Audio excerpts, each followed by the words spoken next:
The story begins at 2:17 a.m., 6 minutes before the world comes to an end. Inside a silent living room, everything appears deceptively ordinary. A man reclines on the couch, controller in hand, eyes locked on a video game as digital explosions flare across the television. A fluffy cat lies sprawled across his chest, half asleep and utterly content. Warm light fills the room, wrapping the scene in comfort and calm, an intimate moment of everyday life, completely unaware of the apocalypse drawing ever closer. The cat suddenly stirs. Its tail flicks upward with a soft hop, interrupting the stillness. The small movement feels significant, as if instinct senses something wrong long before humans do. The view shifts to a framed photograph on the wall, the man and a red-haired woman smiling together outdoors, the same cat cradled between them. Their expressions are relaxed and happy, frozen in a moment of shared warmth and love, an echo of a life that feels full, personal, and deeply human. Scene pulls back to reveal an entire wall covered in framed memories. Photos of the cat in various poses, snapshots of the couple together, and carefully arranged mementos fill the space. Below them, the cat now lies stretched out on a wooden cat tower, tail dangling lazily over the edge. The room radiates comfort, history, and affection, making the earlier declaration of the world's imminent end feel all the more cruel. Cat pads across the floor toward a stack of cardboard boxes labeled BA's crap. Toys spill out in every direction, balls, mice, bits of string, evidence of indulgent affection. The cat pauses, tail raised proudly, as if surveying its domain, completely unaware that the world outside is counting down its final minutes. Behind the couch, the man finally rises. He rubs his face, exhausted and half annoyed, the glow of the TV reflecting off the dresser mirror. A sharp beep echoes from the screen, where a hooded soldier appears mid-broadcast. The moment feels intrusive, like reality knocking on the door of his quiet routine. He leans out the open window, cradling the cat in one arm, and exhales a long, tired sigh. Snow drifts down through the night air, cold and peaceful, dusting the bare branches outside. The contrast is striking warm light behind him, a frozen, indifferent world beyond the glass. Cat suddenly wriggles free and launches itself outward in a smooth, confident leap, landing on a snow-covered branch. The man turns his back for just a second, long enough for the cat to vanish into the night. The window stands open, framing the mistake. It was 2:18 a.m., 5 minutes before the end. Panic shattered the calm. The man spun toward the window, eyes wide, shouting for the cat to come back. Outside, snow continued to fall, soft and silent, utterly indifferent to the imminent end of everything. Outside, snow whips around the bare branches as the cat clings to the tree, tail flicking defiantly. Carl's voice cuts through the night, sharp with frustration, as he hurls an insult after the fleeing animal, anger masking the worry creeping in beneath it. Back inside the apartment, Carl runs a hand through his hair and groans, pacing the living room. The space feels suddenly too quiet, the open window letting in cold air and falling snow. He tries to reason with himself, muttering that the cat isn't even his, it belongs to his ex, not him. The argument continues in his head as his gaze drifts back to the window. He insists the cat can simply jump back inside on its own, that this isn't his responsibility. The words sound logical, but they don't quite convince him. Outside again, the cat sits calmly on the branch, snow gathering on its fur as it looks upward. Its golden eyes are wide and reflective, unbothered by the cold or Carl's rationalizations, as if it's listening to something else entirely. Without warning, the cat lets out a shout. The sound tears through the air. Inside, Carl's face contorts with shock and fury, the last traces of normalcy splintering in an instant. This is no longer just about a runaway cat. The noise continues, leaving Carl staggering in the hallway as the echo of the blast rings in his ears. Boxes labeled "B's crap" line the walls like silent witnesses while he throws his arms out in frustration, trying, and failing, to convince himself to walk away. He mutters that he should just let the stupid thing freeze, even as his body betrays him and carries him forward. The apartment erupts with noise and chaos. Disembodied meows ring out from every direction as Carl desperately searches, yanking open boxes stuffed with shoes and forgotten junk. His patience snaps when he realizes his own shoes are missing, buried somewhere in BA's leftovers while the cat's cries mock him.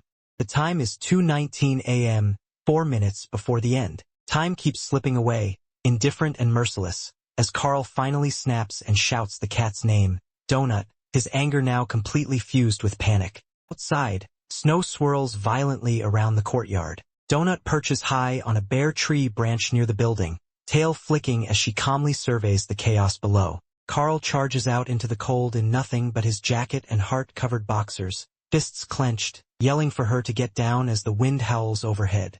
A nearby window slides open, spilling warm light into the freezing night. An elderly neighbor leans out, squinting through her glasses as she peers down at Carl and the tree. Clearly annoyed and confused by the shouting, she demands to know what all the racket is about, completely oblivious to the fact that the world has less than 4 minutes left. The countdown accelerates. 2:22 a.m., 1 minute left. From a glowing window, Mrs. Parsons leans out and squints into the darkness, finally recognizing him. She calls Carl's name just as he catches Donut midair, the cat landing neatly in his arms with a soft, breathy thump. Time jumps again. 2:23 a.m., 30 seconds. Carl stands in the snow, clutching Donut tightly against his chest, his breath fogging in the cold. Looking up, he apologizes to Mrs. Parsons, explaining that BEA's cat got out. His voice is polite, strained, and painfully normal for a moment that is anything but. Mrs. Parsons recoils in scandalized delight. Leaning farther out the window, she sneers BEA's name, Beatrice, and launches into a venomous rant, declaring Carl better off without that hussy. Her judgment fills the air, sharp and petty, as snowflakes drift between them. He keeps talking, the words just beginning to form. Asterisk she's a, asterisk but the sentence never finishes. The world itself cuts her off. The scene shatters into violent motion lines as something vast and incomprehensible begins to descend, the sky ripping open with an unnatural roar. The city is swallowed in fire and light. Buildings shudder and rupture as a colossal explosion rips through the skyline, the sound rendered in enormous, screaming letters that cascade down the page. The night turns blood red, then blinding white, as the end finally arrives. Not quietly, not gently, but all at once. The blast wave finally hits. Carl stands frozen in the street, clutching Donut tightly as debris and dust whip past him in violent spirals. The building behind him blurs, its edges bending as if reality itself is being shoved aside by an overwhelming force. A close-up captures Carl's face in stark detail, eyes wide, pupils trembling, teeth clenched as the pressure bears down on him. Donut's glowing yellow eyes fill the foreground, unblinking and eerily calm, sharply contrasting Carl's raw shock and fear. The perspective pulls back to the sky. High above the city, a radiant shockwave ripples across the atmosphere, spreading outward in perfect, circular patterns. Earth itself looks small and fragile beneath the vastness of space, as if something far greater has just pressed a finger against the planet. Light pours down from above in blinding shafts. Carl raises an arm instinctively, shielding his face while holding Donut close, his body twisting against the impossible brightness. His expression hardens into a mix of defiance and disbelief, as though sheer will might be enough to survive what comes next. In the final moment, everything goes silent. Carl's eyes snap open even wider, reflecting an alien glow as the world around him dissolves into white. The familiar rules of reality fall away, marking the instant his ordinary life truly ends, and something far more dangerous begins. The world settles into an eerie stillness. Carl stands at the edge of a shattered street, snow drifting down through a pale blue sky as a faint, rainbow-like distortion hangs over the horizon. Cracks split the asphalt beneath his feet, and beyond them stretches a flattened, frozen expanse where the city once stood. He holds Donut close, both of them staring out at the impossible emptiness. The time was 2:24 a.m. Mrs. Parsons's head lies motionless on the shattered pavement, her glasses askew, blood staining the snow beneath her. The warm glow of her apartment window is gone, replaced by silence. Whatever tore through the city spared no one. Carl looks down at the body, his face hollow and numb. The moon hangs coldly overhead as he forces the words out, barely able to process them himself. He states the truth aloud. She's dead, and the sound of it feels unreal, like he's narrating someone else's nightmare. He turns slowly, surveying the ruins around him. Snow and glowing debris drift through the night as he realizes the scope of the destruction. Everyone in that building, every voice, every light, every life, is simply gone. The city hasn't been damaged, it has been erased. The situation crashes inward on Carl's face, the background drenched in red as the weight of it all finally hits. His eyes are wide, glassy, and shaking as he finishes the thought in a whisper. 1,000,000 people, gone. Cold, artificial presence asserts itself. A glowing blue system message hangs in the air, calmly declaring that every interior of the world has been crushed and stripped, all raw materials harvested without hesitation. The wording is clinical and detached, reducing the annihilation of a civilization to a simple resource transaction. The words slam into Carl like a physical blow. He winces and squeezes his eyes shut, jaw clenched as if trying to force the message out of his head. Donut perches against his shoulder, eyes wide and luminous, staring straight ahead while Carl mutters bitterly that even the words themselves hurt. Another system notice follows, longer and colder. It cites regulations and subsections, explaining that any surviving humans will be granted an opportunity to reclaim what was taken from them. The promise sounds hollow, buried under bureaucratic language that feels grotesque in the wake of mass death. The ground splits open in front of Carl as a pillar of red light slams down with a deafening BWH. Energy scorches the shattered street, fragments lifting and melting as the beam punches into the earth. Carl crouches instinctively, eyes locked on the phenomenon, one word forming in disbelief. Reclaim? As the red glow fades, Carl straightens and looks back over his shoulder. His expression hardens, confusion giving way to wary focus. Donut sits alert on his shoulder, tail arched, both of them bathed in the lingering crimson light as they face whatever is about to emerge next. No longer just survivors, but unwilling participants in something far larger and far more dangerous. Another blue system notice materializes against the night sky, announcing, without ceremony, that the assigned regent, the Borant Corporation, has selected an 18-level world dungeon configuration. The words hang cold and absolute, confirming that the destruction wasn't random, it was planned. Carl stumbles forward across the fractured ground, red light flickering at his back as he processes the announcement. He mutters to himself in disbelief, trying to frame it in familiar terms, like a tabletop game, like fantasy. Anything to make the insanity feel smaller than it is. A second message follows immediately, laying out the rules with corporate indifference. The Borant Corporation claims full rights to broadcast, exploit, and control every aspect of the world dungeon. Carl looks down at his blood-splattered Crocs as the realization hits. This isn't survival, it's entertainment. Final Notice delivers its hook. Upon completing level 18 of the world dungeon, Planetary Regency will revert to the winner. The camera pulls back to reveal a stone stairway descending into a glowing abyss, flanked by braziers burning with unnatural flame. Carl stands at the threshold, tiny against the scale of what awaits.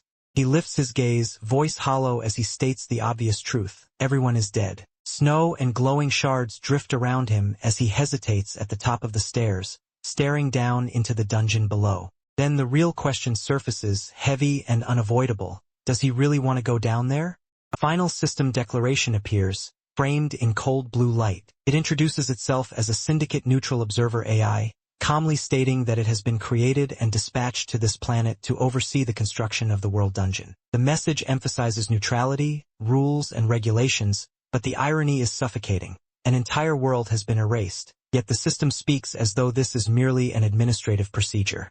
Carl stands at the top of the stone steps, looking down at his own trembling hands. His fingers shake violently, stiff from cold and shock, muscles barely responding. He asks the only question that matters now, whether he even has a choice. The red glow from the dungeon entrance washes over him, highlighting the fear etched into every rigid movement. Carl looks down at his trembling hands, breath fogging in short, uneven bursts. The question slips out almost involuntarily. Does he even have a choice anymore? His thoughts turn practical, brutally so. The air bites at his exposed skin, seeping through his thin clothes. Snow swirls around his legs, and his breath comes out in short, ragged bursts. He realizes that if he stays here, if he hesitates any longer, he won't die heroically or meaningfully. He'll simply freeze to death, forgotten on the surface of a dead world. Another system message interrupts, precise down to the second. The first level of the world dungeon will open approximately 18 seconds after the announcement ends. The entrances will remain open for exactly 1 human hour, no extensions, no exceptions. Carl clenches his teeth, a bead of sweat sliding down his face despite the cold, the countdown tightening around his chest like a noose. The final rules are laid bare. Any crawler who chooses to enter must find a staircase and descend before the allotted time expires. Once the window closes, the level will be reclaimed, and everything left behind, matter, resources, lives, will be forfeited entirely. With no ceremony and no farewell, Carl steps forward, Donut perched tensely on his shoulder, and begins his descent into the glowing stairwell. The surface world fades behind him as he crosses the threshold, leaving behind the last remnants of his old life and stepping into the dungeon that will decide whether he lives, dies, or becomes something else entirely. A final system recommendation flashes into existence, advising any entrant to immediately locate and make use of a tutorial guild. The phrasing is polite, almost helpful, but it lands with the same hollow weight as every announcement before it. Another rule issued after the world has already ended. Carl continues down the wide stone staircase, the red glow fading into a warmer torchlight as the dungeon interior takes shape around him. Flames flicker along the walls, revealing carved stone and long-forgotten architecture. A stark notice follows, declaring Dungeon Floor 1 and setting the clock, 5 days before the level collapses. Another blue panel appears, curt and dismissive. If there are any complaints, they must be submitted in writing to the nearest syndicate office. The absurdity of it hangs in the air, paperwork, procedures, and bureaucracy surviving even the end of a planet. Carl pauses and looks around, clutching Donut tighter as the echo of his footsteps fades. Smoke and dust drift through the torchlight, and the dungeon feels vast, silent, and watchful. This place isn't just a structure, it's a stage. Final message arrives with infuriating cheer. It thanks him for being part of the syndicate and wishes him a great day. Ahead, an enormous ornate door looms, guarded by stone statues and crowned with golden light. Carl stands small before it, heart pounding, fully aware that his life, and Donut's, now belongs to whatever waits beyond that door. Carl steps closer to the massive door, its surface carved with an alien, symmetrical face that seems to stare back at him. Golden lines pulse faintly through the stone, and the surrounding torches flare as if reacting to his presence. The dungeon doesn't feel abandoned, it feels aware. A blue system window snaps into view at an awkward angle, explaining that the image before him is a Quatin, the dominant species of the Bourne system and the principal owners of the Bourne Corporation. The message carries an oddly casual warning to remember their appearance. There will be a test later. Carl recoils slightly, clutching Donut tighter as he looks up at the floating notice. His disbelief boils over into dry sarcasm as he asks aloud if that last part was supposed to be a joke. The dungeon answers only with silence. Annoyed, Carl focuses on the system window and wills it away. Instantly, the blue panel collapses into crackling black and blue static and vanishes, slicing through the air like a severed signal. The sudden quiet feels heavier than before. Carl stares at the empty space where the message had been, stunned. He glances down at his hands, then at Donut, realization dawning as he admits it aloud. He didn't touch anything. He closed it just by thinking about it. The realization settles in with a cold clarity. If the system windows respond to his thoughts, then they aren't hovering in the air at all, they're inside his head. Carl's eyes narrow as he absorbs the implication, unease replacing shock. He turns back to the towering door and plants his hand against it. The stone is solid, ancient, and unyielding. With a strained push, the massive doors begin to part, grinding open just enough to reveal darkness beyond. Inside, a long corridor stretches forward, lined with arches and flickering torches that cast trembling shadows along the stone floor. Carl steps cautiously into the threshold, one hand braced against the doorframe, as the silence presses in around him. Suddenly, Donut snaps down hard with a sharp chomp, her teeth sinking in without warning. Carl yelps, instinctively loosening his grip as surprise and pain collide. Donut launches herself free, skittering across the stone floor in a blur of fur and motion. She splits and darts in multiple directions, claws scraping loudly as she scurries away. Carl stumbles back, arms raised, shouting after her as the dungeon's first true chaos begins. Carl's frustration boils over as he breaks into a run, shouting Donut's name through the echoing hall. Light spills in from behind him, casting long shadows across the stone as panic replaces caution. Losing her now feels far more dangerous than whatever waits ahead. Massive doors slam shut behind him with a thunderous slam, sealing the entrance in an instant. The final strip of light vanishes, leaving Carl skidding to a stop as the sound reverberates through the corridor like a verdict. The dungeon stretches endlessly ahead, arches and torches fading into darkness. Carl steadies himself, shoulders tense, scanning the long hall as cold air and drifting dust fill the silence. This place is vast, and he is very much alone. His eyes snap toward a flicker of movement. Blue, crackling energy coils into existence along the wall, forming unfamiliar symbols that pulse softly in the dark. Even without understanding them, Carl can feel their intent. He narrows his gaze, instincts sharpening as he locks onto the glowing glyphs. Whatever the dungeon just activated, it wasn't random, and the moment marks his first real confrontation with the rules of this new world. A cheerful orange system window flickers to life in the dark corridor, greeting the protagonist with an overly enthusiastic welcome to the first floor. The contrast between the playful tone and the ominous surroundings immediately feels off, catching his attention. He slows and studies the message carefully, one hand hovering near it as if it were a tangible object. A frown creases his face as he notes the difference. This message sounds less mechanical, almost personable, like a host addressing an audience. Turning slightly, he notices the small cat beside him also reacting, its golden eyes fixed on the glowing text. The realization hits hard. Whatever this system is, it isn't speaking to him alone. New blue status window pops up, clean and clinical, listing the cat's information in stark detail: crawler number, name, Princess Donut, level, race, and an unassigned class. The humor of the name clashes with the cold certainty of the data. From a wide, distant view, the corridor opens into a towering blue-lit gateway ahead, bathing both man and cat in its glow. Side by side, they stand at the threshold of the first floor, small figures facing a vast, unknown game that has officially begun. Blue torchlight flickers along the corridor, casting cold reflections against the stone. The air hums faintly, as if the dungeon itself has begun to pay attention. Protagonist steps forward into the glow, shoulders tense, eyes lifting as invisible motes swirl around him. Something unseen locks onto his presence, and the atmosphere subtly shifts. A massive blue system window materializes before him, lines of text cascading down as his identity is finalized. Crawler number assigned, name confirmed, race set, level established, each line landing with mechanical finality. Before he can fully process it, more orange notifications burst into view, stacking rapidly. Achievements trigger one after another, rewards announced with an almost cheerful enthusiasm that clashes with his growing unease. The notifications culminate in a single reward, a bronze pet box appearing out of swirling light. It hovers before him, solid and undeniable, signaling that the dungeon has officially welcomed him and claimed him.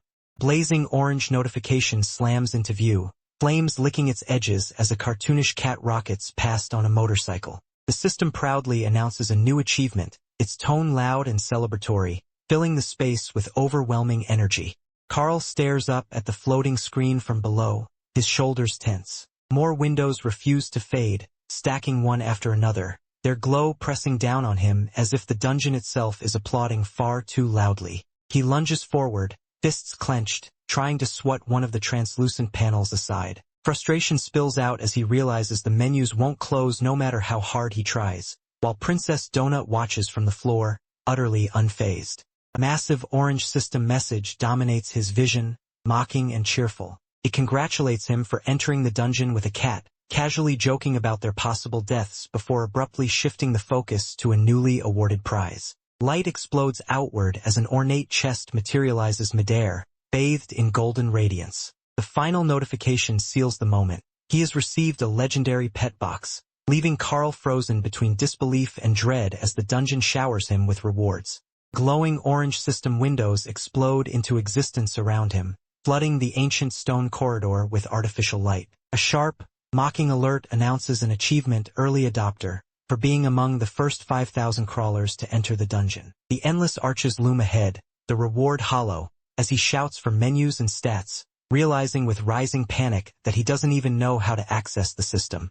Before he can think, the space warps again. A silver adventurer's chest appears midair, suspended in a glowing blue ring as the system announces his reward, a silver adventurer box. The pristine chest gleams with promise, generous and ironic, like bait offered to someone who doesn't yet understand the game he's been forced into.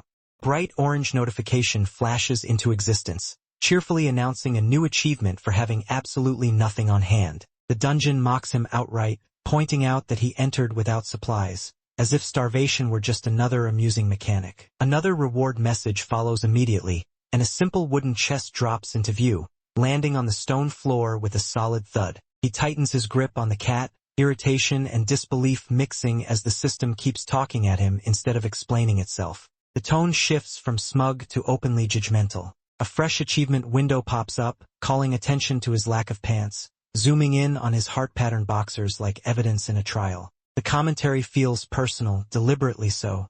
A golden glow erupts overhead as a neatly wrapped box descends from above. He looks up just in time to see it hovering, the system proudly declaring a gold apparel box as a reward for his questionable wardrobe choices.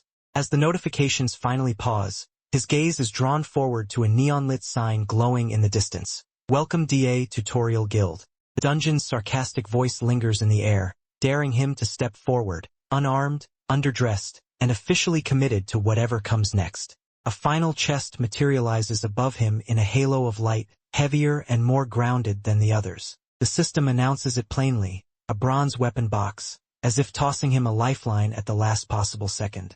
Before he can feel relieved, another orange window appears, cold and dismissive. A new achievement labels him a loner, mocking the fact that he entered the dungeon without a single human companion by his side.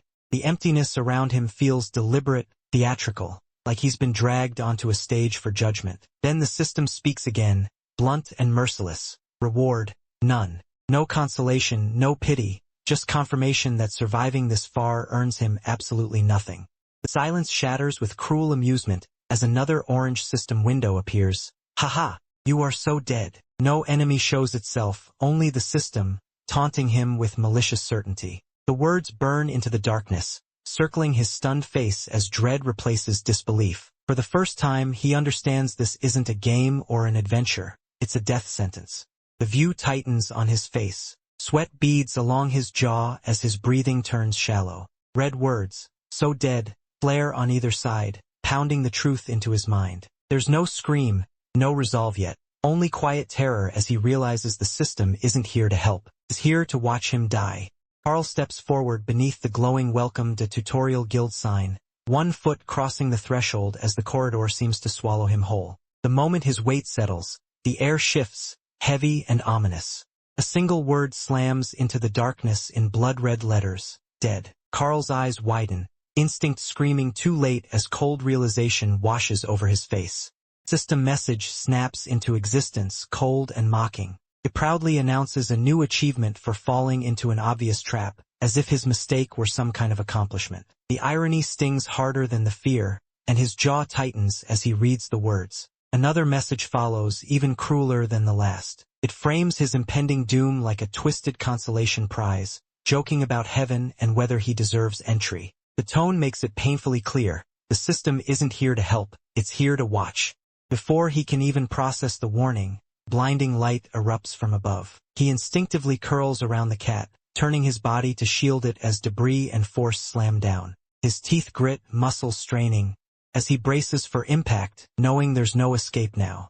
Out of the chaos, the true threat reveals itself. A massive, spiked vehicle bursts through the haze, monsters clinging to it with manic grins as it barrels straight toward him. The ground trembles, the air screams, and in that frozen instant, staring death straight in the face, only one thought escapes him, raw and honest. Oh, shit. Instinct takes over. He wraps both arms around Princess Donut, yanking her to his chest as a single thought cuts through the panic. Oh shit. The silence explodes into a deafening mechanical roar as blinding lights and grinding machinery surge from the darkness, a massive force charging straight at him.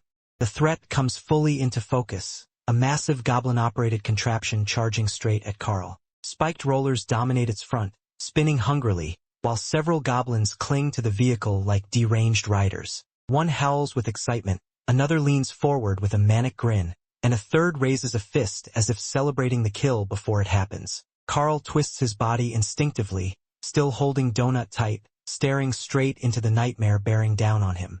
A blue system window snaps into existence mid-chaos, cold and clinical against the violence of the scene. The machine is identified without emotion, Goblin Murder Dozer. A goblin-built, steam-powered contraption designed for one purpose, to mow down and slaughter unsuspecting dungeon crawlers. The detached explanation only makes it worse, confirming that this isn't random madness. It's a trap, engineered specifically to kill people like him. Carl runs. Muscles burning, jaw set, he charges forward with Donut still locked in his arms, feet pounding hard against the stone as sparks and debris fly around him. Another system message flashes with grim humor, warning him to hope his tetanus shots are up to date. Behind, the goblins shriek with glee, their sharp teeth bared as they lean over the edge of the murder dozer, already savoring the chase. The hunt has begun, and Carl knows one thing for sure: if he slows down for even a second, he's dead. Carl sprints down the long stone corridor, heart hammering as the tunnel stretches endlessly ahead of him. He glances back over his shoulder mid-stride, disbelief spilling out in a sharp shout as he realizes the nightmare chasing him isn't slowing down, it's gaining. Goblin perched atop the roaring machine shrieks with manic delight, its mouth stretched into a razor-toothed grin. The creature leans forward eagerly, fingers twitching as if it can already taste the kill, fully enjoying the terror it's causing. Another system window intrudes on the chaos, calmly identifying the driver as a goblin engineer, level 3. The description is cruelly clinical, mocking their temperament and explaining their aggression as bitterness and rage, as if Carl has time to process trivia while running for his life. Carl's thoughts spiral as he runs. Goblins, actual goblins, aren't just monsters here, they look exactly like the ones from games and stories back on Earth. Realization only deepens the absurdity of the situation, even as the metallic clanking behind him grows louder. His bare foot slams into the stone floor, skidding slightly as dust and sparks kick up beneath his toes. Pain shoots through his leg, but he doesn't slow down. Every step is fueled by pure instinct now. Run, don't fall, don't die, while the machine crashes closer with every thunderous heartbeat. Carl skids to a sudden stop in a wide stone chamber, arms spreading instinctively as he takes in his surroundings. The corridor opens into a crossroads of looming arches, torchlight flickering weakly against cold stone. Straight ahead yawns a dark, unwelcoming tunnel, while to the side stands a solid wooden door marked clearly with a sign, Tutorial Guild. The contrast is stark, unknown darkness versus promised safety. The view tightens on the door. It's thick, reinforced and closed tight, but a faint glow leaks from beneath it, suggesting warmth, people or at least shelter. The words Tutorial Guild are carved crudely into the wood, looking less heroic than desperately practical, like a last refuge meant for beginners who don't know any better. Carl lunges forward and starts pounding on the door with everything he's got, shouting for it to open. His fists slam into the wood again and again, each impact echoing through the hall. Beside him, the cat rises onto its hind legs and scratches frantically at the door, meowing loudly as if pleading along with him. Panic drives every movement, they're out of time. Metal shrieks as sparks fly, and inside the goblin machine, an enraged goblin engineer jerks violently as steam blasts from ruptured parts. The contraption groans in protest, its inner workings straining as if barely held together by rage and bad engineering. The goblin dozer bursts back into view, lights blazing through the dust as goblins leap down from the machine. Two of them hit the stone floor running, crude weapons clutched in their hands as they fan out to cut Carl off. Behind them, the massive spiked engine rolls forward with relentless momentum. The brief hope of sanctuary evaporates. Carl isn't just being chased anymore. He's being surrounded. The heavy wooden door finally gives way with a dull clang as the chain slackens and the lock shifts aside. A groggy, irritated voice answers from within, asking what the hell is going on. The narrow crack of light spilling through the doorway contrasts sharply with the dark corridor outside, hinting at someone inside who was clearly not expecting visitors. As the door creaks open wider, the figure inside mutters in complaint, rubbing at an aching head as if just woken or recently stunned. The tone is annoyed rather than alarmed, suggesting long familiarity with chaos. The warm interior light spills out, revealing a silhouette that's anything but human. A rat-like humanoid steps into view, twitching nose sniffing the air as his whiskers quiver. He sizes up Carl and the cat with narrowed eyes. Carl blurts out his plea, "This is the Tutorial Guild, right? He needs to get inside now." The rat man casually confirms him as a crawler, noting he didn't even realize the dungeon was open yet. Down the arched hallway behind Carl, goblins advance, their shapes sharpening with every step. The tension spikes as the rat man glances past Carl and breaks into an amused, knowing chuckle. In the background, two goblins stride forward with unsettling confidence, grinning as they carry crude weapons and oddly mundane loot. Their laughter echoes through the hall, signaling that Carl's brief window of safety is about to slam shut. The Mouseman speaks with tired familiarity, explaining that guilds once received a newsletter warning them about dungeon openings. He sounds almost nostalgic, dismissing the chaos as routine bureaucracy. Rubbing his temple, he adds that the newsletter was cut due to budget issues. The excuse lands badly. Carl's face tightens with disbelief as the sounds of pursuit draw closer down the corridor. The Mouseman apologizes bluntly, stating that the crawler took too long. He steps back behind the door as he explains the rules with bureaucratic finality. Crawlers are not allowed inside the tutorial guild if hostile mobs are too close. Regulations are regulations, no exceptions. The crawler slams his hand against the doorframe, anger boiling over as he repeats the words in disbelief. Too long?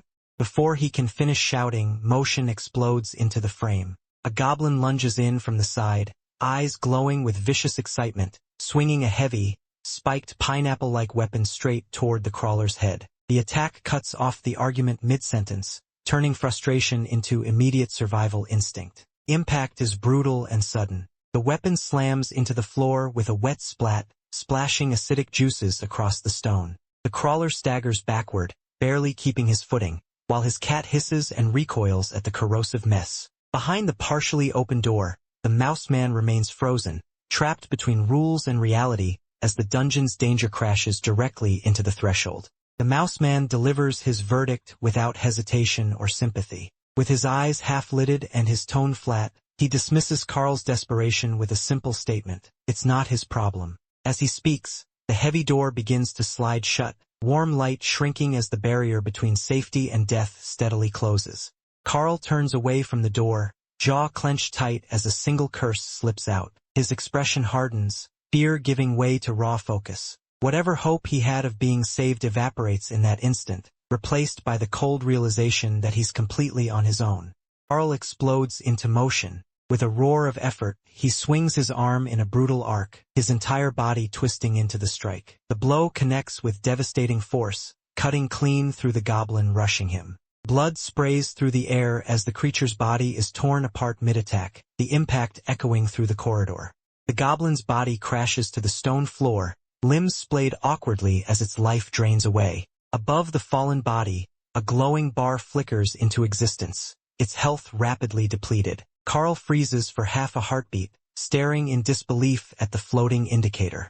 Another goblin screams in rage from behind, rushing forward as it sees its ally fall. Carl's eyes widen as understanding slams into him all at once. This place isn't just deadly, it's structured, quantified, cruelly familiar. With enemies screaming and systems manifesting before his eyes, the truth settles in hard and fast. This dungeon really does run like a video game. The surviving goblin shrieks in raw panic and bolts down the long stone corridor, its bare feet slapping frantically against the tiles as it flees toward the distant glow of heavy lights. Its scream echoes between the arches, desperation overriding any remaining malice as it runs for its life. On the far end of the hallway, a massive machine roars to life, an armored, spiked roller vehicle surges forward with blinding headlights. The engine howls as rotating blades spin faster and faster, filling the corridor with a deafening mechanical thunder that drowns out everything else. In the aftermath, the protagonist stands still amid drifting dust and fading echoes, staring at the carnage left behind. His shoulders rise and fall as he exhales sharply, the adrenaline finally ebbing while the reality of what just happened sinks in. As silence returns, a flat, almost indifferent voice from the entrance cuts through the moment, calmly reiterating the rule. If any living mobs are near the doorway, the entrance remains closed. Message is clear, survival here isn't about mercy, only about strict, unforgiving rules. Carl lifts his blood-smeared face, breath still heavy, just as a sharp, authoritative voice cuts through the chaos. Someone is shouting at him to stop. The words barely register at first. His adrenaline is still surging, but the interruption pulls his attention away from the fallen goblin at his feet. A series of loud, echoing chimes ring out in rapid succession, each ding slicing through the air like a system alert. The sound reverberates down the corridor, unnatural and unmistakably artificial, as if the dungeon itself is announcing a change in status. He looks up instinctively, realizing something important has just been triggered. The The scene shifts to the partially open door of the tutorial guild. Inside, the rat-like guild attendant leans out anxiously, frustration etched across his face. He yells at the crawler to grab his creature, warning him that letting crawlers sneak in will land him in serious trouble. The attendant's tone isn't cruel, it's panicked, bound tightly by rules he clearly cannot bend. With a sharp command, the crawler snaps back into motion and calls for Donut. The cat blurs into action, darting toward him in a streak of motion, ears flattened and tail whipping through the air. There's no hesitation, just instinct and trust as she responds to his voice. Hearing the engine of the armored, spiked roller vehicle closing in, Carl doesn't hesitate, he sprints for the door. He makes it through by a hair, skidding to a stop as the entrance seals behind him. Staring at the closed doorway, the truth hits hard. The rules are absolute, and the dungeon enforces them without mercy. The heavy wooden door slams shut with a bone-jarring thud. Carl staggers forward and braces himself against it, palms flat on the rough surface as sunlight leaks through the cracks, his breath coming hard while the outside chaos is finally cut off. The scene opens into the guild interior, a warm, deceptively peaceful room. Firelight flickers in a stone hearth, shelves lined with bottles and trinkets glow softly, and a white cat lounges lazily on a table. The Ratman Guild attendant stands near the center, hands folded behind his back, calm and unbothered, while Carl steps inside, still tense and blood-spattered. Carl straightens and scans the room, his eyes sharp and calculating as he asks if there are any other exits. The Ratman answers without hesitation, there aren't. Carl nods once, committing that fact to memory. Carl glances back toward the sealed door, faint mechanical sounds and distant movement bleeding through the wood. He asks if the goblins outside will wait for him. The answer is blunt and unsettling. One will stay. The explanation lands like a threat wrapped in certainty. While one goblin waits, the other will leave to fetch reinforcements. The quiet room suddenly feels smaller, the safety temporary. As the reality sinks in, time is no longer on Carl's side. Leaning back against the solid wooden door, Carl exhales slowly as the Mouseman's words sink in. 30 minutes. That's all he has before the goblins return in force. His eyes drift upward, unfocused, as exhaustion and dread mix together. A single curse slips out of him, quiet but heavy, as the ticking clock becomes painfully real. Carl straightens and turns from the shelves, his gaze lifting to Donut perched above the fireplace. His expression sets into hard resolve as he gives a firm order for her to stay put. Firelight glints in his eyes, leaving no doubt, he's ready to face what's coming alone. Donut reacts instantly. Startled and offended, she scrambles along the shelf, her tail flicking sharply as a clay pot tips over the edge. The vessel slips, spinning helplessly through the air as she cries out in protest, refusing to be left behind. The pot hits the floor and explodes into fragments with a violent crash, shards skittering across the wooden planks. The sudden noise echoes through the room, shattering the fragile calm and making the danger outside feel even closer. Dust and debris hang in the air for a brief, tense moment. The Mouseman recoils in alarm, throwing up a hand to shield his face as he staggers back from the impact. In the background, Carl is already moving away from the room, sprinting toward the open doorway with urgency, leaving broken pottery behind him. Corridor erupts into motion as the massive spiked machine barrels forward, its rollers spinning with a deafening roar. Carl crouches low near the stone archway, eyes locked on the oncoming threat. In his mind, resolve crystallizes. He can't afford to hesitate anymore. Waiting means death. With a burst of speed, Carl lunges upward, using the edge of the machine as a foothold. His bare foot slams against the metal frame as he hauls himself onto the top, ignoring the pain tearing through his muscles. The thought is sharp and urgent. He has to end this fast, before more enemies arrive. Goblin perched on the machine turns just in time to see Carl's hand clamp around his collar. The creature lets out a strangled cry as Carl yanks him forward, using momentum and gravity together. Below them, another goblin snarls in alarm, jagged teeth bared as the situation spirals out of control.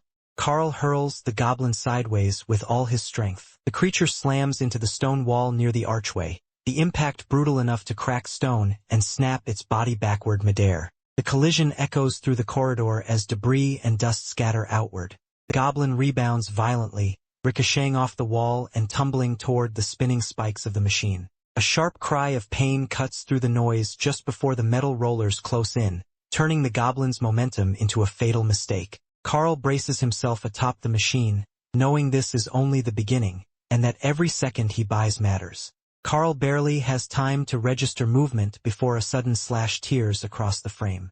Blood erupts as the goblin is torn apart by the machine, gore spraying in every direction. A heartbeat later, Carl turns, eyes wide, realizing how close the attack came. His breath catches as the carnage sinks in. Too late, he understands the problem. Blood and goblin chunks rain down on him, some splashing straight into his open mouth. Horror hits instantly. His stomach lurches as the taste registers. Carl gags violently, tongue out, thick blood dripping from his lips and chin onto his hands. Disgust and panic twist his face as he realizes exactly what just happened. Grotesque, humiliating, and terrifying all at once. Forcing himself to move, Carl scrambles atop the machine again, muscles screaming as he repositions his body. Below him, another goblin snarls and reaches up from inside the vehicle, claws scraping against metal. Gritting his teeth, Carl lifts his leg and drives a brutal kick downward, determined to end this before things get any worse. Carl barely has time to react before the goblin snarls and lunges. A thicker health bar flickers above it, red eyes blazing with aggression. This one is different. It attacks first, striking with shocking speed. Carl twists to avoid the worst, but the blow still clips him, pain jolting through his side. Gritting his teeth, he realizes the truth. This goblin hits harder, moves faster, and knows how to fight. Carl counters on instinct. He drives his fist forward, slamming it into the goblin's face with everything he has. The punch lands with a sharp ping against the metal helmet, blood splattering as the goblin's head snaps back. The recoil stings Carl's knuckles, but he doesn't pull away. He presses in, refusing to give the creature space to recover. Seizing the moment, Carl grabs the goblin by its helmet handle with both hands. Muscles straining, he twists his body and yanks hard, using his weight and momentum to overpower it. The goblin claws desperately at his arms, shrieking in rage and pain as Carl pivots and hurls it sideways toward the massive machine beside them.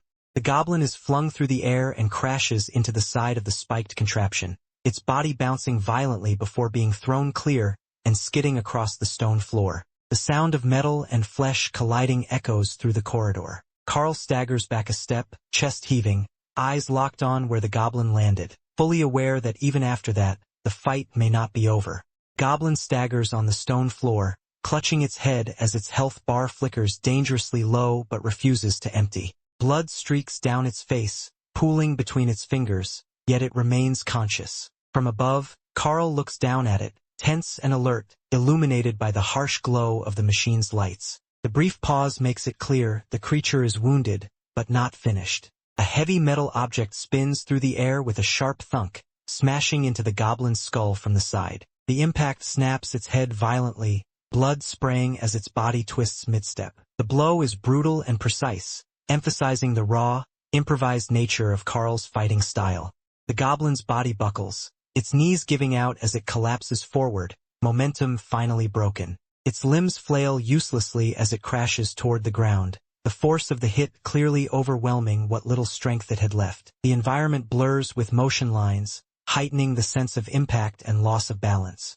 Carl exhales sharply, his face tightening in frustration as adrenaline drains away. The goblin is down, but the fight has cost him more effort than expected. With a weary sigh and a curse under his breath, he steels himself, already aware that in this dungeon, nothing ever goes down easily, and the next threat could come at any moment. Blood splatters across the scene as the aftermath of the fight settles. The harsh lights overhead glare down on skull-topped poles and stained stone, the violence of the moment lingering in the air. The environment itself feels oppressive, as if watching and waiting for the next mistake. A blunt warning cuts through Carl's nausea and shock. Don't puke on the goblin corpse. The words echo in his head with an almost mocking calm, forcing him to swallow back bile as he stands amid blood, broken bodies, and machinery.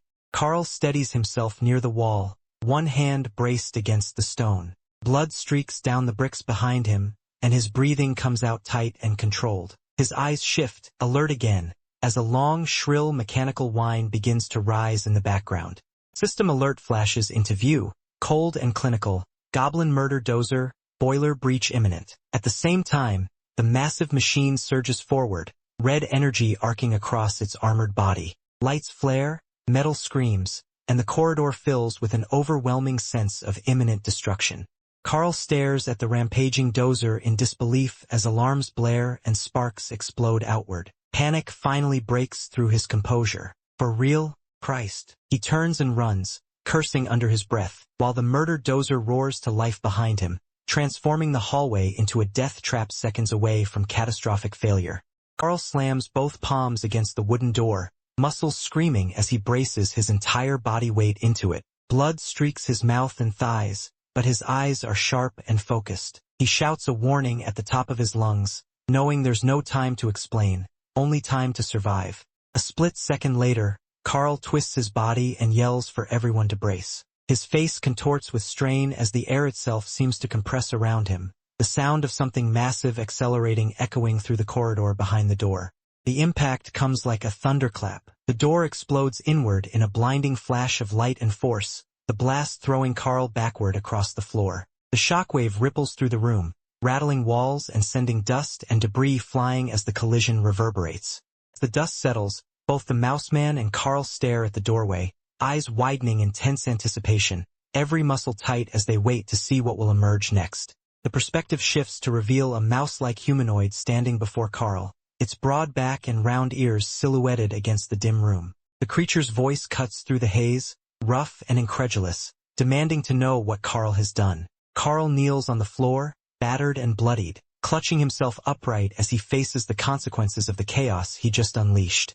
A cold blue system window overlays the scene, introducing the towering Ratman before Carl. The name Mordecai, Rat Hooligan, appears with clinical clarity, followed by the blunt classification, Guildmaster of this hall, a non-combatant NPC. The final detail hits hardest, level 50, a silent reminder of just how far beyond Carl this figure truly is. Mordecai looms over Carl, his large ears twitching and his sharp eyes narrowing with irritation and curiosity. Dust and debris still drift through the air from the recent chaos, catching the warm light behind him. His posture is relaxed but dominant, radiating authority earned through long survival rather than brute force alone. Carl winces as he pushes himself up, a sharp pain shooting through him and drawing an involuntary "ow" from his lips. His thoughts spiral, confusion, fear, and frustration mixing together, as he blurts out the questions piling up in his head. What is this dungeon? Why is everything trying to kill him? None of this makes any sense. Dark, swirling energy fills the background as Carl's expression hardens. Blood smears his cheek, but his eyes burn with urgency. He grips the cat tighter, demanding answers. Are people really dead? How does this place work? And who exactly is this Ratman standing in front of him? Mordecai raises a clawed hand, signaling Carl to slow down. His voice, though rough, carries a surprising weight of empathy. He leans in, eyes steady and serious, and calmly explains that he understands this panic all too well. He's been here before. He was once a dungeon crawler too, just like Carl. The scene tightens on Mordecai's face, his sharp eyes heavy with experience and regret as sparks drift through the air. In a steady, weighted voice, he admits he's been here before, not as advice but confession. He was once a crawler too, and he made it as far as floor 11. The words carry equal parts pride and bitterness, leaving the danger of that depth hanging unspoken. Mordecai explains the system's cruel lure. Reach floor 10 and you're offered a chance to leave the dungeon. It sounds like a reward, but it's mercy shaped like a trap, a choice that defines everything after. As he speaks, an image appears, a blue-skinned humanoid holding a crackling orb. A system overlay identifies it as a Quatin of the Born Corporation, revealing the dungeon as a corporate-controlled nightmare, not fate or magic. Mordecai elaborates that the deeper a crawler goes, the better the offers become: power, safety, escape, or something worse disguised as salvation. He admits that on floor 11 he took a deal instead of continuing. That decision trapped him here as a tutorial guide, bound by contract until its terms are fulfilled. Carl clutching Donut tightly, his blood-smeared face tense with disbelief. His eyes harden as he demands answers, asking if these beings are aliens from another world, and how a place like this somehow knows so much about Earth, its people, and even its ugliest subcultures. Confusion, anger, and fear all collide as Carl struggles to grasp the reality of the dungeon closing in around him. The Ratman finally answers, his voice steady but tinged with weary familiarity. He explains that this is the 7th or 8th human-seeded world he's seen, and every time the pattern is the same. The warm glow behind him contrasts with the cold certainty in his words, suggesting this cycle has repeated far too often to surprise him anymore. Lowering his head slightly, he shakes it as if disappointed rather than angry. He remarks that humans are always desperate to know why this happened, why the dungeon exists at all. His posture conveys resignation, like someone who has heard these questions countless times and already knows where they lead. Straightening up, the rat man looks down at Carl with a firm, almost admonishing gaze. He bluntly asks why humans can't simply accept their circumstances and move on. The height difference and his squared stance emphasize authority, while the sparks drifting in the background give the scene a tense, simmering atmosphere. Carl reacts sharply, eyes wide and intense as the phrase human-seated finally sinks in. He repeats it in disbelief, the vertical motion lines and close-up framing amplifying his shock. The blood on his face and his clenched jaw underline how raw and overwhelmed he still is. With a heavy sigh, the rat man raises one hand, signaling for calm. His posture loosens as if conceding that Carl needs this explained slowly. The exhale is long and tired, setting the tone for a deeper, more reluctant explanation to come, one that promises to unravel the truth behind this dungeon and the role humans play within it. The mouse guide settles into a more serious tone, lifting one hand as if to stop any further interruptions. He promises to give the quick version, making it clear that what he's about to explain is something he's repeated countless times before. The room feels quieter, the weight of his experience pressing down on the moment. Doesn't soften the truth. Calmly but firmly, he tells the boy that his world is already gone. There's no room for hope or denial in his voice. Yet, as he continues, his posture loosens just a little. He admits that he understands exactly how painful that realization is, speaking not as a guide, but as someone who has lived through the same loss.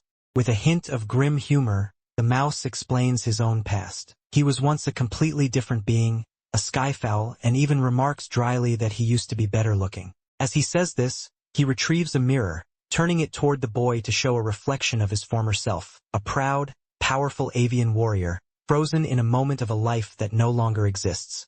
Mirror fills the frame, clearly reflecting the skyfowl version of the guide. His current eyes narrow slightly as he looks at that image, the contrast between who he was and what he has become unmistakable. He explains that this change wasn't cosmetic or voluntary. It was the result of progressing through the dungeon, where survival often demands irreversible sacrifices. The explanation expands beyond his personal story. He describes how the syndicate operates on a cosmic scale, seeding intelligent species onto planets and allowing civilizations to grow. Once those civilizations mature, the syndicate returns to harvest them through the dungeon system. The final image pulls back to show an alien craft descending from the stars, its beam cutting through the world below, a stark reminder that this brutal process is deliberate, methodical, and far bigger than any single crawler caught inside it.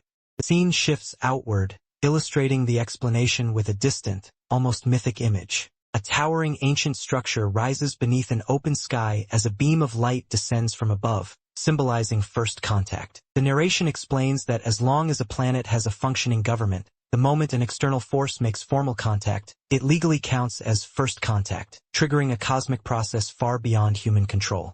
The image expands into space, where a glowing object streaks across a star-filled void. The explanation grows colder and more final. Once first contact happens, a countdown begins. The planet is granted a fixed window, 50 years, to assert ownership and claim its own future before outside powers step in. The light recedes into darkness, emphasizing the threat behind the rule. If that 50-year deadline passes without action, the planet loses its protection. At that point, it becomes fair game, open to exploitation by anyone powerful enough to take advantage of it. Narration turns blunt as alien laws are laid bare. The Bourne Corporation is revealed as the entity that legally purchased the rights to mine the planet. Abstract symbols and alien script fill the background, reinforcing how impersonal and bureaucratic the decision was. An entire world reduced to clauses and contracts. The perspective returns to the room, grounding the cosmic explanation in grim reality. The guide calmly adds that Earth wasn't targeted out of urgency or malice. It simply reached the top of an enormous backlog. After countless other worlds, the system finally got around to processing this one, sealing humanity's fate with routine efficiency. Carl's voice trembles as the weight of the explanation finally hits him, Bruised, blood-streaked, and barely holding himself together, he stares forward in disbelief, asking if all of humanity was wiped out for nothing more than a microscopic fraction of resources. His eyes burn with anger and confusion, the question hanging heavy in the air.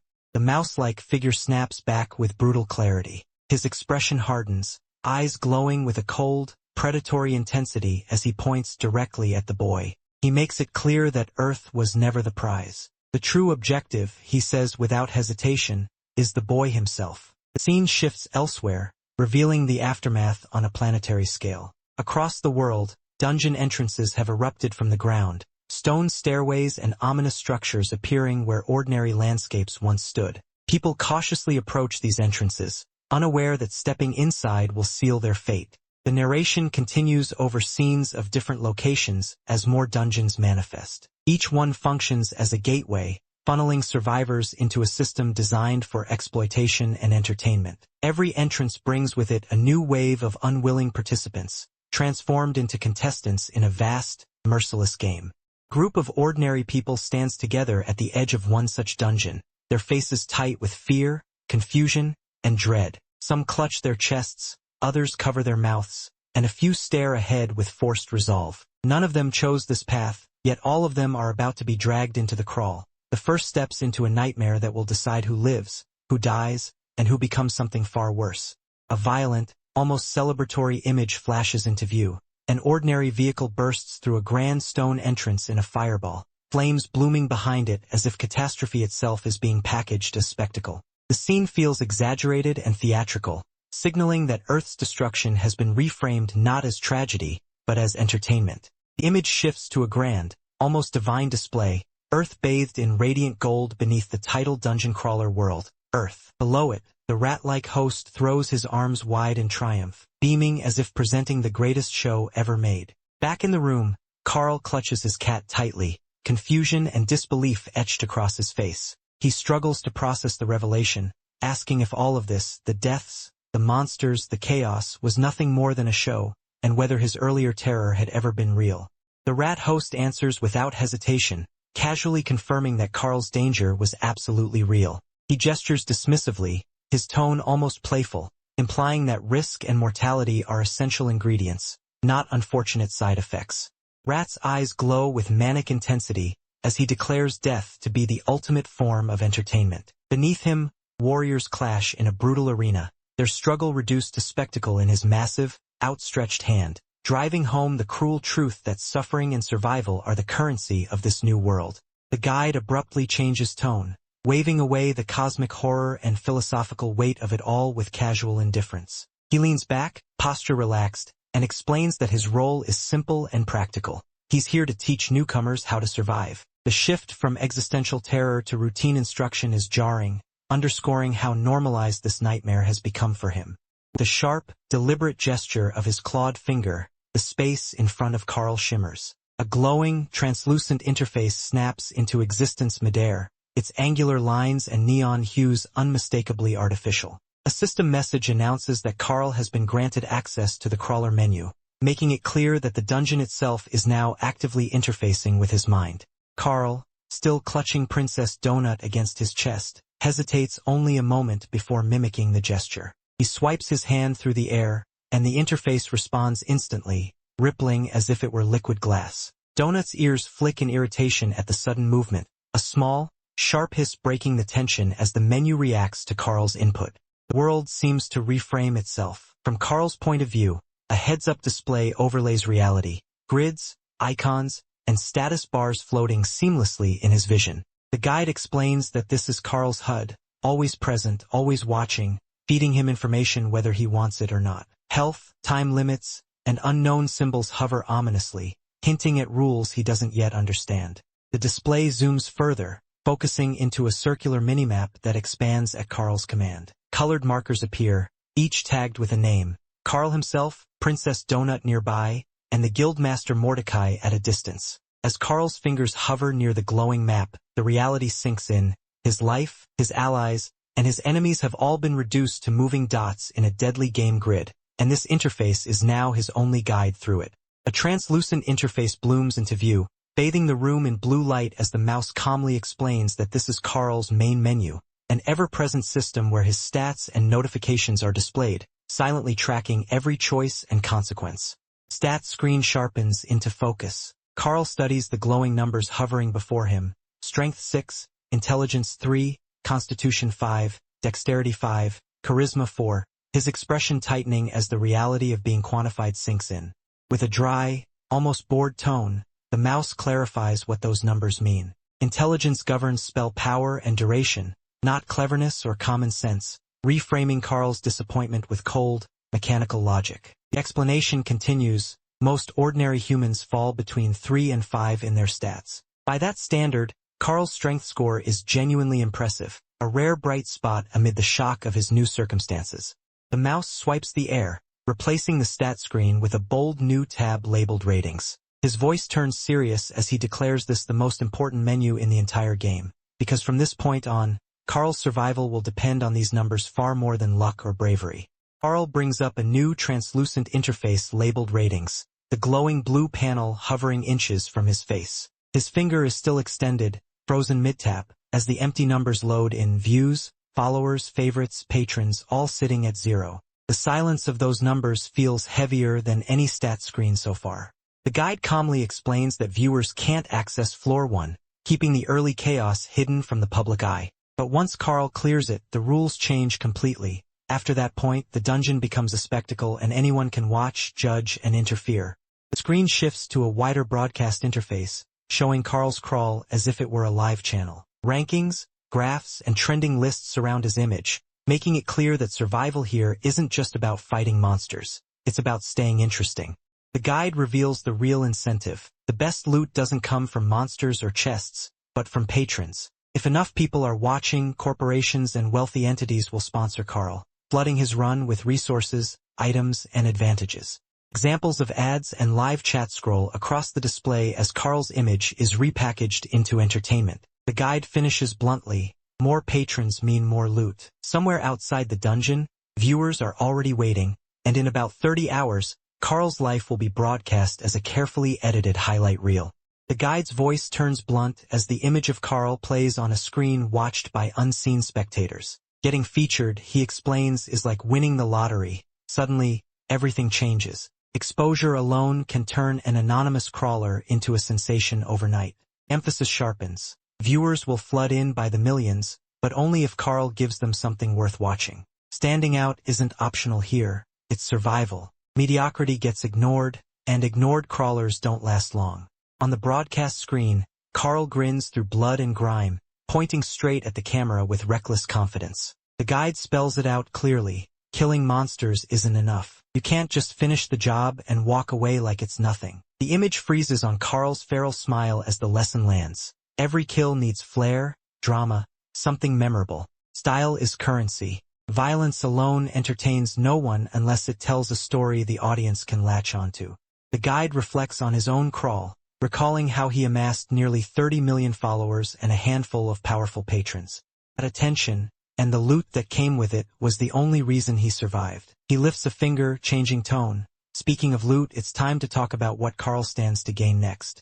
The mouse man's tone shifts as he abruptly changes topics, lifting a finger as if remembering something important. With a matter-of-fact announcement, he explains that Carl's inventory system has just been activated. The casual way he says it contrasts with the gravity of what that means in a dungeon where survival hinges on preparation. A glowing, translucent grid unfolds in front of Carl, hovering in midair like a futuristic storage wall. Carl leans in, eyes narrowed, one finger tentatively reaching toward the empty slots as Donut peers out from his arms, her golden eyes reflecting the blue light. The Mouseman continues, clarifying that Borant has updated the rules this season. Anything Carl can physically lift can now be stored, but only if he can hold it for 4 full seconds. The explanation takes a darker turn. The Mouseman folds his arms and adds a sharp caveat. Anything living placed into the inventory will die. The fire crackles behind him as the warning hangs in the air, turning what sounded like a convenient ability into something unsettling and dangerous. Suddenly, the Mouseman jolts upright, eyes wide, ears flaring as the realization hits him all at once. He throws an arm up dramatically, shouting in shock, the moment exploding with exaggerated motion lines that underline how unexpected the situation truly is. Carl shouts back in disbelief, eyes wild and voice raised as he clutches the cat even tighter, demanding clarification. Before the panic can spiral further, the guide snaps back into control and drops a bombshell. Carl now possesses a legendary pet box. A glowing, golden icon appears behind him, radiating rarity and value, instantly shifting the moment from terror to stunned amazement. The mouse guide throws both arms up in exasperation, his voice sharp with frustration as he demands to know why Carl didn't say anything sooner. His posture is tense, shoulders raised, fingers clawed in disbelief. Across from him, Carl stands stiffly, battered and exhausted, cradling the wide-eyed cat against his chest. His expression is flat, almost numb, as if he's too tired to argue but still simmering with irritation. A sudden warning cuts in before tempers can fully boil over. A system alert pulses into existence, blunt and unforgiving. Carl cannot punch the mouse. The reason is spelled out immediately. This guide is level 50. The reminder hangs heavy in the air, an invisible leash snapping tight around Carl's instincts. Carl's face as a glowing bar labeled urge to hit appears above his head, already creeping upward. His jaw tightens, eyes narrowing as he swallows the impulse. The system piles on the humiliation, reminding him he nearly died to a level 3 goblin engineer. Compared to that, this smug, level 50 creature might as well be untouchable. The mouse plants his feet and shakes with barely contained annoyance, hands on his hips as the urge to hit bar inches higher. He mutters bitterly about luck, noting how some crawlers stumble into legendary rewards the moment they walk through the door. Carl glares back, a red mark flaring near his temple as his patience frays.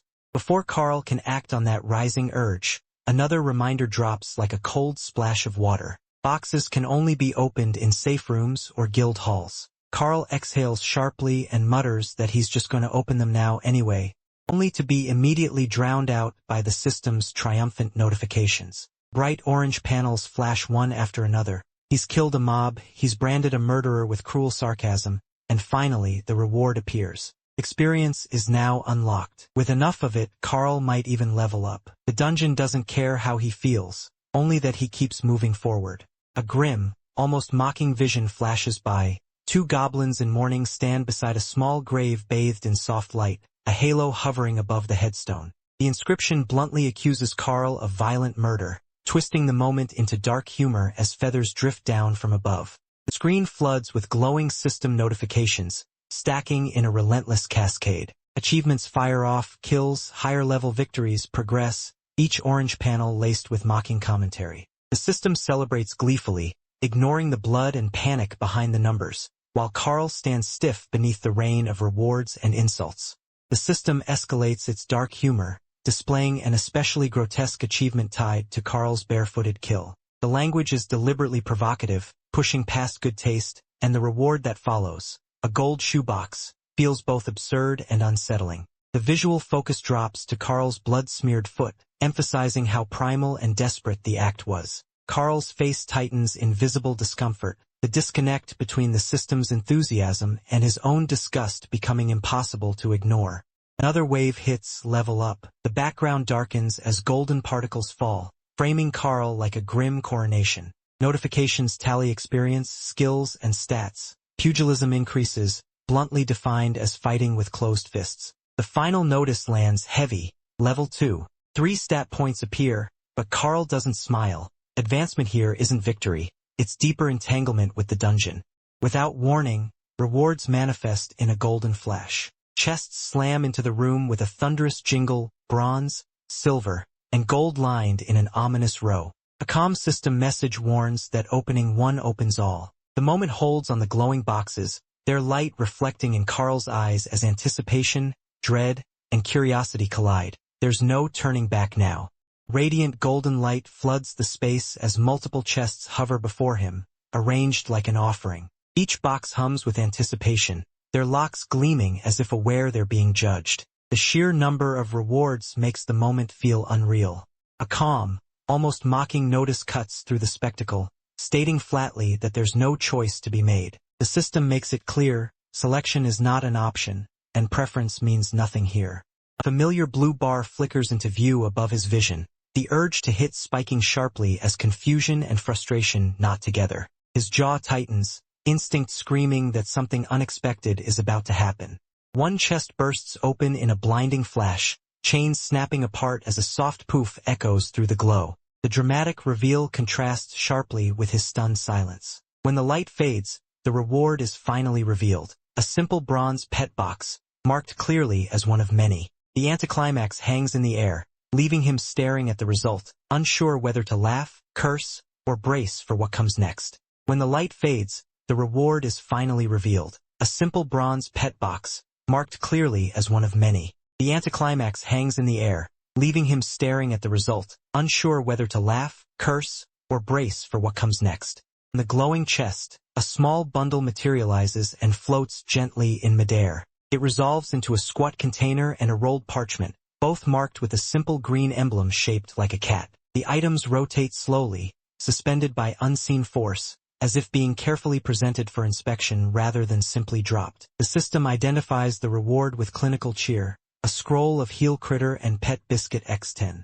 The items give off a soft glow as they settle into place, accompanied by a light plink sound. The implication is clear: these aren't for Carl. They're meant for Donut. Another explosive poof ripples through the air as more rewards manifest. Smoke and golden sparks swirl as two green glass bottles tumble forward alongside a pair of rough, fingerless gloves. The system labels them neatly: Potion of Healing X2 and Common Fingerless Gloves. Useful, practical, survival-oriented. A heavier object follows, cutting through the fading smoke with a dull, solid presence. A thick wooden club drops into view, its surface worn and knotted. The system names it with blunt humor: Toad Cudgel, a big stick for bonking toads, mobs, and apparently anything else unlucky enough to be in Carl's way.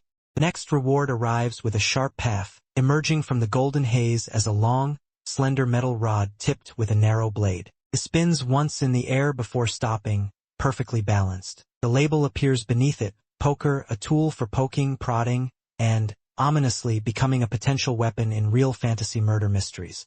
As the light dims, the last chest drops into view with a loud, metallic jingle. This one is heavier, reinforced with thick bands of metal and fitted with a solid lock. Its presence feels more serious, more final, as if whatever lies inside carries greater consequences. The items hover and rest around Carl in a loose semicircle, silent now. Weapons, healing, tools, and care for his companion, everything neatly provided. The dungeon has armed him, supplied him, and prepared him. Whether he's ready or not no longer matters.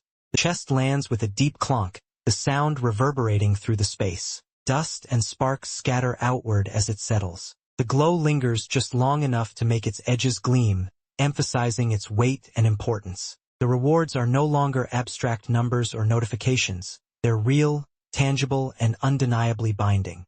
The final chest bursts open in a blinding flare of gold and white, its lid thrown back as radiant light pours out, washing the scene in brilliance and sharp rays. Items spill forward in rapid succession, supplies and tools tumbling into view as the system lists them off with mechanical cheer, the glow intensifying with each reward revealed. A bundle of explosives and a lighter snap into focus with a heavy bamf, the implication unmistakable. These aren't just tools, they're solutions to very loud problems. Sickly green skull materializes in a surge of eerie energy, labeled as a goblin pass. Its glow pulses with authority, promising power at a price.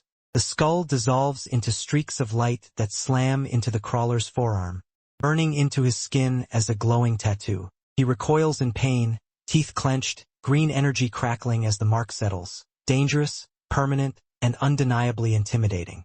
Carl leans over the remaining chests, shoulders tight, hands braced as if waiting for an explosion. Donut clings to his back, yellow eyes wide and unblinking, tail arched in tense curiosity. The ornate chest beneath his palms gleams with gold filigree, reflecting Carl's wary face in the dungeon's cold blue light as the silence stretches heavy with anticipation. With a sharp gleam, the chest bursts open in radiant gold, light surging upward as ribbons of energy curl through the air. A system window snaps into place, smugly announcing the enchanted night gaunt cloak of stoutness. Stat scroll, +4 constitution, resistance to poison and ice, added piercing protection. Before the tone turns mocking, warning it makes the wearer look like a dollar store Batman, and won't sit well with night gaunts. The joke stings, but the power is unmistakable.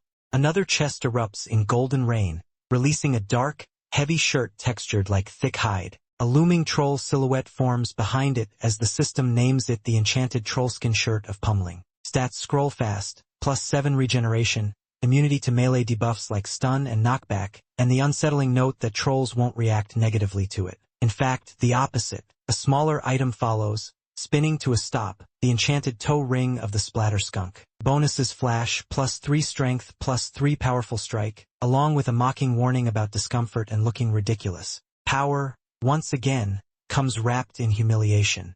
Golden light surges as the gear snaps into place. The cloak drapes over Carl's shoulders, the shirt molds to his frame, and rings of energy spin around his limbs. Donut peers over his shoulder as a bold alert flashes. New achievement. Loot. The follow-up stings. You're now a handsome son of a bitch. That's reward enough. Carl forces a tight grin, half pride, half exasperation. He looks stronger, sharper, changed. Light fades to reveal the final prize, an ornate, gold-bound chest etched with intricate designs, hovering alone in the air. A comm system label appears, legendary pet box. Carl and Donut stare up in silence, Donut's tail flicking once. This isn't just loot, it will redefine their survival, and the dungeon waits, savoring the moment. The legendary chest erupts in spectacle. Golden light explodes outward as ornate horns materialize around it, blaring an invisible fanfare, dio dio dio, while the lid clicks and rattles. The chest vibrates at the center of the display, bathed in radiant energy, as if announcing its importance to the entire dungeon. This isn't a simple opening, it's a ceremony. The violent surge of purple-white light, something small is launched from the chest. Smoke and magical vapor billow outward as a ribbon unfurls overhead, proudly labeling the prize. Enchanted pet biscuit. The contrast is immediate. After all that grandeur, the reward is tiny, almost laughably so. The biscuit falls from the glowing cloud and lands with a soft, unceremonious talk. No flash, no spectacle, just a small, round treat on the floor. Carl crouches and pinches it between his fingers. Up close, it looks ordinary and slightly crumbly, still warm with faint magic. His gloved hand hesitates, uncertainty settling in as the grand buildup collapses into something unsettlingly simple. Close on Carl's face as he squints at the biscuit, brows drawn tight. That's it, slips out, disbelief and disappointment mixing. The legendary buildup feels like a joke, and he might be the punchline. A system window appears, falsely casual and smug, warning that the biscuit only looks normal. Feed it at your own risk, it teases. What's the worst that can happen? The threat hangs heavy. Something will happen. Mordecai steps in, leaning casually with one arm braced, as if this were routine. Despite the relaxed posture, his expression is serious as he tells Carl to give the biscuit to his pet here, in the safe room. The advice carries weight, controlled danger, not recklessness. Carl's jaw tightens as a soft, magical hop lingers. Once he commits, there's no undoing it, and the dungeon is watching. Carl stands in the quiet safe room, holding the small, glowing biscuit between his fingers. Its light reflects off his frown as he studies it, wary. The question slips out, flat but suspicious. What does it actually do? It's the reflex of someone burned by too many dungeon rewards, and too few straight answers. Focus shifts to the mouseman, who answers without ceremony. Calm and dismissive, he explains that the biscuit's effects aren't fixed. It doesn't follow predictable rules. The way he says it hints at experience, even amusement, as if uncertainty itself is part of the dungeon's cruelty. The mouseman continues with casual calm. The only way to know what the biscuit does is to use it, or Carl could wait, sell it at a shop, and walk away with a few thousand gold. The choice hangs heavy, temptation and danger balanced in a single sentence. The focus shifts to Donut, looking up with wide, glittering eyes. Her golden pupils shine with excitement, tail lightly curled in eager anticipation. There's no fear, only trust, making the decision feel heavier than any warning ever could. Carl lowers his gaze, his face half in shadow as the room grows quiet. The weight of the choice settles on him. His mouth opens, but only a hesitant sound escapes, unfinished, uncertain. He's torn between logic and instinct, profit and risk, knowing whatever he chooses could change everything. An extreme close-up of the cat's face fills the frame, huge, luminous golden eyes reflecting the warm light of the safe room. There's an unsettling intelligence in that gaze, bright and focused, as if she understands far more than she lets on. The moment lingers, silent and intimate, pressing Carl to really see her. Carl's expression hardens as an internal realization crashes down on him. His thoughts surface in stark, echoing text. She's all he has left. The weight of that truth settles heavily in his chest, mixing guilt, responsibility, and fear into a tight knot he can't ignore. Doubt follows immediately. Carl questions the logic of his own emotions, wondering how much difference this biscuit could truly make. She's just a cat, he tells himself, small, fragile, and completely out of place in a dungeon designed to kill. His eyes lower, shadowed by uncertainty.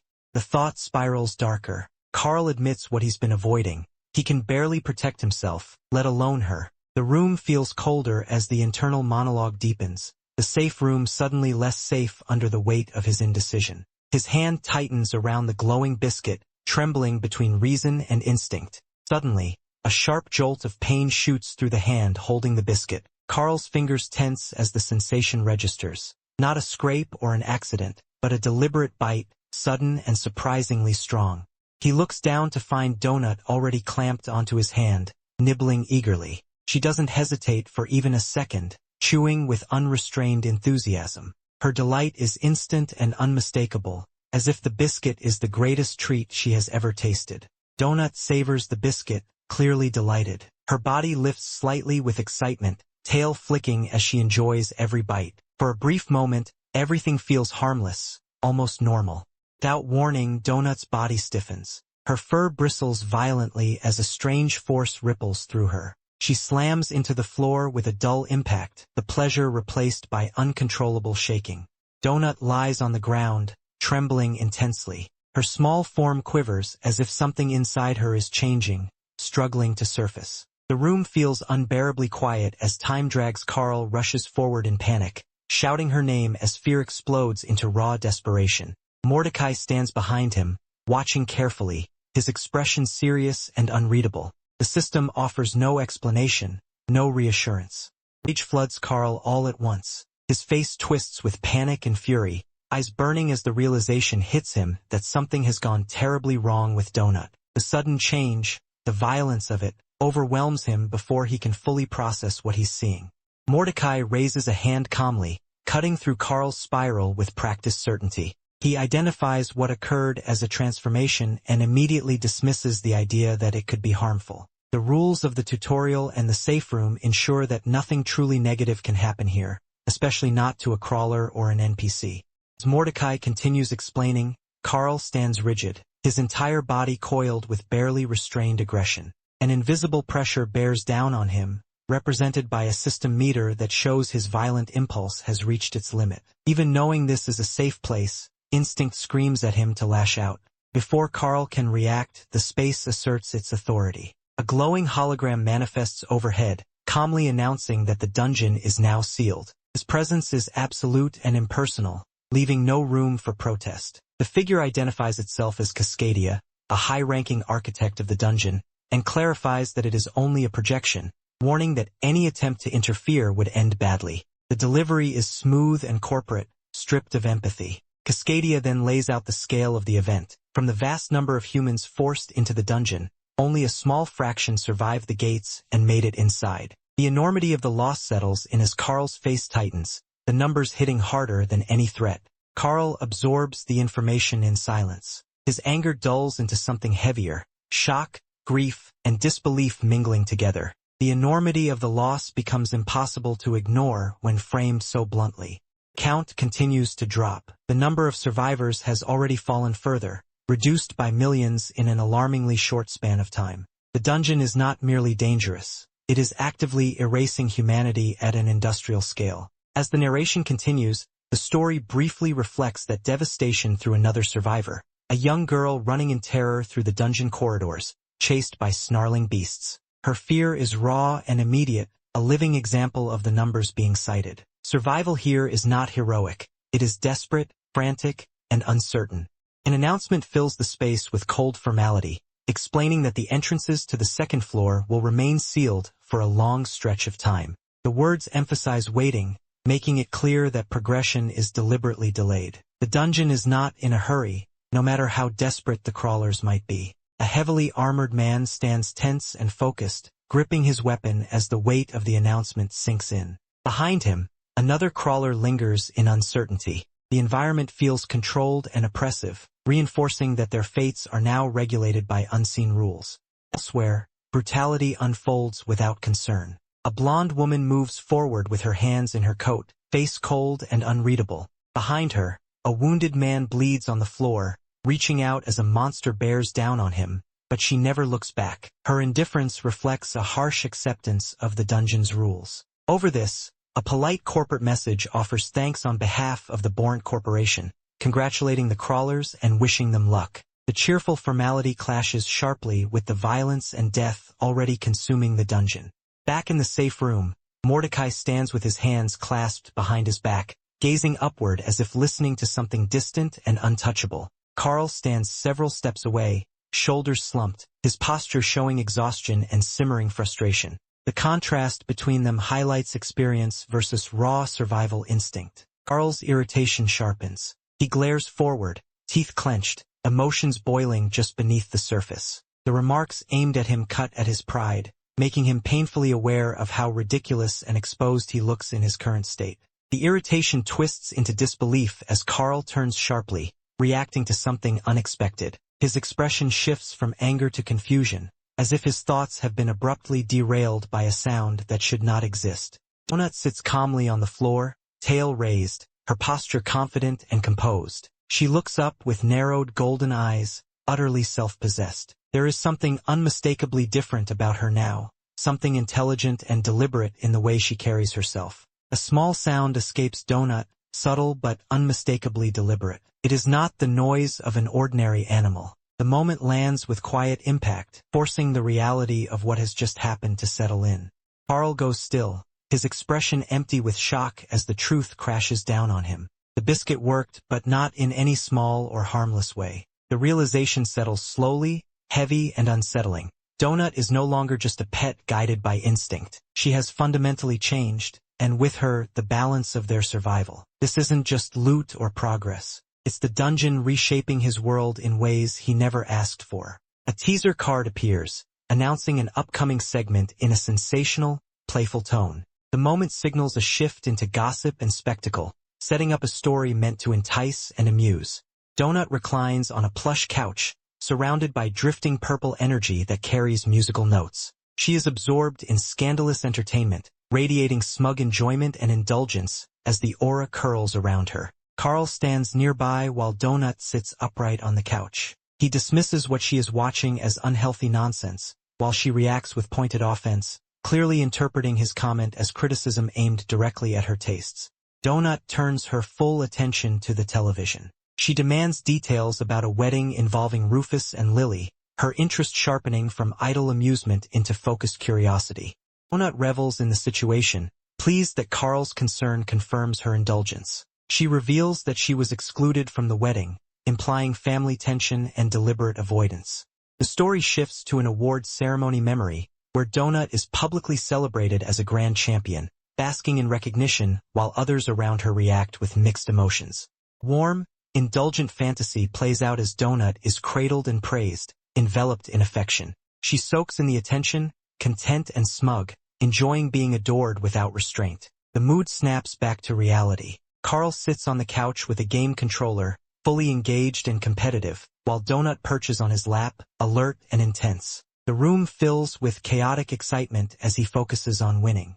The match ends abruptly. Carl reacts as Donut suddenly digs her claws into his leg, her irritation boiling over the moment his attention wavers. The playful situation turns painful in an instant. Carl relents. He allows Donut to stay where she is, irritation and resignation mixing as he accepts defeat in their small domestic standoff. Donut settles in, victorious and unbothered. Later, Carl stands by the window on a phone call, the outside world cold and distant. He dismisses the conversation bluntly, making it clear he has no interest in engaging further. Behind him, Donut lounges comfortably on her perch, secure and unmoved, while reminders of Carl's past life linger quietly on the desk below. Carl continues the phone call inside his apartment, pacing as he explains that he will take responsibility for Donut and her belongings until her parents can come for her. Outside, Snow and darkness press against the windows, emphasizing how cut off everything feels. He adds that the mountain pass should clear in a week or two, trying to sound practical and reassuring. Donut watches from her cat tower, her glowing eyes fixed on him, silently assessing his tone and intent. The call ends, and Carl collapses forward at the table, gripping his head in frustration. Donut hops onto the table and presses close, purring steadily, her calm presence cutting through his stress as the room falls quiet. Carl relaxes under the sound of Donut's purring and absently strokes her fur. She leans into the touch with clear satisfaction, smug and content, asserting herself as a comforting but dominant presence in his space.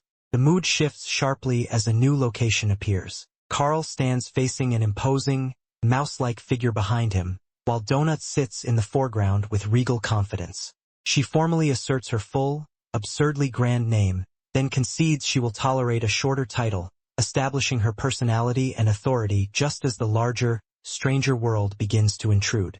Donut rises slightly, puffing herself up with dignity. She insists that such actions should not be done casually, especially when surrounded by important company, making it clear she expects respect.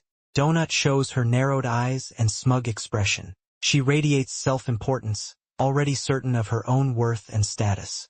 Donut decides that the title Princess Donut will suffice for now. She stands centered and composed, presenting herself as noble and authoritative despite her small size. Mouse-like figure's expression shifts sharply from amusement to alert focus. His eye hardens as he looks forward, suggesting that Donut's declaration and potential have caught his serious attention. He bursts into loud laughter, clearly amused, and orders Carl to check Donut's stats. His confidence fills the room, signaling that he sees Donut as more than just an ordinary pet. Carl raises his hand and activates the party interface. A translucent display forms in front of him, showing that Donut is now listed alongside him, officially acknowledged as part of his group. The full stat screen expands, clearly outlining Princess Donut's attributes. Her numbers are unexpectedly high in several areas, especially in charisma, immediately signaling that she is far from an ordinary companion. Additional system information appears, explaining a special growth effect tied to Donut. Her progression favors strength, intelligence, and charisma automatically, trading flexibility for steady, specialized growth. Carl reacts instinctively, pointing at the screen in disbelief. The realization hits him hard as he processes just how powerful and unusual Donut's setup is. His shock turns into irritation and wounded pride when he compares their intelligence values. He stares ahead, visibly unsettled by the fact that Donut's intelligence surpasses his own, forcing him to confront an uncomfortable truth about their new dynamic. The mouse guide clarifies the downside of Donut's growth rule, explaining that her lack of extra stat points permanently locks her frail constitution and modest dexterity. The trade-off is clear: explosive strengths paired with permanent weaknesses. The guide evaluates Donut's overwhelming charisma and concludes that a bard-oriented path suits her best. He emphasizes how rapidly her influence will grow as she levels, turning that single stat into a dominant force. Carl reacts with skepticism, struggling to picture Donut in such a role. The idea clashes with his expectations, even as the implications start to sink in. The guide explains the larger danger and opportunity. While crawlers and guides are unaffected by Donut's charisma, most dungeon inhabitants will not be. For the early floors, that advantage will be enormous, something Donut quietly acknowledges with smug satisfaction, fully aware that her presence alone can reshape encounters long before Carl realizes just how powerful she has become. The mouse guide slumps back into a chair with a weary exhale, already resigned to repeating explanations. His posture shows that dealing with Carl and Donut has derailed the usual flow of the tutorial. Donut sits upright with calm authority and dismisses the guide's suggestion outright. Her posture and narrowed eyes make it clear she has already decided her path and does not intend to be redirected. She states that she heard everything said about Carl, referring to him as her manservant without hesitation. Carl reacts with visible confusion and irritation, clearly caught off guard by both the title and her confidence, while Donut pushes forward, insisting they move on and begin immediately.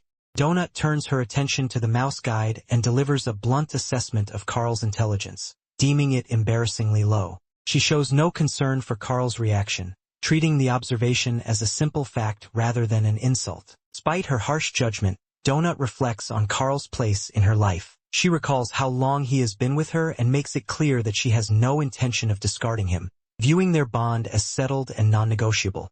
The mouse guide raises a finger and formally announces that Carl's menus have been activated. The moment marks the end of idle discussion and the beginning of Carl's true entry into the dungeon system, whether he is ready for it or not. A reward manifests before Donut, announced as a legendary quadruped box. The chest appears with overwhelming presence, clearly set apart from ordinary loot and meant specifically for a non-humanoid companion.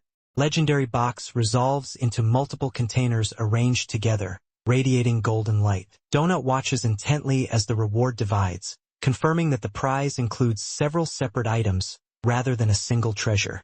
The chests burst open at once, spilling their contents forward. Potions and bundled supplies slide out in a rush, emphasizing the sheer quantity and practical value of the reward. Another reward appears, labeled as a silver adventurer box. It opens in a cooler blue glow, revealing a larger stockpile of potions and supplies meant to support continued survival rather than raw power. A final box opens to reveal a spell tome and specialized pet items. The tome grants access to magic missile, while the pet biscuits confirm that Donut is being treated as a fully supported party member, equipped not only for combat, but for sustained growth within the dungeon. Inside the gold box, a surge of purple energy erupts. A crown materializes from swirling darkness, its presence heavy and unsettling, immediately marking it as something unnatural and risky. The item is revealed as an enchanted crown with a deeply ominous nature. Carl reacts with unease, instinctively recognizing that anything with this kind of aura is likely to come with severe consequences. At the same time, the magic tome reacts. Dark tendrils of energy coil around it as Donut focuses, and the spell within transfers to her effortlessly, showing that she has already absorbed and mastered the magic without assistance. Guide acknowledges Donut's rapid understanding and control, clearly impressed. He accepts that she has already learned the magic missile spell, viewing this as a positive sign that she is adapting faster than expected and confirming her role as a dangerous and capable force within the dungeon. The mouse guide grows serious as he explains that one of the newly acquired items carries immense power along with real danger. His expression tightens, signaling that this is not a casual warning, but something that could change the course of events if mishandled. Donut, now wearing the glowing purple crown, appears completely satisfied. She calmly declares that the color suits her perfectly, treating Carl's concern as irrelevant. The mouse guide lets out a heavy sigh, clearly frustrated. His reaction suggests this situation is exactly what he had been trying to prevent. The system displays the crown's full description. It explains that the enchanted crown grants intelligence and social influence, while also spreading a deadly sepsis effect through attacks. More importantly, wearing it permanently places the wearer into the royal line of succession of the Blood Sultanate on a much deeper dungeon floor, a status that cannot be undone even if the crown is removed. The warning escalates further. The description makes it clear that anyone bound to this crown will eventually be forced to slaughter the reigning sultan and the entire royal family to progress, framing the item as something meant only for ruthless killers. Despite the horrific implications, the crown remains firmly on Donut's head, sealing a dangerous future path before Carl can stop it. Carl reacts with alarm as he realizes Donut has already put the crown on. He immediately doubts the decision, unsettled by its color and the ominous energy radiating from it. Donut lifts her head proudly, the purple crown glowing faintly as she reflects on her past achievements. She treats the idea of bloodshed as a familiar requirement rather than a moral obstacle, tying it to the effort needed to earn rare recognition. The mouse guide explains the nature of fleeting items, clarifying that the crown will crumble into dust if removed. He adds that once destroyed, a replacement will eventually appear elsewhere in the dungeon, ensuring the cycle continues. Carl stands in silence, surrounded by the newly acquired potions and supplies, processing the long-term consequences. The guide continues, making it clear that if another crawler ever claims the crown, that person simply becomes another obstacle that must be eliminated. As the explanation ends, Donut casually swats at the potions, knocking them aside with ease. Her action reinforces how lightly she treats the situation, accepting the crown's violent destiny as inevitable while Carl is left grappling with what that future will demand from them both. Carl fixates on the word kill, his expression tightening as the meaning of the crown's warning finally sinks in. The implication clearly unsettles him, forcing him to confront the scale of violence the item demands. Carl stares ahead, visibly overwhelmed, trying to process how quickly his position has shifted. The weight of responsibility and danger presses down on him as he wonders what direction his life has just taken. Donut stretches low to the ground in a slow, satisfied motion, utterly relaxed. She lays out her expectation clearly. Carl's sole purpose is to help her survive and climb all the way to the 18th level, so she can escape the dungeon. System confirms the changes without hesitation. The party is renamed under Donut's royal identity. Carl's title is rewritten as Royal Bodyguard, and Donut's own status is elevated to a Grand Champion designation. Carl reacts with disbelief, realizing that the dungeon has already accepted Donut as its ruling force, whether he agrees with it or not. Donut formally announces Carl's promotion, elevating him from a disposable attendant to her personal protector. The declaration is made with complete confidence, as though his role was always meant to evolve this way. The guide reinforces the change by explaining that Donut now holds the highest combined stats in the party. By the system's rules, that makes her the unquestioned leader, placing Carl beneath her authority by default. He downplays the importance of titles, dismissing them as largely meaningless labels. His tone suggests that hierarchy matters far less than survival and cooperation at this stage. Standing close to Carl, the guide explains the real reason they should stay together. Donut is currently far more powerful, and separating from her would only put Carl at unnecessary risk. Donut suddenly floats forward, purple energy rippling around her as she commands the door to open. The magic responds instantly, the sealed exit yielding to her authority. As the doorway fills with harsh light from outside, the guide issues one last reminder. The crown belongs to Donut, not Carl. Donut steps ahead without hesitation, casually remarking on the blood beyond the threshold, while Carl follows behind, fully aware that whatever waits outside, he is now bound to walk it as her protector. Mouse Guide delivers a final piece of practical advice. Now that their training is complete, entering any tutorial guild will automatically return them to this room, offering a last chance to ask questions before advancing further into the dungeon. Carl pauses at the threshold while Donut continues ahead into the darkness beyond the door. The Mouse Guide dismisses the moment with rough well wishes, signaling that their paths are about to diverge. Left behind, the Mouse Guide watches Carl go, his expression heavy and conflicted. He offers a quiet return of the sentiment, wishing Carl luck as well. Suddenly, the Mouse Guide grabs Carl again, twisting him back around with force. The urgency sharpens as he insists that, regardless of what the dungeon promises or claims, Carl must not trust it. With one final, intense warning, the guide makes the limit clear. Any deal, any temptation, is never worth the cost until Carl reaches the 12th floor, drawing a hard line that Carl will carry with him as he steps forward into what comes next. Before Carl can fully leave, the Mouse Guide pulls him close, gripping his cloak firmly. In a low, urgent warning, he stresses that Carl should bargain relentlessly with the system and its offers whenever he can. Mouse's hand pushes against Carl's chest one last time, reinforcing the warning with quiet insistence. The word to remember lingers heavily, meant to anchor Carl when fear and temptation rise later. Carl stumbles backward as the moment ends, the door slamming shut behind him with violent finality. The sound echoes like a verdict, sealing him back inside the dungeon's path. Now alone with his thoughts, Carl looks ahead, confused and uneasy. He struggles to understand the true meaning behind the warning, sensing that whatever awaits on the higher floors will force him to confront choices far worse than death. Carl turns the warning over in his head as he moves away, questioning whether the mouse truly believes dying is preferable to accepting an exit deal on the 10th or 11th floors. The thought unsettles him, clashing with his instinct to survive at any cost. A grim realization cuts through his doubt. He remembers how millions died within a single hour when the dungeon began, a reminder of how brutally low the odds already are. Carl drags a hand through his hair, disbelief and horror flooding his face. His voice cracks as reality sinks in. 3 million people have just died, while the cold stone floor and drifting motes of light make the moment feel eerily detached from the scale of the loss. Donut cuts through his shock without hesitation, snapping him back to action. She tells Carl they need to move, her tone firm and commanding, leaving no room for grief or delay. Carl turns, confused, glancing over his shoulder as if hoping for a different explanation. The dungeon looms around them, quiet and vast, amplifying his uncertainty. Donut issues her orders plainly. Carl will walk ahead, and if anything attacks, he will protect her. Carl stares back, incredulous, questioning whether her entire plan is really just wandering aimlessly, only for Donut to calmly reveal the truth. They have 29 hours before the aliens begin broadcasting their show, and every step from here on out is part of that performance. Princess Donut sits proudly in the open corridor, her tiny crown glowing as she delivers her verdict with unsettling cheer. They have exactly 29 hours to pull off something absolutely spectacular. The weight of her words clashes sharply with her cute, regal composure.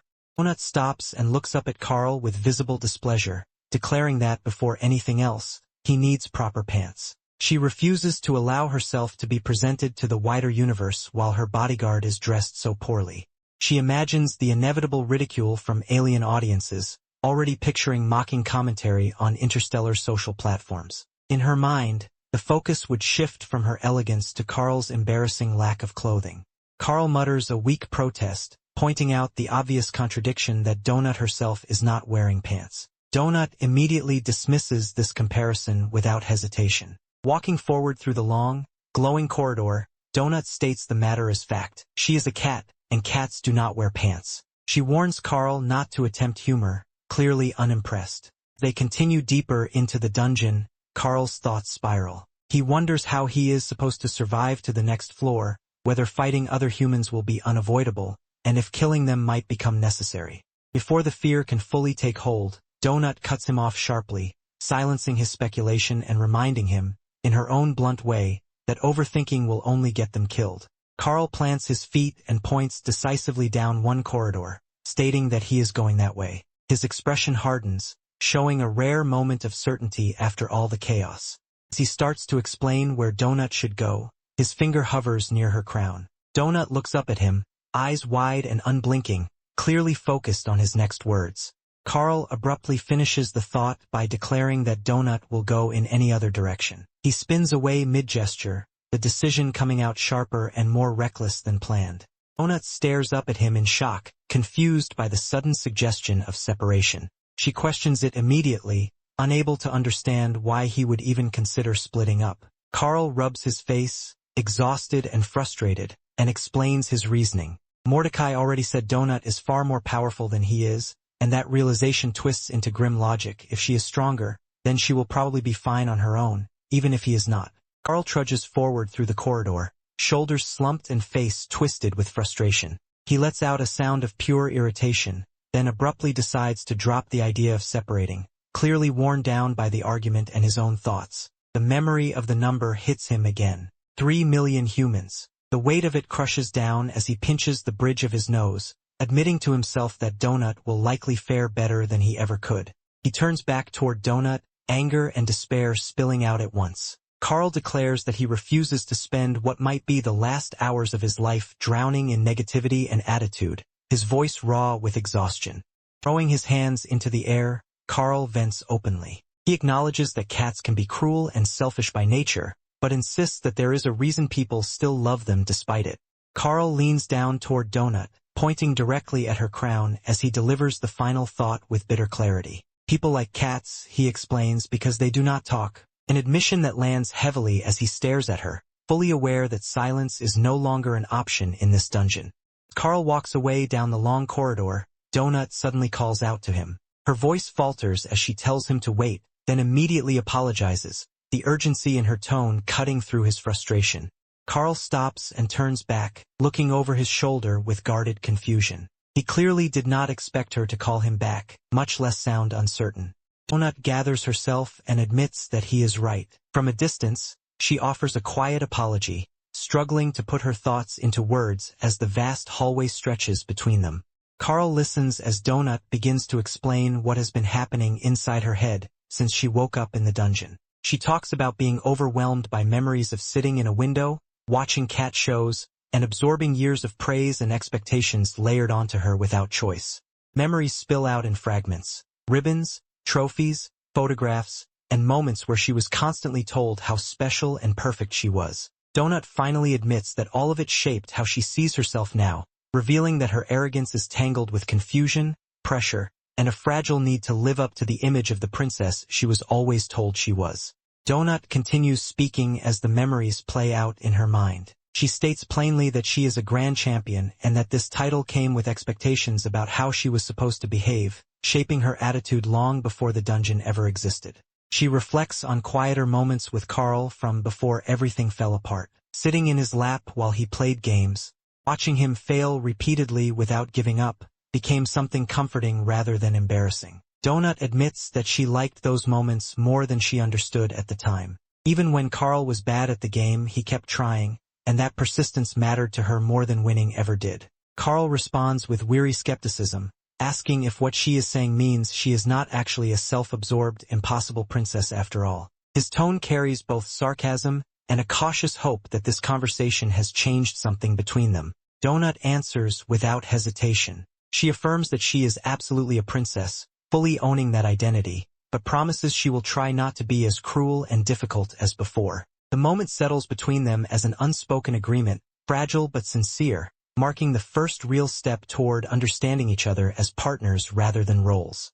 Donut lowers herself to the floor, her golden eyes wide and unblinking as she admits the truth plainly. She tells Carl that she needs him just as much as he needs her, the words heavy with fear rather than command. She confesses how terrified she is in this place and how unbearable the thought of being alone feels. Her usual arrogance is stripped away, replaced by raw honesty and vulnerability.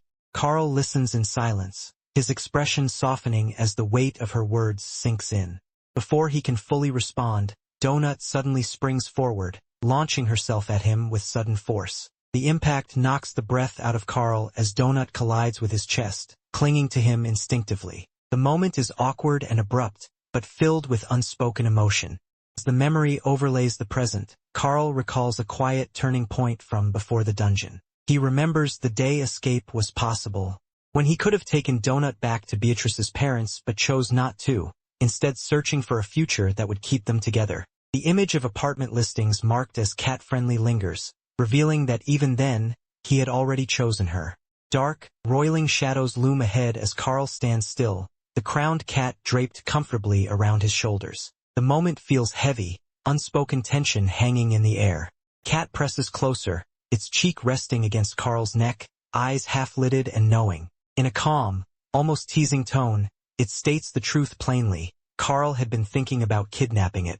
Carl stiffens, his brows knitting as he turns his face away, caught off guard. His denial falters before it even fully forms, uncertainty written all over his expression. Memories surface vividly. A stern man seated behind a desk marked lawyer, a powerful presence that radiates authority. The cat's voice continues, explaining that it wouldn't have worked. Her father would have reclaimed her immediately. Carl exhales slowly, eyes closing as the weight of that reality settles in. With a quiet sigh, he admits it at last. He already knew. Carl accepts the moment quietly. He nods once, the tension in his shoulders easing as he agrees to stay together, his hand settling instinctively against Donut to steady her. Donut relaxes against his neck, eyes closing as she begins to purr. The sound is soft and steady, a wordless sign of comfort and trust returning between them. Carl turns his attention forward and urges them onward. The long corridor stretches ahead, lit by warm torches and lined with stone arches that disappear into the distance. As they walk, Carl mutters a complaint about his lack of pants, reminding Donut that the situation is her fault for forcing him to jump out the window back at the start of the chaos. Donut immediately snaps back, insisting that without that jump they would both be dead by now. She then stiffens suddenly, her ears and eyes locking onto something ahead, and she sharply orders Carl to stop, warning him that there is something dangerous waiting further down the corridor. Carl stares down the long corridor as a low, animalistic rumble rolls toward them. His confusion is clear as he reacts to the sound, unable to make out its source.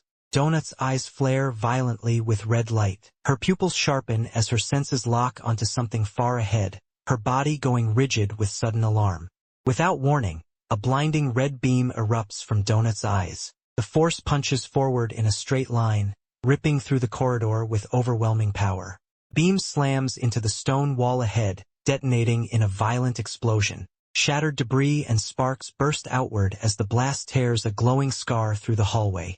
Smoke and dust billow thickly, swallowing the far end of the corridor. Within the drifting haze, two faint, glowing eyes flicker into view, unbroken and still advancing. The smoke parts as a massive, wolf-like monster lunges forward, jaws stretched wide and teeth bared. Its roar fills the corridor, confirming that the attack barely slowed it, and that the real fight is only just beginning. After the blast, Donut recognizes that they have located their target. He acknowledges its presence and urges action, pushing forward instead of hesitating. There is no celebration or relief in his tone, only urgency, as though whatever they have disturbed will not remain still for long. Carl reflects on the danger of acting without information, the thought flashing through his mind that their attack could have struck another survivor. The idea unsettles him even as movement sounds echo ahead, heavy and deliberate, growing closer with each step. From the depths of the corridor, a creature advances. Its form is unmistakably inhuman, its body massive and unnatural, marked by a glowing, damaged area that suggests it has already been hit. Each step lands with crushing weight against the stone floor, confirming that this is no lost crawler but a hostile entity closing the distance without hesitation. Realizing the threat is still standing, Carl's fear sharpens into alarm. Panic spikes as the creature continues forward, unfazed by the first attack. Without stopping to reassess, he commits to escalation, commanding Donut to fire again before the monster can reach them. Princess Donut's eyes blaze with an unnatural red light as power gathers around her. Energy crackles violently, concentrating into a thin, focused line that surges forward from her position. Carl stays planted beside her, tense but steady, trusting her timing as the attack is unleashed straight down the corridor. Beam slams into the charging creature's head with brutal precision. Flesh bursts apart at the point of impact, blood and fragments spraying outward as the force punches straight through its skull. The monster's jaws gape open mid-lunge, its momentum abruptly broken by the overwhelming strike. Smoke and debris drift through the corridor as the creature staggers but does not fall. Its body remains upright, swaying unnaturally, with its chest still glowing from internal heat. A system identification appears, confirming the monster's nature and level. A hostile llama, low-level but extremely dangerous. The creature throws its head back as its throat ignites brighter, molten light swelling inside its mouth. Heat radiates outward as it prepares a counterattack, the glow pulsing like a furnace about to erupt. The damage it has taken only seems to have driven it into a more violent state. With a sudden, violent release, the llama expels a blazing mass downward, the impact erupting in a burst of fire and force against the stone floor. The corridor is engulfed in heat and light as the creature retaliates, proving that despite its injuries, it is still fully capable of unleashing devastating attacks. A glowing mass of molten spit flies in front of Carl, bursting outward in a violent splash. Substance spreads instantly, thick and incandescent, sending sparks and heat in every direction as it clings to the ground rather than dissipating. The molten pool continues to sizzle and creep, its surface roiling like living fire. The heat radiating from it is intense, enough to warp the air above it and threaten anyone who gets too close. Carl staggers back, eyes wide as he finally understands what he is facing. The realization hits hard that this monster is not just spitting fire but actual lava, turning the corridor floor into a deadly hazard with every attack. He turns urgently toward Princess Donut, demanding another attack. Donut, still perched on his shoulder, looks strained and frustrated as she admits she has exhausted her mana, leaving them without her most powerful weapon at the worst possible moment. With no time to argue, Carl breaks into a sprint, carrying Donut as he charges straight down the corridor. Ahead of them, the bad llama readies another attack, its body still glowing with internal heat as it gathers lava in its throat. The bad llama's head jerks upward from the savage impact, its jaws snapping shut as Carl drives his raised arm straight through it. Agony surges through him as its teeth clamp down, heat and pressure crashing together while embers and sparks rain around them. Carl reacts instantly, twisting his body and driving his momentum into the creature at close range. He slams forward, refusing to be dragged down, his expression tight with shock as he realizes just how strong the monster is at this distance. A surge of pain rips through Carl's clenched fist as bones shatter from the impact. The agony nearly knocks him unconscious, his vision blurring as he struggles to stay upright. The punch lands hard. The impact tears free a spray of molten spit and blood from the llama's mouth as its head jerks violently to the side. The force finally breaks its hold, sending fragments of glowing lava scattering through the air. The lava splashes across the stone floor nearby, spreading in sizzling streaks that burn and hiss on contact. Carl pulls back just in time, teeth clenched and eyes blazing, fully aware that the fight has shifted into a brutal, close-quarters struggle where one mistake could mean being burned alive. Carl staggers as pain surges through his arm and shoulder, his body twisting as he fights to keep his balance. His jaw tightens and his breath catches, the strain of the close-range struggle finally breaking through his focus. He forces himself forward anyway, drawing his arm back with grim determination. His eyes lock onto the creature as he commits fully, channeling everything he has left into one brutal motion. Carl drives his fist straight into the glowing mass in the llama's chest. The impact lands deep, the force tearing into the molten core as the creature's body jerks violently. Heat and resistance collide at once, but Carl does not pull back. The strike detonates inside the creature. Molten matter erupts outward in a violent burst, splashing across its body and spraying the air with burning fragments as the llama's frame convulses under the damage. The bad llama is thrown backward, crashing hard onto the stone floor. Its limbs flail as it lands on its back, blood and molten residue spreading beneath it while the glow in its chest flickers erratically, signaling that the creature has finally been driven to the brink. Bad llama's body convulses violently as it collapses onto its back. A guttural, broken sound escapes it while the molten core in its chest sputters and flares, heat rippling outward as its limbs twitch uncontrollably. Carl drops to one knee nearby, clutching his injured arm tightly against his chest. Pain pulses through him in sharp waves, forcing his teeth to grit as sweat beads along his brow and his breathing turns ragged. He steadies himself and summons his interface. A translucent blue panel materializes before him, hovering in the air as he reaches out with a trembling finger, urgency overriding everything else. The status display fills his vision, detailing damage to his arm down to individual bones and joints. Healing indicators begin activating, but warnings flash alongside them, listing his current condition and confirming that fatigue is actively hindering his recovery. Carl studies the readout with a tense, focused expression. Even as the pain persists, he recognizes how quickly the system is responding, silently acknowledging that without it, his injuries would have already taken him out of the fight. Carl steadies Princess Donut in his hands as she shifts her weight, her claws digging briefly into his glove while she adjusts herself. He winces at the pressure on his injured arm, the pain flaring sharply, but he does not pull away. He looks down at her with a tight, frustrated expression, fully aware that the fight did not go cleanly. The outcome weighs on him, not as relief, but as irritation at how recklessly it unfolded. Princess Donut stares back at him, eyes glowing with sharp intensity beneath her jeweled crown. Her posture is rigid and judgmental, making it clear she is displeased with how carelessly Carl allowed himself to get hurt. Carl's irritation boils over as he gestures angrily down the corridor toward the fallen monster. The memory of molten lava spraying across stone and flesh is still fresh, and his anger is fueled by how close the encounter came to killing them. Princess Donut hops down and pads toward the bad llama's corpse, now lying motionless in a spreading pool of blood. An inventory interface manifests above the body, neatly displaying the spoils of the kill as she stops beside it, tail flicking once while the corridor finally grows quiet again. Princess Donut stands proudly in the corridor, chest puffed out beneath her jeweled crown. She radiates smug satisfaction, already tallying the fight in her favor as the system's judgment settles in her mind.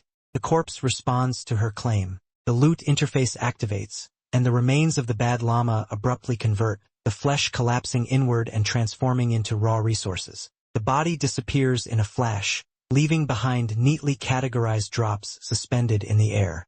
Carl lowers himself into a crouch, exhaustion finally catching up to him. He gestures toward Princess Donut, conceding the first pick without protest. His posture is tense but resigned, his injured arm hanging stiffly as he waits. A large system window appears above the spot where the monster fell, formally identifying the kill. It lists the bad llama's level, credits Princess Donut as the primary killer, and notes Carl's contribution as support. The rewards populate beneath the notice, blunt and unapologetic in their wording. Carl turns away from the loot window and opens his own inventory. The translucent blue panel unfolds beside him, tabs shifting until consumables appear. His expression hardens into focus as he prepares to stabilize himself, knowing that surviving the dungeon will depend on managing injuries just as carefully as winning fights. Princess Donut suddenly springs upward beside Carl's legs, her body lifting with an excited bounce. Her eyes shine as the system's response floods in, and her tail flicks sharply with barely contained pride at the notifications stacking in her favor.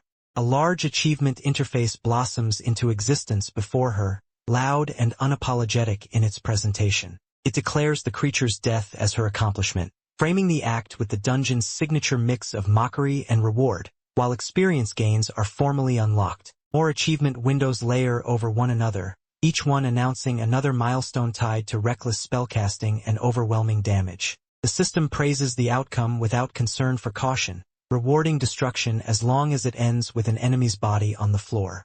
A solid bronze chest materializes nearby, settling onto the stone with weight and finality. Princess Donut turns toward it immediately, gaze fixed and intent, already claiming ownership as the glow of earned rewards reflects in her eyes. Far down the corridor, the dungeon stretches onward beneath steady torchlight, quiet once more after the violence. Somewhere within that silence, a presence observes with interest, expressing satisfaction at the chaos just unleashed, as Carl and Princess Donut stand amid the aftermath, hurt, rewarded, and pulled deeper into the dungeon's rhythm. Carl pauses in the middle of the corridor, studying the long, open passage ahead. The wide stone floor and uninterrupted arches feel exposed, offering too many angles for danger to emerge without warning. Donut weighs the risks and instinctively distrusts the openness of the main route. Before he can finish the thought, Princess Donut darts ahead, her small body slipping around the corner with eager momentum. Carl reacts immediately, calling out to stop her, the urgency in his voice breaking the brief calm they had found. He breaks into a run, bare feet striking the stone as he chases after her. His cloak flares behind him and his injured arm tugs painfully with each step, but he forces himself forward, unwilling to let her rush blindly into danger. Princess Donut disappears fully around the corner, her tail the last thing visible, before she vanishes from sight. The sound of her movement fades just enough to make the silence feel threatening. Carl reaches the corner and braces himself against the stone wall, one hand lifted as he leans through cautiously. He warns her not to get too far ahead, his body tense and ready, fully aware that the dungeon punishes impatience far more harshly than hesitation. A sudden, distant cry slices through the corridor, sharp and desperate enough to freeze Carl mid-step. His head snaps to the side as the sound echoes again, raw panic carrying clearly through the stone passageways. Another noise follows immediately, hard, concussive bursts that strike the air in rapid succession. Carl's eyes widen as recognition hits, his body tensing at the unmistakable rhythm of explosive force being unleashed somewhere ahead. Instinct takes over. Carl pivots and surges forward, boots skidding slightly as he accelerates down the corridor. The urgency in his movement strips away hesitation, driven by the realization that something dangerously unfamiliar is happening nearby. Princess Donut races ahead once more, her small body darting straight toward the source of the disturbance. Carl lunges after her, arm outstretched, refusing to let her charge headlong into whatever chaos is unfolding. He catches her mid-stride and lifts her firmly into his grasp, pulling her back against his chest. Snow-like motes drift through the torchlit air as he steadies her, jaw clenched and eyes locked forward, bracing himself for what waits beyond the next stretch of corridor. Princess Donut's expression tightens with deep offense, her golden eyes narrowed beneath her jeweled crown. Being carried like luggage clearly violates her sense of royal dignity, and her irritation radiates despite the danger surrounding them. Carl keeps a firm grip on her, his tone serious as he reins her in. He focuses on the corridor ahead, reminding her through his actions that the dungeon is still full of unknown threats, and that reckless movement could get them both killed. He braces himself, shifting his stance and pulling Donut closer as his attention locks forward. His jaw sets as he emphasizes caution, driven by the growing sense that something hostile is nearby. Down the corridor, a creature reveals itself. A low, skittering shape crawls into view, its body segmented and insect-like, legs scraping against stone as it moves. A wet, corrosive hiss escapes it, and a stream of green acid drips from its mouth, sizzling where it hits the floor. Blue system window manifests, identifying the monster as a scatterer, level 1. The description frames humans as pests in the creature's eyes, something foul that needs to be eradicated. The implication is clear. The thing advancing toward them was never meant to flee. It exists to hunt and destroy. Princess Donut reacts with immediate revulsion, her body tensing atop Carl's head as she recoils from the sight ahead. The creature disgusts her on a visceral level, and her instinctive response is simple and absolute. She wants it gone. Carl moves without hesitation. He lunges forward, twisting his body and driving a powerful kick down the corridor. The force of the strike slams into the scatterer before it can advance, sending it crashing violently into the stone floor. Panel 63. The monster bursts apart on impact. Green acid erupts outward in a chaotic spray, splattering across the corridor as fragments of its body scatter in all directions. The corrosive fluid hisses as it eats into the stone, leaving behind a noxious haze. Both Carl and Donut recoil in shared disgust as the acidic mist drifts around them. Carl grimaces, shoulders hunched, clearly regretting how close they are to the mess. Donut, perched above him, expresses her horror with dramatic intensity, offended that such filth dared exist in her presence. A soft glow rises beside Donut as the system registers the kill. Her eyes light up with delight as she realizes she has gained experience from the encounter. Carl, still looking unimpressed and mildly nauseated, points out the obvious truth through his expression alone. She benefited without lifting a paw. Princess Donut sits proudly atop Carl's head, eyes closed in smug satisfaction, as she credits her recent gain to her guidance. She carries herself like a seasoned mentor, thoroughly convinced that the system has finally acknowledged her influence. Carl walks forward down the corridor, bare feet padding over stone tiles still stained with green acid residue. Donut continues basking in her self-importance, clearly pleased with herself, while Carl's expression hardens with quiet disbelief. Princess Donut suddenly stiffens. Her eyes snap open, the smug calm vanishing as something ahead catches her attention. Confusion replaces confidence in an instant. Carl slows to a stop as well. Ahead of them, set absurdly into the dungeon wall, is a plain wooden door with a clear sign marking it as a bathroom. The mundane symbol clashes violently with the torchlit stone and oppressive dungeon atmosphere. Carl stands in the center of the corridor, staring straight ahead at the door, baffled by its existence. The long hallway stretches behind him in perfect symmetry, torches burning steadily, debris drifting in the air, while the simple presence of a restroom inside a deadly dungeon leaves him openly questioning the logic of the world he has been dragged into. Carl walks down the stone corridor barefoot, his steps cautious and slow. Princess Donut sits balanced on his head, her jeweled tiara steady despite the movement. A simple sign with a human figure hangs nearby, marking the restroom. The dungeon around them feels temporarily quiet, almost mundane, as though this place were pretending to be ordinary. The moment they reach the door, Donut abruptly springs down from Carl's head. Her urgency is unmistakable as she bolts forward, tail flicking behind her. Carl reacts a beat too late, instinctively reaching out as dust stirs around his feet. Donut makes it clear she cannot wait, while Carl realizes he has lost control of the situation.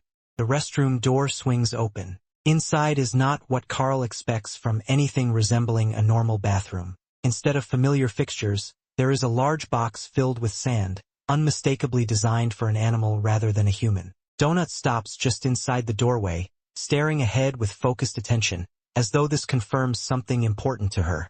Carl steps closer and peers inside, confusion spreading across his face as he takes in the sight. His tired expression shifts into disbelief as the reality sinks in. The dungeon has not simply provided a bathroom, it has tailored it specifically for Donut. Before Carl can fully process what this means, the doorway itself closes in.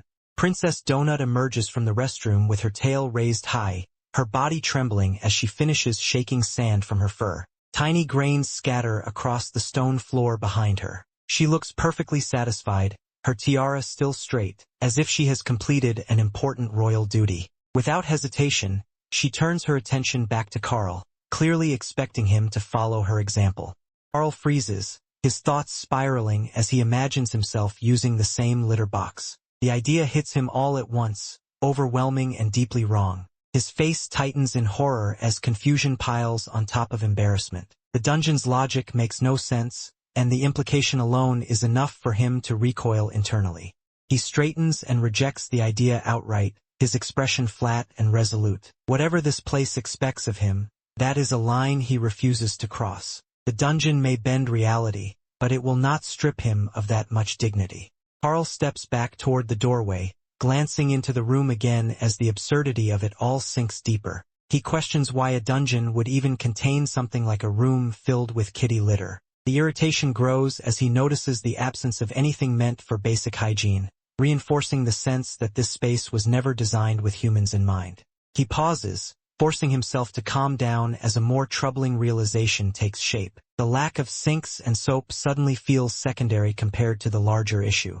His expression sharpens as he wonders why the room changed at all, and whether the act of opening the door triggered the dungeon to rewrite the space. The thought lingers, unsettling and unanswered, as he stands there trying to understand how deeply the dungeon is watching and reacting to them. Carl stands just outside the restroom, frustration etched across his face as he struggles to reconcile what he has just seen. Princess Donut perches against his shoulder, her bright eyes alert. The simple restroom sign overhead only deepens his irritation. None of this aligns with logic, and the dungeon's attempt at imitation feels sloppy and wrong. The air shifts. A sharp, crawling sound carries down the corridor, unmistakable and wrong in a way that makes Carl's body tense instantly. From the far end of the passage, massive shapes emerge, skittering forward with speed and purpose. The sound of their movement echoes between the stone pillars as they close in. Information floods in as the creatures advance. These are identified as Scatterer Brood Guardians, Level 4 threats. They are not ordinary insects, but roaches swollen with aggression, altered by rage and chemical stimulants until their bodies have grown large and violent. They move like a pack, driven by a singular intent to overwhelm anything in their path. Carl reacts with disgust as the scale of the creatures becomes clear. These are not just pests made dangerous by circumstance. They are deliberately engineered to be worse. Princess Donut presses closer, her posture tightening as she tracks every movement, instinctively aware that these enemies are far more serious than the smaller creatures they have faced before. Explanation finishes as tension spikes. Unlike their lesser counterparts, these monsters are built to kill. Carl's hand clenches, his focus snapping away from confusion and revulsion and locking onto survival. Princess Donut's eyes flare with intensity, a sharp spark of power igniting as she prepares herself. The moment of questioning ends, replaced by the certainty that a fight is about to begin. Princess Donut launches upward in a sudden burst of power, her small body cutting through the air as red energy traces spiral beneath her. The force of her movement snaps the tension in the corridor like a pulled wire. Below her, Carl braces himself, already moving as the attack unfolds, fully committed to the clash.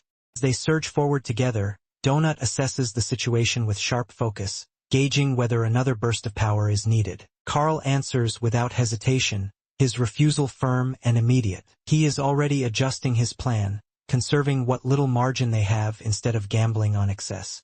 Carl brings his weapon up in a clean, brutal arc. The swing carries his full weight and intent, driven by urgency rather than finesse. The dungeon's light streaks past as the blow descends, aimed squarely at the advancing guardian. The strike connects. The Scatterer Brood Guardian slams into the stone floor with a heavy impact, its armored body rattling as the force ripples through it. Dust and fragments scatter outward as the creature's momentum is abruptly stopped. Health indicator flares into existence above the monster, showing that the hit barely dents its remaining strength. The creature lies stunned but far from defeated. Carl's stance tightens as the reality sets in. This enemy can take punishment, and the fight is only beginning. Carl exhales sharply, his eyes half-lidded as irritation and exhaustion flicker across his face. Princess Donut remains close against him, equally unimpressed. Beneath them, the Scatterer Brood Guardian twitches, its body pressed low to the floor, red markings pulsing with restrained fury as it gathers itself. Carl suddenly raises his voice and makes a decisive motion with his hand. A glowing blue interface snaps into existence beside him, and an item materializes midair. The object is unmistakably utilitarian and absurdly specific, a fire poker, summoned with a sharp crack of energy as Carl commits to improvisation. He grips the fire poker and lashes it forward in a swift, snapping motion. The hooked end catches the monster cleanly, digging into its armored body. The creature is yanked violently across the stone, its legs scraping and flailing as it is dragged toward Carl against its will. Carl releases the poker without ceremony, watching it arc away uselessly after serving its purpose. His expression barely changes, a tired sigh escaping him as the weapon clatters out of relevance. The maneuver has bought him exactly what he wanted, position and timing. He steps in and delivers a brutal kick, driving his foot straight into the creature's body. The impact bursts it open in a spray of vivid green fluid that splashes across the floor and walls. The Scatterer Brood Guardian collapses, its violent motion ending abruptly as Carl stands over it, breathing hard while Princess Donut remains steady at his side, eyes still locked forward in case more horrors follow. The remains of the Scatterer Brood Guardian lie motionless on the stone floor, its body split and leaking bright green fluid that spreads in irregular streaks between the tiles. The fight has ended decisively, leaving only the mess behind as proof of how close it came to being dangerous. Carl grimaces, his jaw tightening as the adrenaline drains out of him. Princess Donut presses against his shoulder, her expression sour and displeased. The lingering smell and the sticky residue on the ground make the victory feel unpleasant rather than satisfying. A system notification manifests, announcing the acquisition of a new ability. Carl has gained the skill Foot Soldier at level 1, granting a modest increase to the damage he deals when kicking. The dungeon rewards brutality in its own blunt, transactional way. With the threat gone, Carl turns and walks back toward the restroom door. Steam or dust curls faintly at the bottom of the frame, and the corridor resumes its uneasy quiet. The absurdity of the location returns now that survival is no longer the immediate concern. Carl stops in front of the restroom entrance and studies the sign mounted beside it. The notice states that the bathroom is only for paying customers, and that the establishment is not obligated to provide access to the public. He stares at it in silence, the message landing with bitter irony in a place where nothing about choice, payment, or obligation has any real meaning at all. Carl cautiously pushes the restroom door open and leans inside. The interior is plain and utilitarian, tiled in dull gray, with a single toilet and a mounted roll of paper. It looks like an ordinary men's bathroom, clean and intact, as though nothing about it belongs in a death dungeon. Steps in another half-pace, brow tightening as confusion settles in. Princess Donut peers over his shoulder, her wide eyes alert. Carl pauses, processing the fact that this room is completely different from what had been there before, with no trace of sand, no tailored absurdity, and no obvious trick waiting to spring. The corridor behind them erupts into danger again. Princess Donut's eyes blaze with violent red light as she unleashes her power, thin beams cutting forward with ruthless precision. Carl moves in tandem with her, twisting his body into motion as instinct and timing take over. Carl's leg snaps out in a powerful arc, striking a rushing creature with crushing force. The kick lands cleanly, enhanced by his newly gained skill, and the monster's body buckles under the impact. Around them, other roach-like forms recoil or collapse, the hallway briefly overwhelmed by the aftermath of coordinated violence. The moment passes as quickly as it began. Carl straightens and looks ahead at a nearby wooden door marked with a sign identifying it as a tutorial guild. Just beyond that, another door comes into view, painted red and labeled with a crude cowgirl symbol. He stares at it in silence, his expression flat and wary, already bracing himself for whatever twisted logic the dungeon plans to impose next.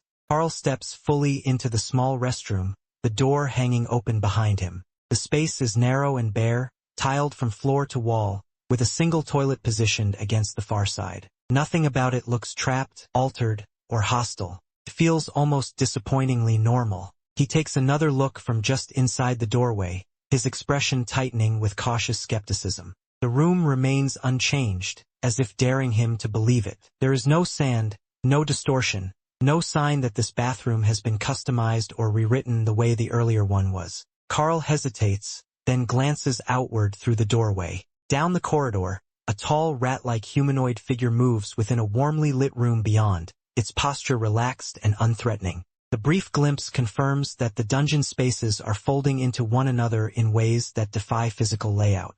Carl turns his head back toward the interior, eyes narrowing as he processes what he has just seen. The realization begins to form that these rooms are not separate destinations at all, but access points leading somewhere else entirely. He pauses beside the toilet, staring down at it with a mixture of disbelief and reluctant curiosity. The question settles in his mind with uncomfortable clarity. If every tutorial guild door leads to the same place, then it stands to reason that every bathroom door might lead to the same toilet. Dungeon is not providing convenience. It is recycling space, stripping privacy and logic down to the bare minimum. Carl stands just outside the restroom, staring at the door as if it has personally offended him. His shoulders sag slightly beneath his tattered cloak, and his expression tightens with irritation and disbelief. The corridor stretches out behind him in neat symmetry, torches burning steadily, as though nothing strange has happened at all. Understanding finally clicks. Carl's face breaks into a sharp, almost manic grin as he points emphatically back toward the bathroom. The realization feels important, even if he cannot fully articulate why. He knows the conclusion is correct, even if the implications are still foggy and unsettling. The grin fades as quickly as it appears. Carl reaches for the door handle and pulls it shut, the motion firm and final. The door closes with a solid sound that echoes down the hallway, sealing the absurdity behind it as if refusing to think about it any longer. Princess Donut looks up at him from the stone floor, her golden eyes narrowed with concern rather than mockery. Her posture is composed, regal even, but there is a clear edge of worry in the way she watches him. Carl looks down at her, the earlier intensity drained, replaced by fatigue and resignation. Without another word, Carl turns and starts walking down the corridor again, barefoot steps quiet against the stone. Princess Donut pads along at his side, her tail swaying gently. The strange restroom doors fade behind them as they move forward, leaving the unanswered questions to linger in the dungeon's recycled spaces, while they return to the more familiar danger ahead. Carl brings his foot down hard on another cockroach. The brittle body collapses under the force, bursting apart and splattering the floor with vivid green fluid. The impact is decisive and practiced, as if his frustration has found a simple outlet through repetition. Almost immediately, a dungeon notification manifests, acknowledging the act as a newly recognized accomplishment. Stands there barefoot, feet slick with green residue, chest rising and falling as he tries to catch his breath. Another notification follows, more detailed and far more intrusive, elevating the act into a defined skill. The dungeon's tone feels uncomfortably intimate, celebrating the method rather than the necessity, and Carl's breathing grows heavier as irritation and disbelief mix together. Carl hunches forward slightly, teeth bared as he exhales sharply. His muscles remain tense, as though he is bracing against the absurdity of being evaluated and rewarded for something so crude. The glowing text hovers nearby, continuing its explanation without regard for his discomfort, treating the killing of vermin as something almost ceremonial. He presses his foot down again, slower this time. The crushed remains smear beneath his sole, and his toes curl reflexively as the last movement fades away. Another line of dungeon commentary appears, questioning whether there could be a more honorable way to kill, as if mocking both the act and the person forced to perform it. Carl straightens, jaw tight, eyes sharp with anger rather than fear. The question lingers in the air, unanswered. To him, survival has never been noble, only necessary, and the dungeon's attempt to romanticize it feels like another quiet cruelty layered atop everything else. Carl stiffens as another dungeon notification unfolds in front of him. A thin beam of light traces down from it, linking the message directly to him as if he is being measured and catalogued. The text explains the practical effect of the skill in precise mechanical terms, increasing the force he can apply with his bare foot. The clinical explanation clashes sharply with the mess still smeared on the stone beneath him. Princess Donut lifts her head and blinks slowly, absorbing the implications. Her expression remains calm, but there is a subtle firmness in her eyes as she reaches an immediate conclusion. To her, the situation clearly suggests that shoes are no longer a priority, no matter how much dignity Carl might wish to preserve. Carl exhales and answers without hesitation. His eyes close briefly as if accepting an unpleasant truth, and his posture straightens with resolve. Whatever discomfort or embarrassment comes with it, he has already decided that footwear can wait. Survival, and the strange advantages the dungeon keeps pushing on him, matter more.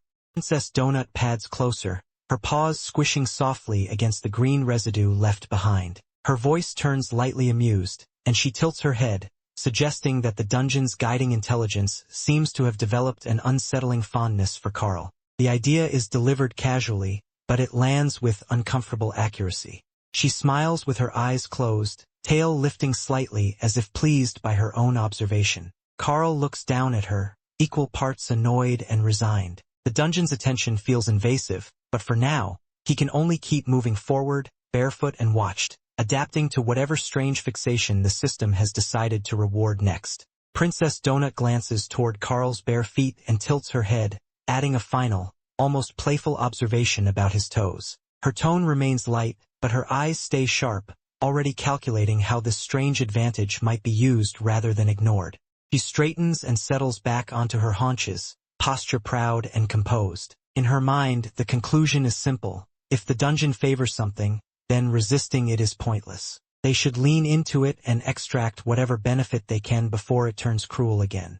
Carl responds with visible discomfort. His shoulders tense and his jaw tightens as he admits that the attention unsettles him. The idea of being favored, watched, or indulged by the dungeon feels wrong in a way he cannot easily explain. Princess Donut looks up at him, her expression flattening into calm seriousness. She reminds him, with blunt practicality, that far worse outcomes await them if they hesitate or indulge discomfort. Being devoured by something monstrous is not a theoretical concern. It is an ever-present threat. Carl sighs and bends down as Princess Donut hops lightly into his arms. He catches her instinctively, holding her close as she settles against his chest. The moment softens the tension, and his expression relaxes just a little. For now, exhaustion explains his unease better than fear, and with Princess Donut safely in his grasp, they prepare to keep moving forward. Princess Donut settles comfortably in Carl's arms, her body warm and heavy against his chest. She radiates calm as she reassures him that rest will dull the edge of his discomfort. The strange fixation on his feet, she believes, will feel less invasive once exhaustion loosens its grip. Carl listens, eyes half-lidded, the weight of sleeplessness finally surfacing. The realization lands heavily that they have been pushing forward without pause. Time has blurred inside the dungeon, stretching every moment until it feels far longer than it should.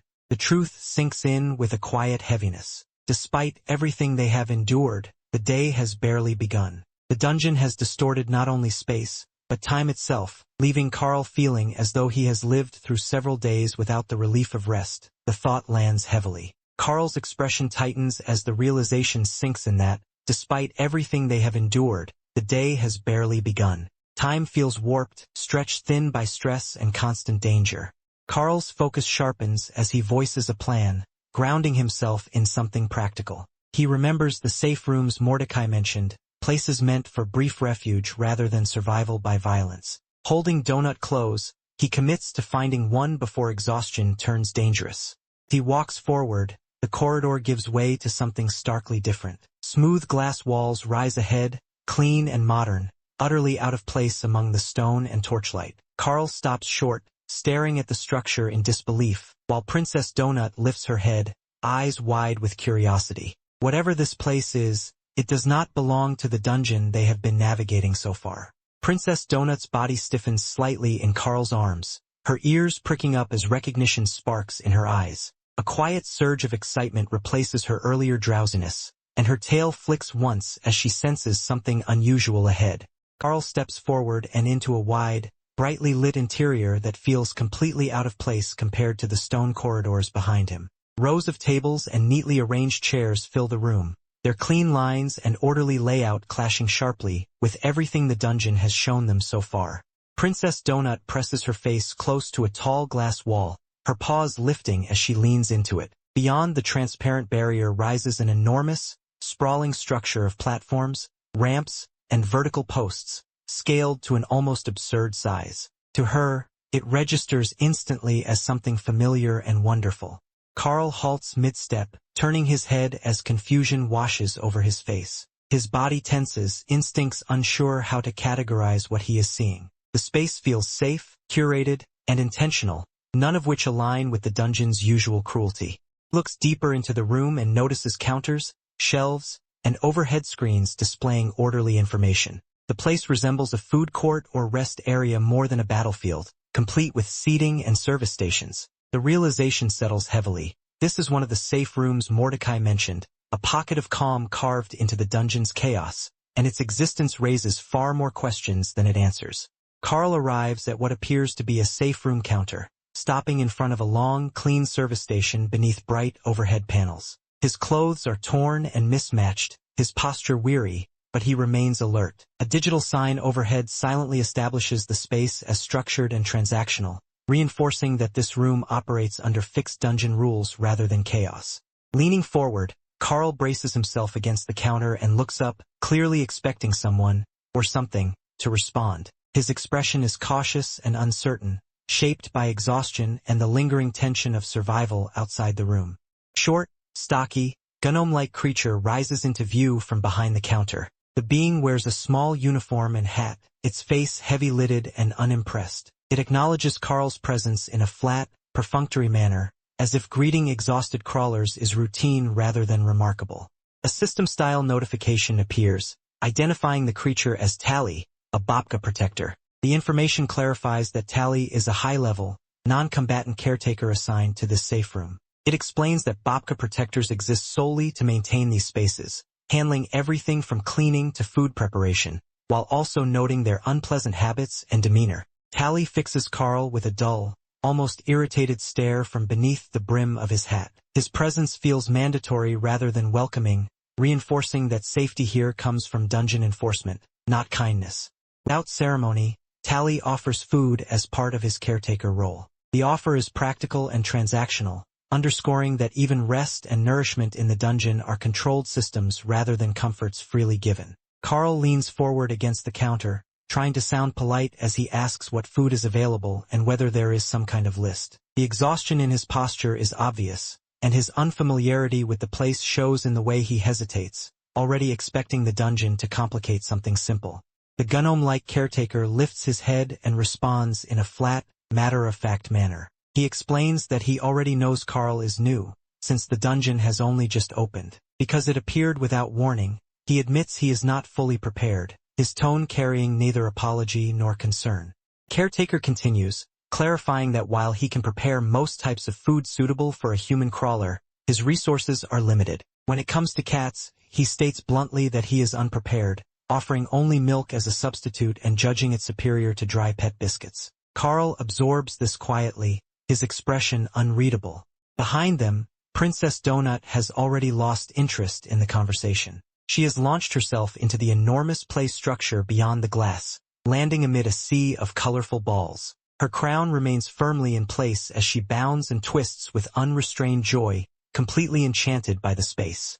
Carl glances sideways toward the glass enclosure, a faint smile tugging at the corner of his mouth as he watches her play. He adds a careful clarification to the caretaker, explaining that she prefers yogurt but should not be given too much. The moment feels oddly domestic, an exchange about diet and moderation, set against the surreal safety of a room carved out of a deadly dungeon. Carl's expression hardens as his thoughts turn inward. The playful normalcy of the safe room fades from his face, replaced by a sharp reminder of responsibility. His attention narrows, focused not on comfort but on what Princess Donut truly needs to survive. He straightens and plants both hands firmly on the counter, leaning forward with intent. The exhaustion remains, but it is pushed aside by resolve. In clear, deliberate terms, he states that cats cannot live without meat, framing it not as a preference but as a necessity. The caretaker absorbs this without visible reaction. With the same blunt efficiency as before, he agrees to provide meat and reiterates his role, prepared to make food if a request is given. The exchange feels transactional, stripped of emotion, yet oddly reassuring. Carl hesitates for a brief moment, his gaze drifting downward as he considers the options. The silence stretches, heavy with thought, as he weighs hunger, safety, and uncertainty all at once. Even here, choices feel loaded. He looks back up at the caretaker and asks if there is anything recommended. The question is cautious but genuine, revealing how out of his depth he still feels. For all the cleanliness and calm of the safe room, Carl remains acutely aware that he is navigating an alien system, one mistake away from consequences he cannot predict. The caretaker peers up from beneath his cap, eyes narrowing slightly as he seeks confirmation. He asks whether Carl is willing to let him decide the meal himself. The question carries no warmth, only procedural clarity, as though this choice slots into a predefined system. Carl pauses, then gives a reluctant nod. He leans forward against the counter, shoulders heavy with fatigue, and allows the decision to pass out of his hands. He adds one condition, making it clear that whatever is prepared should not involve fish. The caretaker immediately moves on to another metric, asking about spice tolerance. The inquiry is oddly specific, framed as a numerical scale, reinforcing the sense that Carl is being processed rather than served. Carl considers for a moment, then answers carefully. He admits that he prefers spicier food, settling on a high rating, but emphasizes that this preference exists within normal human limits. The clarification suggests hard-earned caution when dealing with anything the dungeon controls. Without acknowledging the nuance, the caretaker shifts topics entirely. He asks whether Carl intends to rent a room, noting that a preview will begin in 10 hours. Carl turns his head, confusion breaking through his tired composure, and asks what preview he means. The caretaker responds simply, identifying it as a show titled Dungeon Crawler World, Earth, promising that it will explain everything. The casual delivery makes the implication unsettling, as though Carl's life has already been slotted into a broadcast schedule beyond his control. Carl agrees to rent a room without hesitation. The decision comes easily, driven by exhaustion more than strategy. Behind him, Princess Donut balances along the edge of the divider, tail lifted and eyes bright, still energized by the strange playground beyond the glass. The caretaker accepts the choice with quiet approval. He instructs Carl to wash and rest, treating the need for sleep as a simple procedural step rather than a mercy. He adds that the meal will be prepared and waiting once Carl wakes, as if nourishment and recovery are just scheduled functions in the system. Carl offers a brief word of thanks, the politeness automatic and worn thin. As he turns away, a wide yawn overtakes him, his body finally rebelling against the strain he has been forcing it to endure. Princess Donut springs up into his arms in a blur of motion, settling against his chest as though this has always been her rightful place. Carl heads for the doorway, lifting a hand in a small farewell gesture. He wishes the caretaker good night, his voice heavy with fatigue. The caretaker remains where he is, watching silently as Carl disappears through the lit doorway. Left alone in the room, the caretaker delivers his own farewell, addressing not just Carl but all those moving through the dungeon. The words hang in the air, impersonal and encompassing, as the lights begin to dim and the space grows quieter. A sudden mechanical sound cuts through the silence as the systems power down. Darkness deepens across the room, washing the caretaker in muted shadows.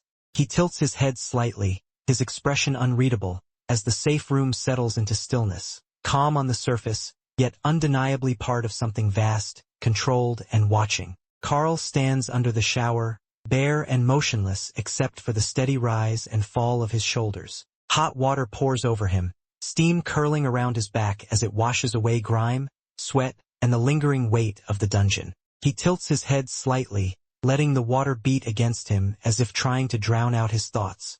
The noise of the shower continues, but his mind spirals. The enormity of everything presses down on him at once. The collapse of the world he knew, the absurdity of what he's been dragged into, and the realization that there is no pause button. The sense of overload becomes unbearable. Carl scrubs at his arm with more force than necessary, fingers tightening around the soap. Steam clings to his skin as his face hardens, jaw clenched. The physical motion feels like an attempt to ground himself, to focus on something simple and real amid the chaos. He leans his head back, water streaming down his face and neck. His eyes close, and his expression tightens with exhaustion. The constant pressure, fear, and confusion finally spill over, leaving him mentally and emotionally drained. Later, Carl steps out of the shower, still damp and surrounded by drifting steam. He pauses in the bathroom doorway, realizing something basic is missing. His question hangs in the quiet room as he looks around for towels.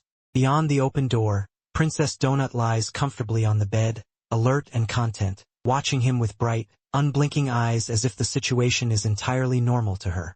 Princess Donut watches him from the bed, her posture upright and dignified despite the crown slightly askew on her head. She remarks on his behavior with cool disdain, clearly unimpressed by the way he tries to dry himself. Her tone carries casual authority, as if correcting a servant rather than teasing a companion. Carl shakes himself instinctively, water droplets scattering as his body moves on its own. The action is clumsy and unfocused, more reflex than intention. He mutters about how strange everything feels, the words slipping out as his mind struggles to process the surreal normalcy of the room. Moments later, he collapses onto the bed fully dressed, landing flat on his back with a dull thud. His limbs fall where they may, exhaustion overwhelming any thought of comfort or propriety. He stares upward, calculating how long it has been since he last truly slept. Carl turns onto his side, the bed creaking softly beneath him. His eyes remain open, unfocused, as he tells himself this rest will be brief. Outside the room, the dungeon continues its unseen churn, but here the silence presses gently against him. As his breathing slows, his thoughts drift toward a fragile hope that when he wakes, the nightmare might somehow be finished. The idea is weak and unrealistic, but it is enough. His eyes finally close, surrendering to sleep while the lights above glow softly, indifferent to his quiet wish. Princess Donut curls closer against Carl's head, her tail draping over his face as she settles in with absolute confidence. Her body radiates warmth, and the steady rhythm of her breathing contrasts with Carl's uneven, exhausted stillness. Time passes quietly. Carl remains sprawled across the bed in an awkward sprawl, limbs tangled and pillow half lost beneath him. His breathing deepens at last, heavy and unguarded, the kind that comes only after prolonged strain finally breaks. Princess Donut lifts her head and peers down at him, eyes wide and unblinking. She studies his unmoving form with mild concern, her ears twitching as if listening for signs of life beyond the slow rise of his chest. After a brief pause, she reassures herself and relaxes, the tension leaving her posture. Carl stirs slightly, groaning as consciousness drags him back to the surface, his hand lifting weakly to his head.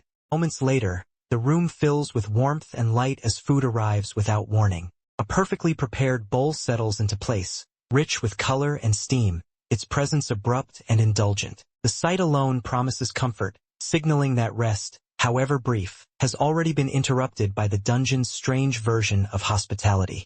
The smell of freshly prepared food fills the space, rich and inviting. Carl leans forward instinctively, eyes wide as the steam rises from the bowl in front of him. Hunger cuts through his lingering exhaustion, sharpening his focus in a way rest could not. He lifts a spoonful and brings it closer, the aroma intensifying. The noodles glisten, coated in broth, and the first taste lands heavily, warm, savory, and grounding. The tension in his shoulders loosens as his body reacts before his thoughts can catch up. The flavor overwhelms him in the best way. His expression shifts into stunned delight as the meal seems to drown out everything else, the fatigue, the fear, and the constant pressure of survival momentarily pushed aside. Princess Donut hops lightly onto the table, landing with practiced grace. Her golden eyes shine as she announces her satisfaction and immediately demands more, her posture regal and expectant, as if the outcome were never in doubt. Nearby, a uniformed attendant watches the exchange closely. At the sight of Donut's approval, something changes. His expression softens and then brightens unnaturally as a reward manifests. The moment seals it. Donut's presence and approval carry real weight here, and the world responds eagerly when she is pleased. The counter is littered with empty bowls. Carl leans forward, hands gripping the last one as he drains it completely, unwilling to leave even a drop behind. Beside him, Princess Donut mirrors the behavior with equal determination, her small body bent over her dish as she methodically cleans it. Across the counter, the attendant watches in silence, his tired eyes following the ritual with dull resignation. Satisfaction finally breaks through the hunger. Carl leans back in his seat, releasing a long breath as his body relaxes all at once, the tension of the last few days bleeding out of his shoulders. Princess Donut puffs out her chest, tail flicking as she exhales dramatically, clearly pleased with both the meal and herself. Carl's attention drifts upward, caught by glowing displays embedded above the room. His expression sharpens as information scrolls past, the casual warmth of the moment giving way to awareness. The numbers and notices carry weight, quietly reminding him that time is moving whether he rests or not. Information becomes impossible to ignore. A countdown marks the approaching collapse of the current level, paired with a reminder that the larger spectacle beyond this place is drawing closer. The number of survivors is still massive, yet finite, pressing the reality of scale and loss back into his thoughts. Another notice follows, calmer but no less significant. This space is identified as a safe room on the first level, offering temporary shelter, free rooms, and readily available food. It promises comfort without cost, but only for now, hinting that safety here is temporary, and that the rules will change again as deeper levels open. Carl's focus sharpens as the numbers fully sink in. The realization hits him hard that only a fraction of the original population remains. The thought churns in his head, disbelief giving way to a quiet horror as he compares the current count to what it once was. Weight of that loss settles into his expression. The background noise of the room fades into insignificance as the scale of death becomes impossible to ignore. Millions gone, erased in what feels like an instant, and the system presents it as nothing more than a statistic. A sudden sound breaks the heaviness. Overhead screens flicker to life, drawing Carl's attention forward. The sterile calm of the cafeteria gives way to something louder and more deliberate, as if the space itself is preparing for an announcement. Princess Donut straightens, eyes widening with interest rather than fear. She sits tall on the counter, crown gleaming, convinced that now, after food and rest, answers will finally come. Her confidence cuts through Carl's unease, redirecting his focus back to the present. The display resolves into a broadcast filled with exaggerated energy. A brightly dressed, reptilian host bursts onto the screen, welcoming everyone to an official preview of the dungeon's spectacle. The tone is cheerful and theatrical, jarringly at odds with the death toll Carl has just processed, making it clear that suffering and entertainment are inseparably linked in this world. A detached voice begins laying out the crawl's legacy, explaining that it boasts a long, celebrated history. Over countless iterations, hosting duties have rotated among corporations held up as the syndicate's most reliable and respected, each presenting the crawl as a grand tradition rather than an atrocity. Same voice dismisses passive observation, stating that this is not a spectacle meant to be watched from a distance. It insists that true enjoyment requires total immersion, an experience meant to be lived rather than merely observed. The narration recalls the end of the previous season, asserting that no one who witnessed it could ever forget how it concluded. Beneath those words, an image of clustered structures suspended over a vast, swirling void suggests the scale and cruelty of that finale. The speaker bluntly declares dissatisfaction with the prior season's version of the game. The statement hangs coldly, implying that whatever horrors came before were deemed insufficient or flawed by those in control. New title is announced with theatrical finality. The Squim conglomerate presents a fresh iteration, Battle for the Planet Errol. The explanation continues without hesitation, describing how participants are divided into groups and manipulated with false promises, told that their loved ones will be spared only if they kill others, revealing the deliberate cruelty at the heart of the game. The broadcast continues its cold explanation by showing the inevitable result of the experiment. After the groups are formed and the lies are told, violence consumes everything. The implication is simple and absolute. Once fear and desperation take hold, the people turn on one another without restraint. The outcome is presented without hesitation. One survivor remains standing amid the carnage, bloodied but alive, declared the sole victor. Around that figure lie bodies strewn across the arena floor, their lives reduced to proof that the game has reached its intended conclusion. Back in the safe room, a brief, cutting question breaks the flow of the presentation. The cruelty of what was just shown hangs heavy in the air, prompting doubt rather than awe. The gap between spectacle and consequence finally becomes impossible to ignore. The answer comes swiftly and without sympathy. Winning does not mean salvation for a world or its people. The explanation makes it clear that the planet itself is drained of everything that sustains life, stripped of atmosphere and resources until nothing viable remains. The judgment is delivered as a matter of efficiency rather than malice. Death in this system is framed as preferable to survival without value. As the statement settles, Carl stands rigid at the counter, Princess Donut beside him, both confronted with the realization that even victory in this universe is carefully engineered to end in ruin. Broadcast abruptly cuts in, overriding the flow of information. The reptilian host fills the screen, leaning forward with theatrical enthusiasm, announcing that the explanations will have to wait. Before anything else can continue, attention is demanded for a sponsor message. The display shifts to a loud, flashy product showcase. A sleek, cone-shaped device spins in place, surrounded by bursts of light and pulsing energy, engineered to grab attention through sheer visual intensity rather than substance. The same object continues to rotate from different angles, its design emphasized repeatedly as waves of color ripple outward. The repetition makes the advertisement feel intrusive, as if it refuses to let the viewer look away.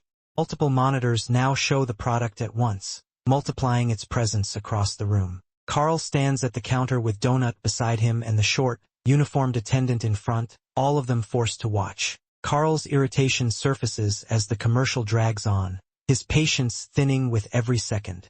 The reptilian host reappears, visibly satisfied, declaring confidence in the product before pivoting immediately to the next topic. With exaggerated excitement, it announces that it is time to become educational about Earth, its grin widening as it prepares to turn humanity itself into the next spectacle.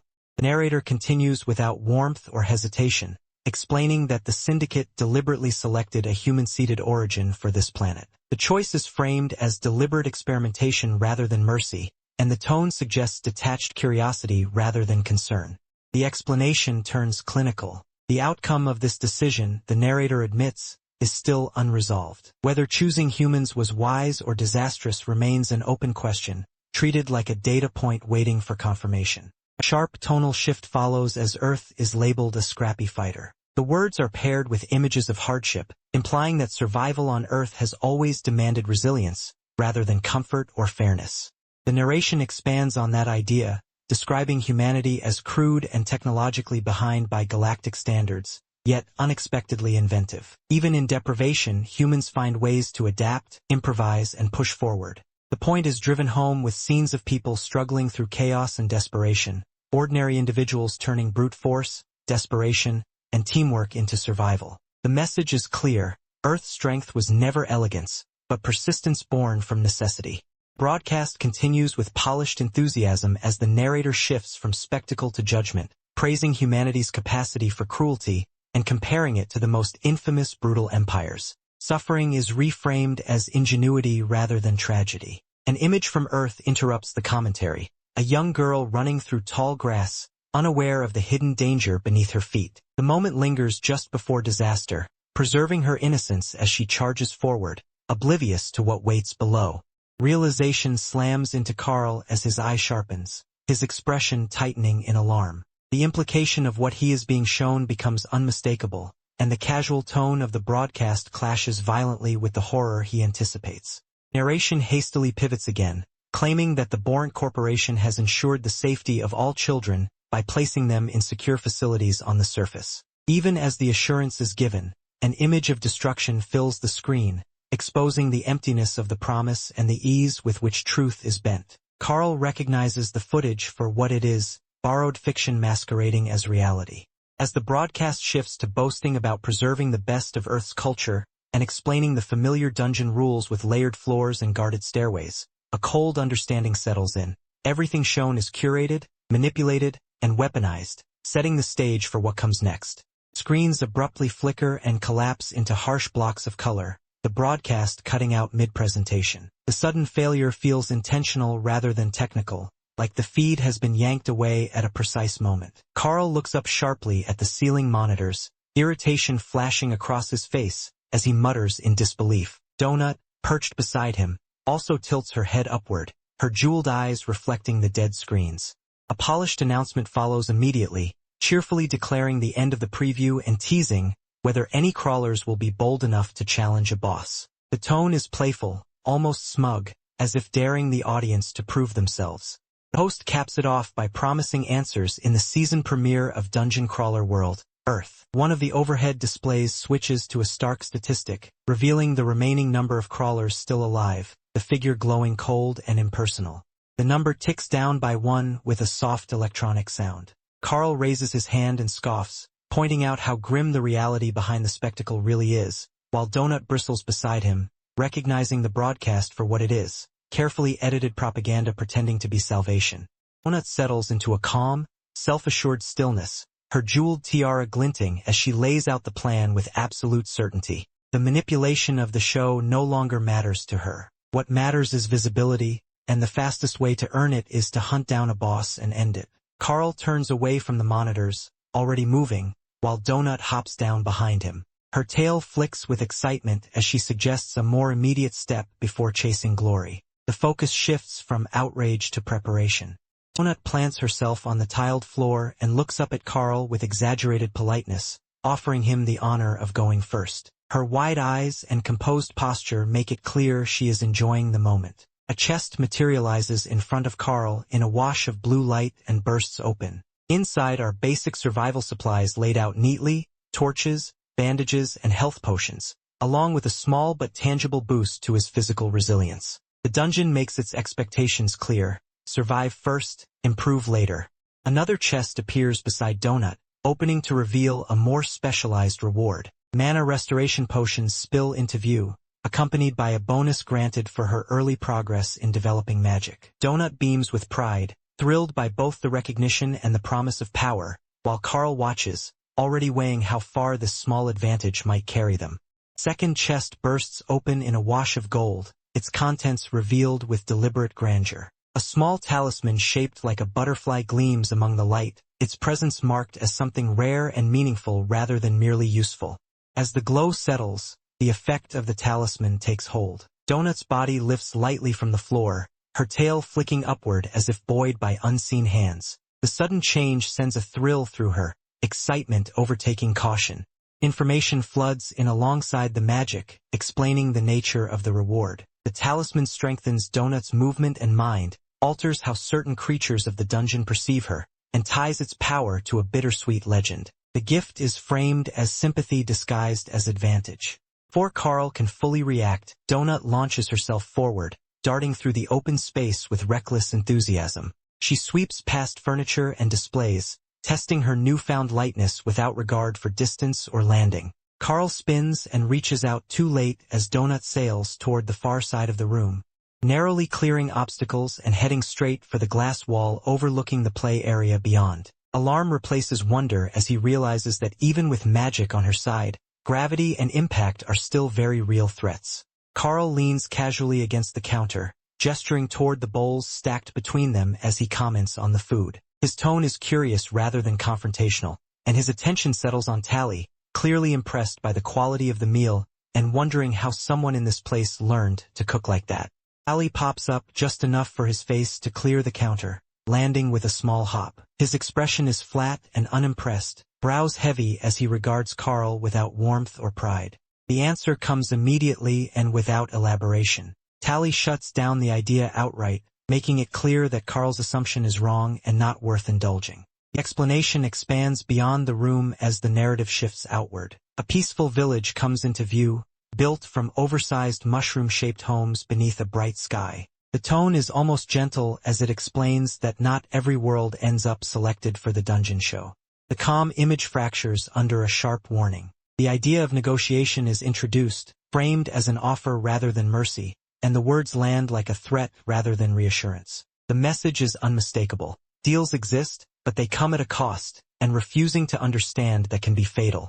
The explanation turns blunt and transactional. The power behind the dungeon does not simply take resources, it takes people. Lives are offered up as currency so entire worlds can be spared from being stripped bare, turning survival into a negotiated exchange rather than a rescue. The cost of that bargain is shown through the faces of those left behind. A small group stands together, eyes wet and hollow, their expressions heavy with fear and grief. They understand what signing the contract truly means, even as they cling to the hope that it will save everyone else.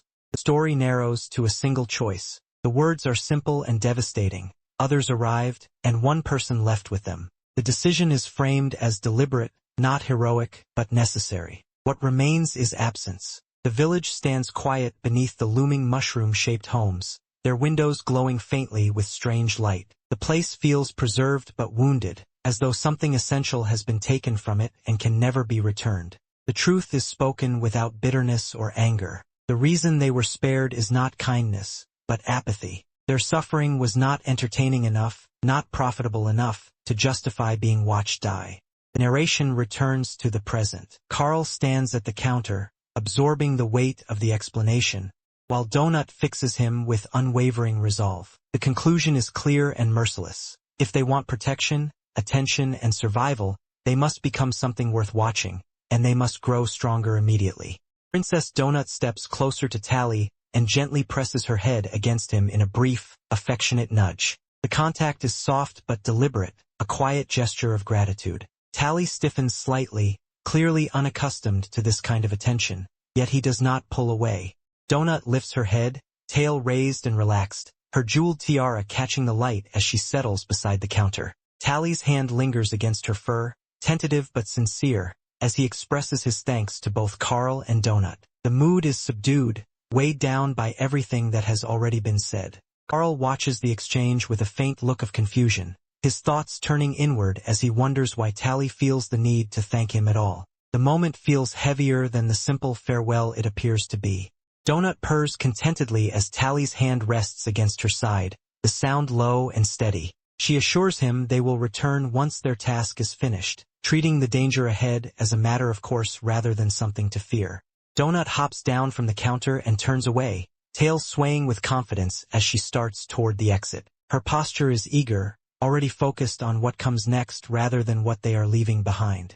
Carl looks on as Donut leads the way, her small figure moving ahead with purpose. She urges him forward, making it clear that lingering is no longer an option.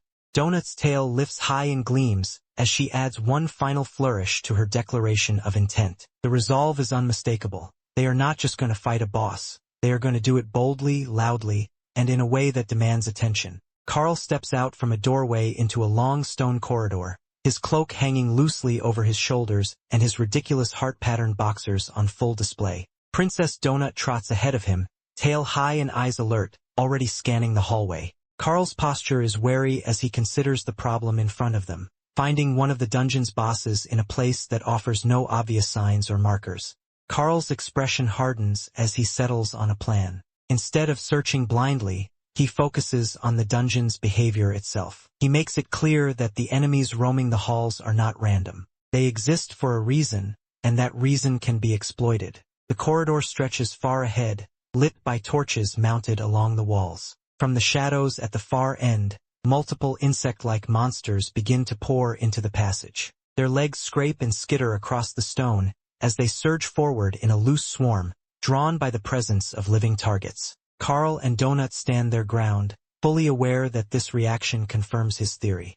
One of the creatures pushes forward more aggressively than the others, its head lifting as it releases a sharp, hostile hiss. Its glowing eyes lock onto Carl, mandibles spreading as if to test the air before a strike. The sound echoes through the corridor, signaling the beginning of an attack.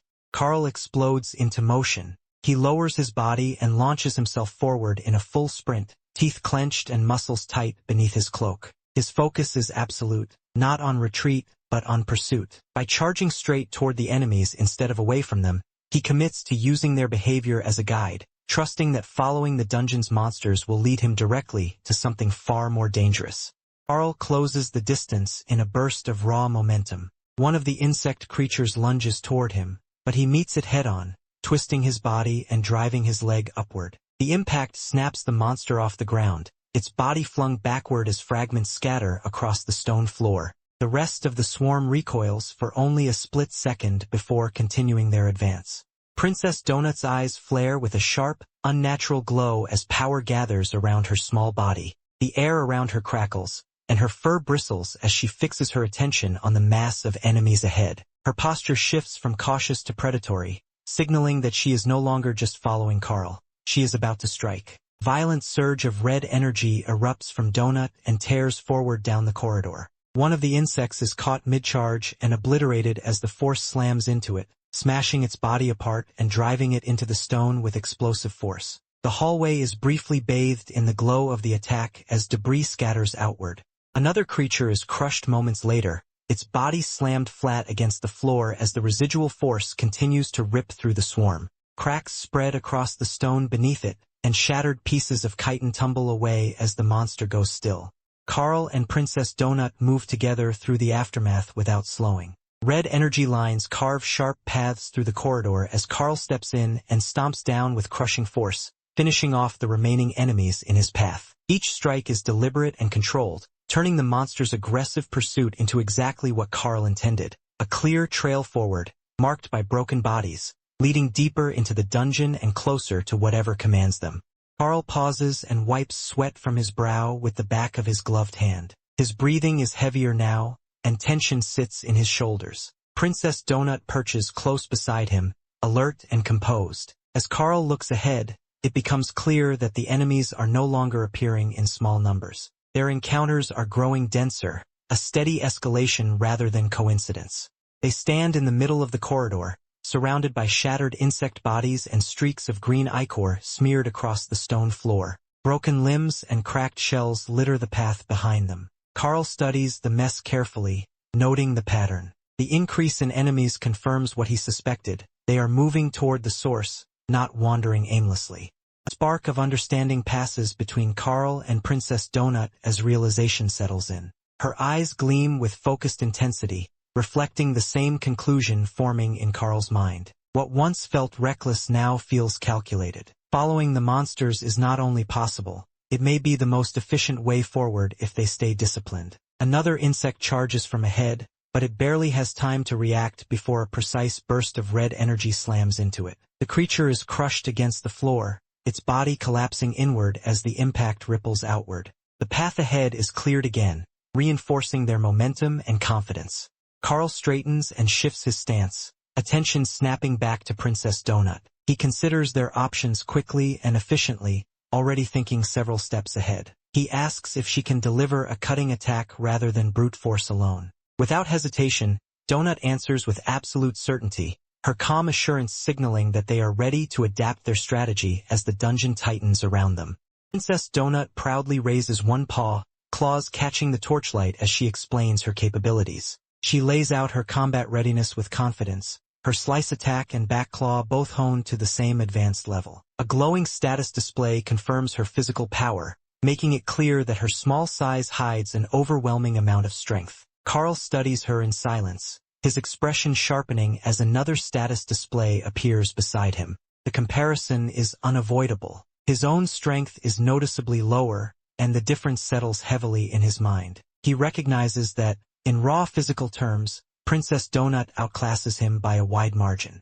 Donut turns her attention back down the corridor, tail flicking as she considers the path ahead. Even without relying on magic, her presence alone promises destruction. Carl understands that her offensive power does not vanish when her magical reserves are depleted, which makes her both an asset and a responsibility he cannot ignore. Carl exhales and gestures for them to keep moving. He accepts the imbalance without resentment, already adjusting his approach. If they are careful and deliberate, they can use Donut's strengths while compensating for her weaknesses, especially her limited endurance. As Carl steps forward, Donut suddenly darts in close, her movement quick and unapologetic. She presses herself against him, and he instinctively wraps an arm around her to keep her steady. The moment is brief but telling. Despite all the calculations and danger ahead, their coordination remains intact, grounded in trust as they continue deeper into the dungeon.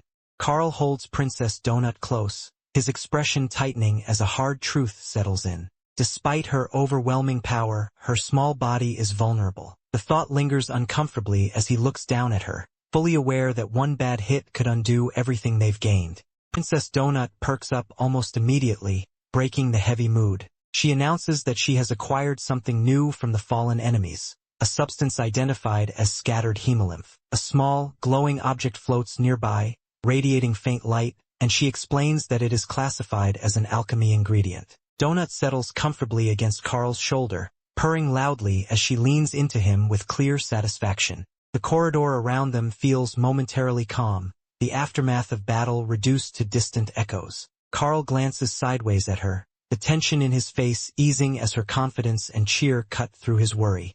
They resume moving forward together, framed by the long stretch of corridor ahead. Green ichor stains the stone floor behind them, marking the route they have carved through the dungeon's defenders. Carl walks steadily, Donut riding high, both of them oriented toward the danger they know lies ahead.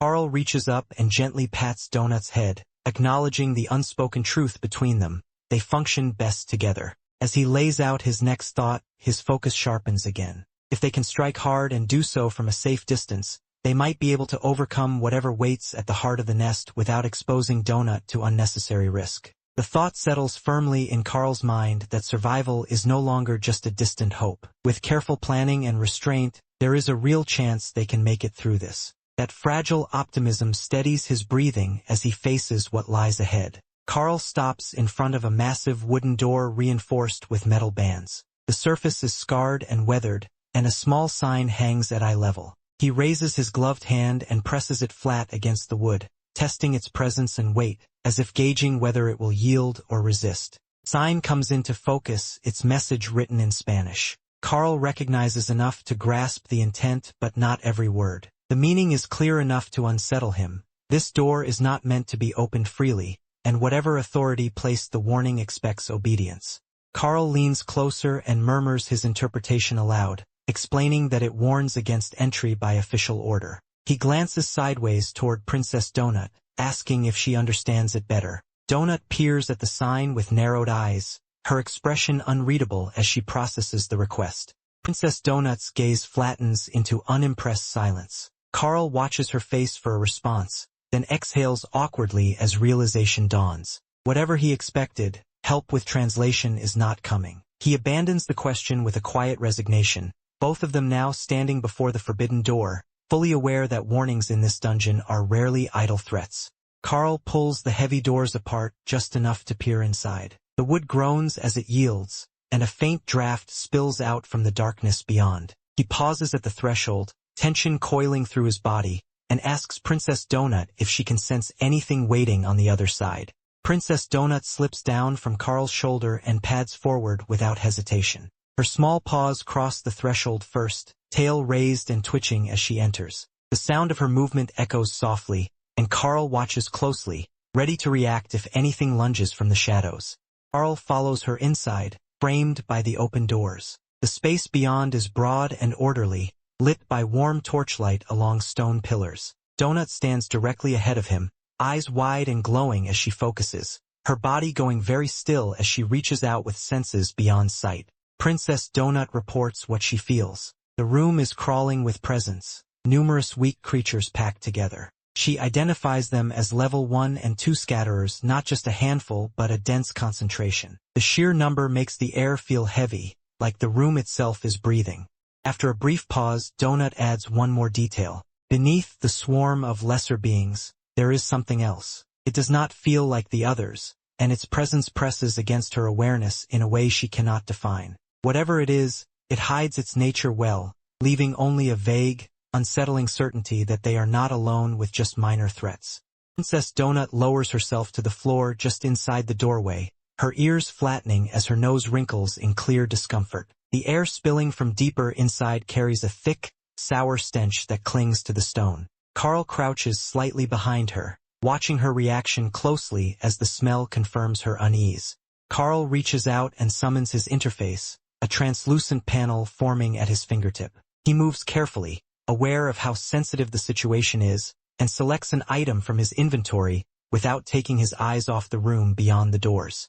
Short, red cylinder appears in Carl's hand, its surface slightly damp and its fuse curling upward in a tight spiral. He grips it firmly but cautiously, jaw set as he weighs the risk. The decision is made quickly. This is not a fight meant to be dragged out. The item's information floods his awareness. It is identified as goblin dynamite, an extremely volatile explosive capable of detonating from excessive noise or rough handling. The warning is blunt and unforgiving, emphasizing restraint and precision. Carl's expression tightens as he absorbs just how little margin for error he has.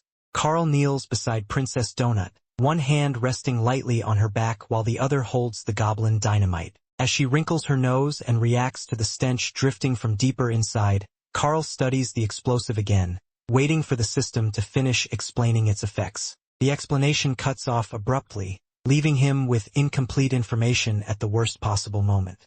Irritation flashes across Carl's face as he clenches his teeth. The sudden silence from the system feels deliberate, as if it chose this exact moment to withhold details. The interruption sharpens his focus rather than breaking it, pushing him to rely on instinct instead of guidance.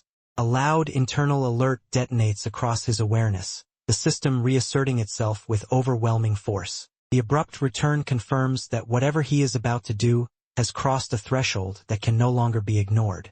Carl plants his feet and grips the dynamite more tightly, the urgency now undeniable. He issues a quick command to Princess Donut to start moving immediately, promising to stay close behind her. The hallway behind them becomes their escape route as the plan shifts from careful probing to rapid execution. Without hesitation, Carl flicks his lighter. The fuse catches with a sharp hiss, a bright spark racing along the twisted cord. The sound cuts through the stale air as the explosive is armed, marking the moment when retreat becomes mandatory and every second begins to matter. Carl hurls himself backward through the doorway, twisting midair as he releases the goblin dynamite. The red cylinder arcs down into the chamber below, dropping among the mass of scuttling bodies. Dust and loose debris shake free from the walls as the doors loom on either side, framing the plunge toward the crowded floor. Carl lands hard and immediately breaks into a full sprint down the corridor, muscles screaming as he pours everything into speed. Behind him, the thrown explosive bounces once and skids across the stone, settling among the swarm. He shouts for Donut to keep moving, urgency stripping his thoughts down to a single command: run.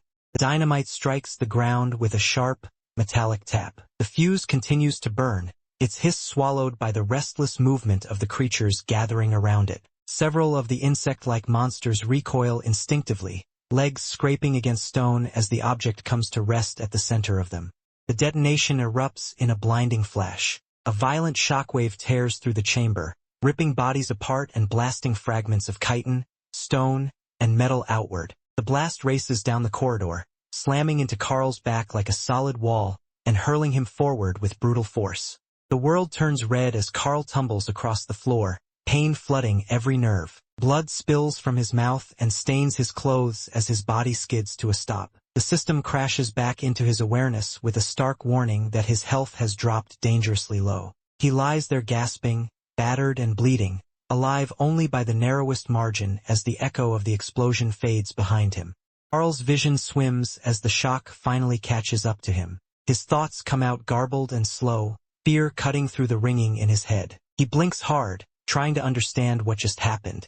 Carl pulls her close against his chest despite the pain lancing through his body. His hand trembles as he steadies her crown, forcing his voice to remain calm while his own condition deteriorates. He focuses on her breathing and posture, reassuring himself first that she is alive and intact before anything else.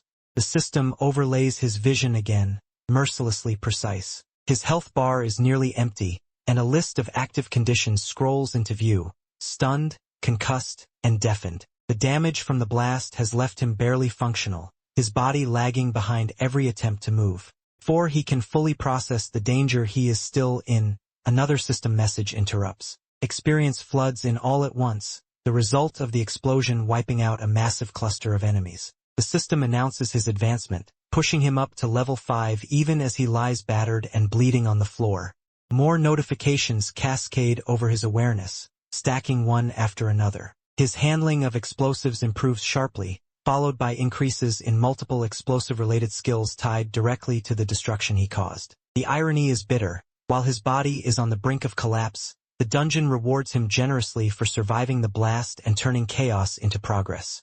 Carl steadies himself and raises a burning torch, holding it out toward the blasted doorway. Smoke curls along the ceiling, and embers drift lazily through the air. He takes stock of the silence and the lack of movement, concluding that the explosion likely wiped out everything inside, then checks with Donut to see if she senses anything left. Carefully stepping forward, Carl scans the debris-strewn floor. His bare foot comes down on something hard and slick, and pain shoots up his leg as metal digs into his skin. The trash scattered everywhere, crumpled containers, broken junk, and loose debris, feels wildly out of place in a dungeon corridor, and the question of why it was moved here nags at him. Carl shifts his weight, wincing as blood smears across the stone beneath his foot. The discomfort drives home how exposed he still is, and he acknowledges the obvious problem he has been ignoring since the dungeon began. Without shoes, even standing still is dangerous.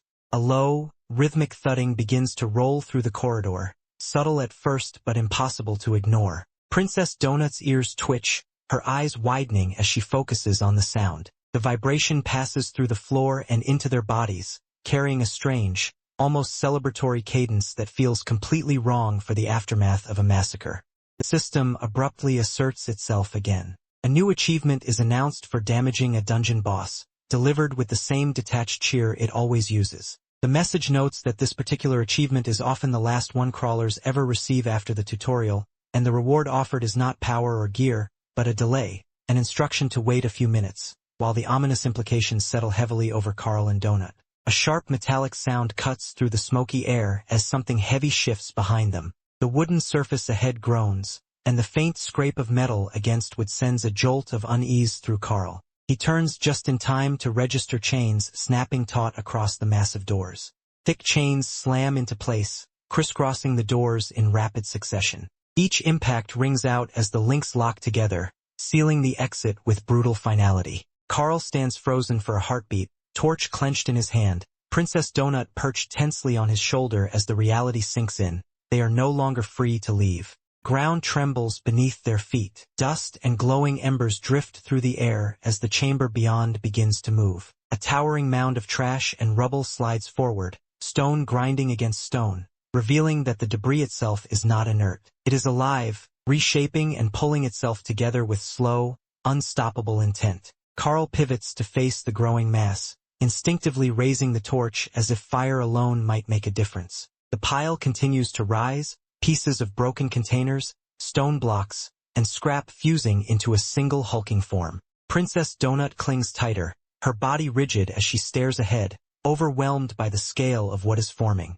Chamber fills with a deep, rhythmic rumble, echoing off the curved walls like a drumbeat, announcing the start of something terrible. Carl stands barefoot on the scorched stone, legs braced despite the pain, facing the newly revealed boss as it completes its emergence. The silence after the explosion is gone, replaced by the unmistakable signal that the real fight is only just beginning. A large system notification floods the space, blunt and theatrical. The dungeon announces a boss battle, declaring that a neighborhood boss's lair has been discovered. The message urges everyone inside to brace themselves, its tone gleeful and ominous, as if danger itself is part of the entertainment.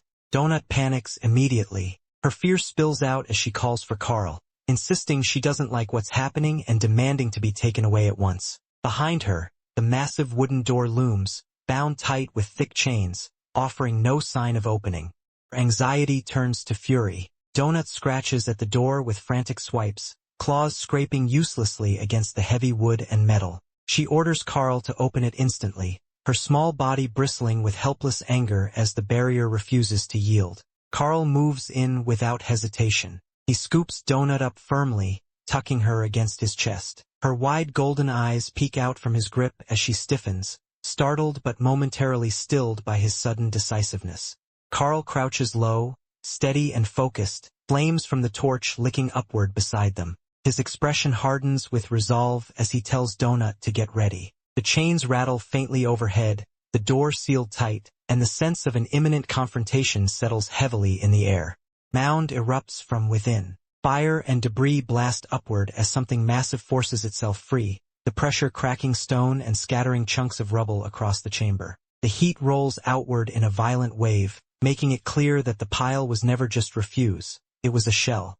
A human-shaped figure slams down hard onto the floor, catching herself on one hand as flames and dust boil behind her. Her hair hangs in tangled curtains around her face, her body marked by grime and burns, and her posture is low and feral, like an animal dragged into the light against its will.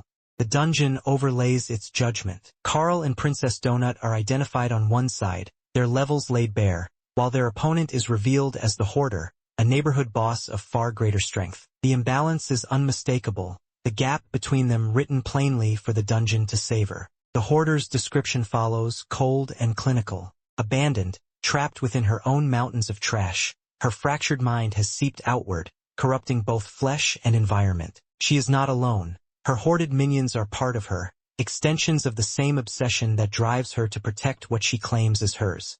Hoarder moves. Her foot slams into the ground with crushing force, sending cracks through the stone as smaller creatures scatter and cling to her. The impact reverberates through the chamber, a declaration of territory and intent. As the boss rises fully to face Carl and Donut, the fight now unavoidable. Carl braces himself in the open arena, torch flaring in one hand, while the explosive hangs ready in the other. Princess Donut crouches on his shoulder, tense and alert, both of them tracking movement above as debris continues to fall from the upper levels. The space feels far larger than the corridors behind them, designed to contain something that does not fight small.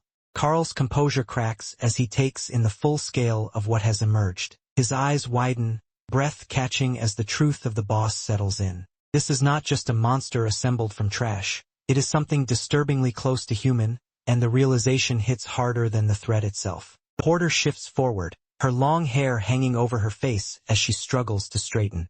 Her movements are uneven and pained, and her thoughts spill out in fragments. She seems confused, disoriented, and physically suffering, as if her body and mind are no longer aligned with each other. As she drags herself along the floor, Carl notices the details he wishes he hadn't. Insects crawl across her skin, and her body bears the marks of fire, collapse, and prolonged neglect. The dungeon's interface flickers briefly, reinforcing the implication that what stands before him was once an ordinary person, now twisted into something else by the system.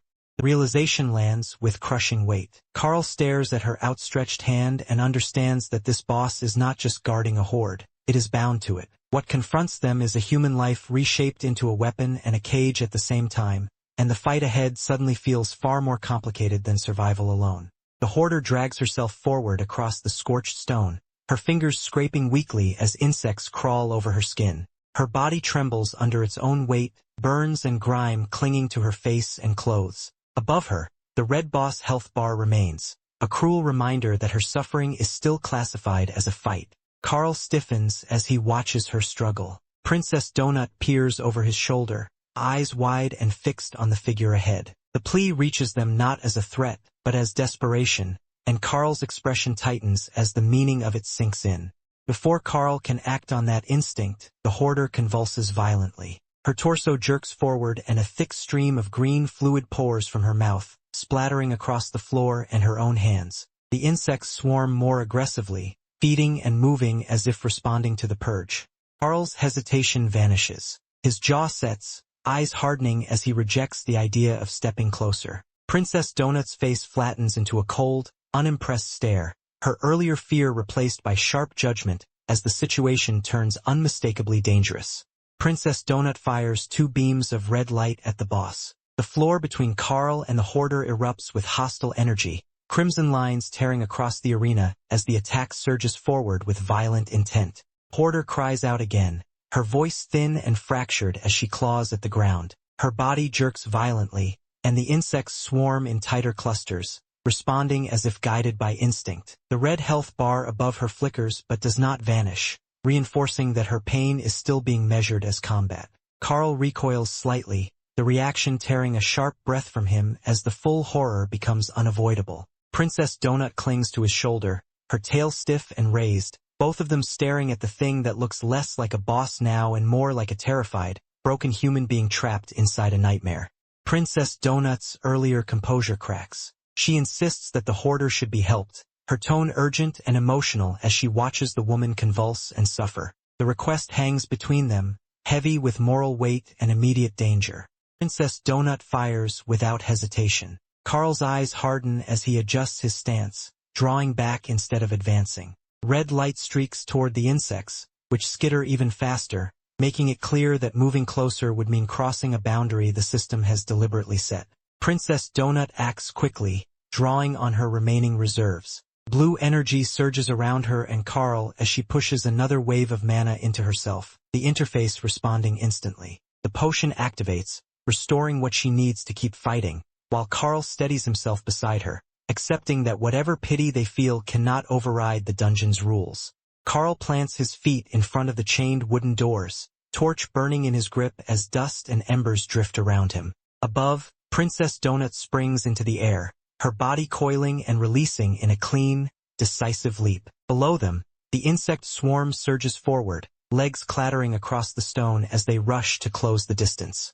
Donut releases her magic midair. Twin beams of red energy lance downward, striking the leading insects with brutal precision. Several of the creatures burst apart on impact, their bodies cracking and collapsing as the dungeon's hostile field hums beneath them.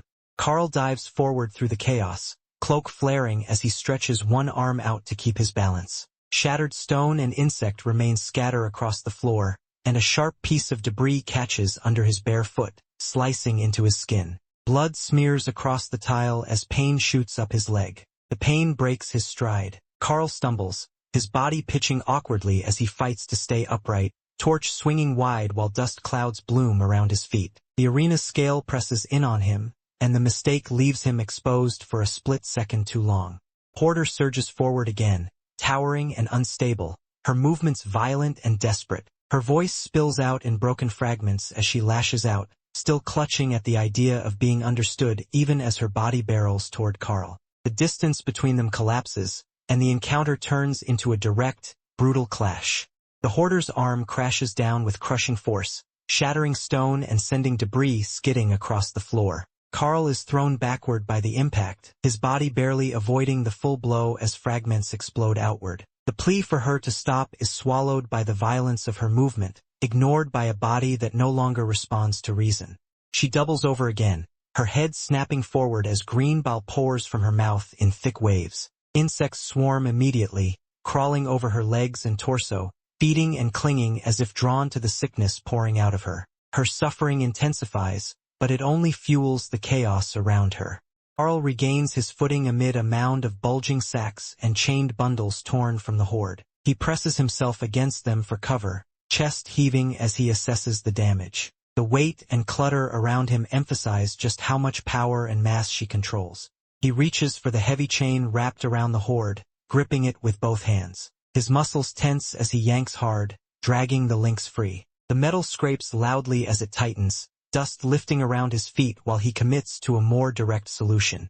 Carl clenches his fist around the chain, resolve settling in. He acknowledges the truth of the situation without hesitation. Whatever was done to her, whatever she once was, she remains a lethal threat. Sympathy gives way to necessity as he prepares to restrain her by force and end the danger she poses. Carl yanks the heavy chain hard, his whole body twisting as the metal snakes through the air. The links scrape and rattle as he tries to reposition the bound mass between himself and the rampaging woman, using brute force and leverage rather than finesse. He shouts for Donut to create a distraction. The chained bodies jolt and shift as the woman strains against them, her posture still aggressive despite the restraints. Dust and debris shake loose around them, showing how little the chains have slowed her down. Donut reacts immediately, firing another burst of red energy downward. The beam slams into a giant cockroach, crushing it into the stone floor. Donut warns that more of the enormous insects are closing in, the threat multiplying even as they struggle with the woman. A translucent interface flashes up around Donut's vision. Status bars and icons appear as Donut frantically taps commands, trying to activate another mana potion. The system responds with repeated clicks, but nothing happens. Donut realizes the problem. The potion is still on cooldown, and the attack ability is locked for nearly another minute. Donut bounces in place in frustration, tail flicking, fully aware that without mana or another blast, their options are shrinking fast as danger closes in. Carl launches himself into the air, both hands gripping the chain as it unspools in wide arcs around him. His coat snaps violently as the metal links whip through the space, momentum building as he commits fully to the maneuver. The chain wraps across the hoarder's upper body, sliding over her shoulders and chest as Carl lands atop the shifting mound of hoarded sacks. The weight of his body and the pull of the chain force the links into place, beginning to cinch around her. Carl tightens his grip and pulls hard. The chain draws taut, snapping into position around her neck with a sharp jerk. Her head lurches back as the restraint bites down, interrupting her forward motion for the first time. The pressure increases as Carl braces himself and yanks again, the chain grinding against burned flesh and fabric. Her breath catches, her mouth opening as the restraint cuts off her advance and destabilizes her stance. A harsh gasp tears out of her as the chain locks in place. The violent momentum breaks, replaced by choking resistance as Carl holds fast, using every ounce of strength to keep her contained while the battle grinds into a desperate stalemate. The hoarder straightens despite the chain biting into her throat. Her massive frame rises, hair spilling forward like a curtain, as she drags Carl upward with her sheer strength. His body jerks violently as the chain pulls tight, his boots leaving the unstable surface below. Her hands claw at the chain in desperation, fingers slick with blood as she struggles to draw breath. Her face twists in agony, the burn-scarred skin along her cheek flaring as she gasps, the wordless plea breaking through even as her body refuses to stop fighting. Carl grits his teeth and hauls back with everything he has. The chain cuts deeper as he braces himself, arms shaking under the strain. He is dragged forward, nearly losing his footing, but he refuses to release his grip even as the pull threatens to tear him loose. From above, Princess Donut is flung away from the center of the fight. Her small body arcs through the air, tail whipping behind her as she sails past the stone arches and drops toward the arena floor. The encouragement she offers comes instinctively, even as she is forced out of position. The hoarder stumbles backward into her hoard, choking and clawing at her neck as the chain holds. Cockroaches scatter across the stone in every direction, fleeing the shifting piles of trash and rubble as the fight tears through what remains of her territory. Carl hangs suspended by the chain, teeth clenched as the links grind and scrape against his gloves. His arms shake under the strain, rage and panic bleeding together as the hoarder's movement drags him sideways. The metal shrieks with every shift of her weight, threatening to tear his grip loose. Below him, a giant cockroach lunges upward, mandibles snapping as it strikes at Carl's bare foot. Pain explodes as it clamps down, tearing skin and drawing blood. Carl jerks reflexively, the sudden injury sending a jolt through his body and nearly costing him his hold. Another insect surges in, burying itself into his leg. Blood splatters across his pants as the creature gnaws and claws, its weight dragging him lower. Carl screams through the pain, muscles spasming as the damage stacks faster than he can react. Carl's face twists with fury and desperation. He hauls the chain tighter with everything he has, veins standing out as he bellows at Donut to act. The pressure on the hoarder's neck increases, but the cost is written clearly across Carl's battered body. The hoarder staggers again, hair whipping as she lurches sideways under the strain of the chain. Carl swings with her movement, battered and bleeding, still refusing to let go. Around them, insects scatter and regroup, the arena trembling under the combined violence as the struggle spirals closer to collapse. The hoarder's body convulses as the chain bites deeper into her throat. Her free hand claws weakly at the air while cockroaches scatter across her blood-smeared clothes. She staggers, balance failing, her strength finally beginning to give way as her breathing turns ragged and uneven.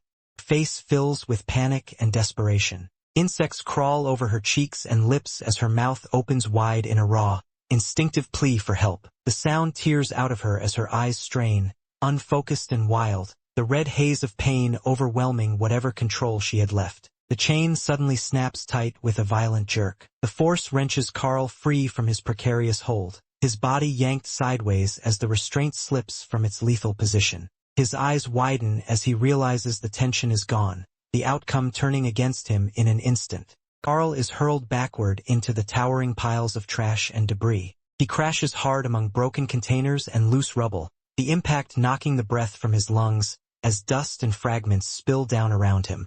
He lies sprawled against the mound, chest heaving as pain radiates through his body. His jaw clenches as he forces himself to move, one hand curling into the chain at his wrist while he struggles to recover, knowing the fight is not over yet.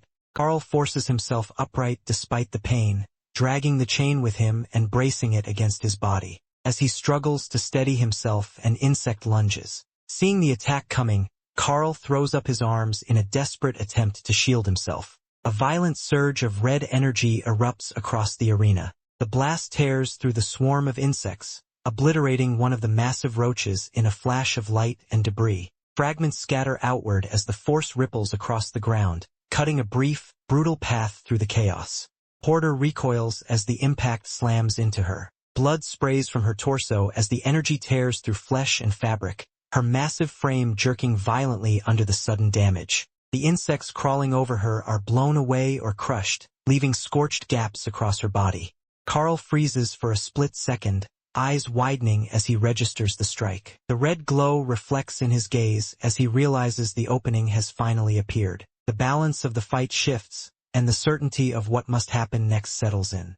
From above, the full aftermath becomes clear. The hoarder staggers amid the wreckage of her hoard, bleeding heavily as the last blast fades. Cockroaches scatter in every direction, fleeing the collapsing center of the arena, while Carl remains poised below, battered but ready to finish what they started.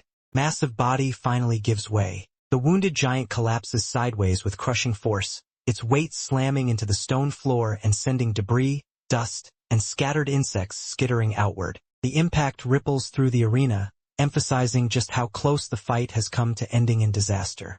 The creature's bulk continues to roll, flesh and stone grinding together as its fall completes. Blood smears across its torn clothing, and the last of its resistance bleeds out into the floor. The space around it feels momentarily stunned, as if the dungeon itself is waiting to see if it will rise again.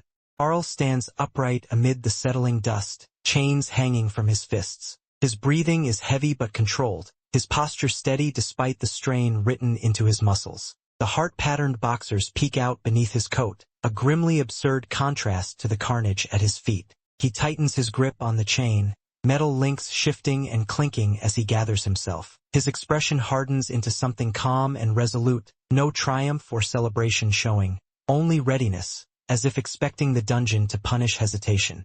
With the fallen enemy sprawled below and the arena quieting, Carl looks down from where he stands, chains poised and eyes focused forward. The moment marks a pause rather than an end, signaling survival bought at a steep cost and the certainty that whatever comes next will demand just as much. Porter's face fills the space, her expression shattered by pain and fear. Blood coats her mouth and chin, her breath ragged as desperation overtakes whatever strength she has left. Her eyes squeeze shut as if clinging to a final plea. Carl meets her gaze in silence. His face is tight and conflicted, but there is no hesitation left in him. What he feels is not triumph, only the heavy certainty that this moment cannot be undone. The chain snaps forward with lethal force. Steel bites into flesh, tearing through her body in a violent arc. Blood explodes outward, staining the ground beneath her as her scream is cut short. High above the wreckage, the battlefield settles. Rubble forms uneven mounds across the arena floor, crawling with roaches drawn to the blood and decay. Princess Donut perches atop the debris, watching in tense stillness as the aftermath unfolds. Porter's massive body slumps sideways, collapsing in on itself. Her limbs go slack, the life draining from her as dust and insects surround the fallen form. Carl steps forward between the enormous halves of her body. Blood drips from the chains in his hands, his bare feet crunching against stone and debris. His posture is steady, but the weight of what he has done hangs over him. A system notification interrupts the silence. Carl and Princess Donut are marked as victors, their images displayed as winners. The announcement feels hollow against the carnage left behind. World around Carl darkens in tone as his thoughts turn inward. He stands alone, blood-spattered and exhausted, realizing this suffering was never random. Someone engineered this cruelty, designed it to break everyone trapped inside. And now, he understands that surviving means refusing to let them succeed. A small, curved scrap of paper drifts down through the air, spinning lazily as dust and debris continue to settle around the arena. Below it, Carl stands amid broken stone and scattered rubble, looking up with a wary, tired expression. The aftermath of the previous fight still clings to him, visible in the bloodstains on his clothes and the chains wrapped around his arms. Carl raises his chained hand and catches the falling paper. As he lifts it higher, faint lines of light begin to trace through the air, reacting to the item in his grasp. The massive, circular structure of the arena looms behind him, silent and imposing, as if waiting to see what this new development will bring. The paper dissolves into glowing fragments the moment Carl focuses on it. A soft pulse spreads outward, and a translucent blue interface blooms into existence beside him. The light outlines a circular grid filled with markings, symbols, and clusters that resemble moving points of interest. Carl studies the projection as it stabilizes, the grid sharpening into a clear layout of the surrounding area. The system confirms the change, revealing that the small display has expanded into a far more detailed map. The neighborhood layout blooms into a wide, dome-like grid around him, and he instinctively reaches out to interact with it, swiping as markers shift and reorganize. What was once limited data becomes a comprehensive view of threats, locations, and opportunities, marking a new phase of survival in the dungeon. Carl studies the expanded minimap hovering in front of him, his brows knitting together as the grid sharpens and rearranges. The ruined stone arches of the arena blur behind him, while his attention locks onto the glowing interface, trying to make sense of the new information it is presenting. Sudden realization hits him. His expression shifts from concentration to alarm as he snaps his head to the side, urgency flooding his posture. Something on the map has caught his attention, something that was not there before. The minimap zooms in on a narrow corridor marked with a red indicator. The system highlights a point of interest and identifies it clearly, a fallen crawler named Rebecca W., Level 3. The designation is cold and precise, reducing a human death to a label on a grid. Carl stares at the projection, unsettled. His eyes widen slightly as he processes what this means. The presence of a corpse so clearly marked implies recent events and unseen dangers still lurking nearby, reminding him that survival here is measured in moments. Before he can dwell on it, the dungeon system asserts itself again.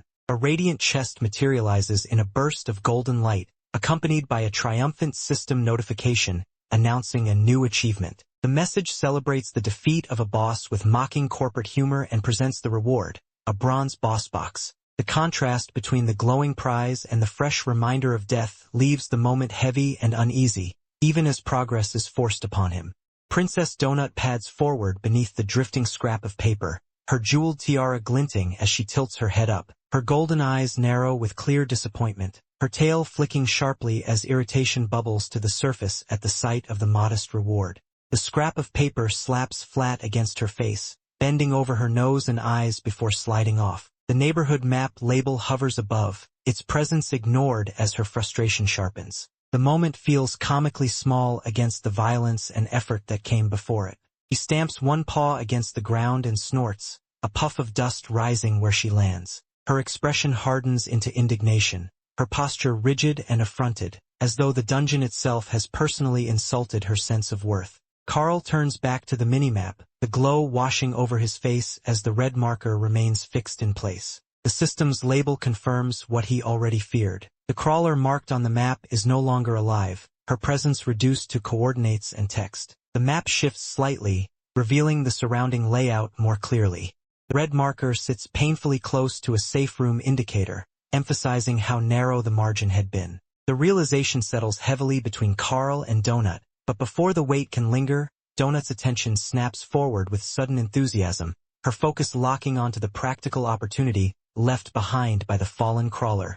Carl stops Donut with a firm, controlled gesture. His expression is cautious, eyes scanning the map and the ruined surroundings. The impulse to rush toward the marked corpse is checked by the realization that danger does not disappear just because a life has ended. He studies the minimap and traces a nearby icon marking a guild location not far away. The route appears clear, and the idea of regrouping somewhere safer begins to form. Just as quickly, another thought cuts in. Carl's focus hardens as he remembers unfinished business and the need to confront someone tied to the systems that keep trapping people like this.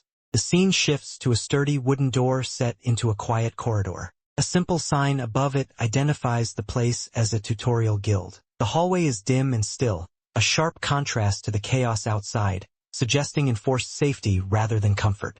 Inside, the reality of the guild shatters any expectation of order. A mouse guide lies sprawled across a narrow bed, mouth agape in deep sleep. Empty bottles litter the floor, some still clutched in hairy fingers. Air feels stale and careless, and Carl freezes at the sight, the weight of disappointment and anger settling in as he realizes the person he came to see is passed out drunk instead of waiting with guidance or answers. Inside the quiet guild room, Mordecai slumps heavily in his chair, exhaustion written into every line of his posture. He looks irritated and worn down, as if explaining the dungeon's rules is more tiring than fighting monsters. He begins laying out the structure of the dungeon's dangers, making it clear that bosses are not all the same.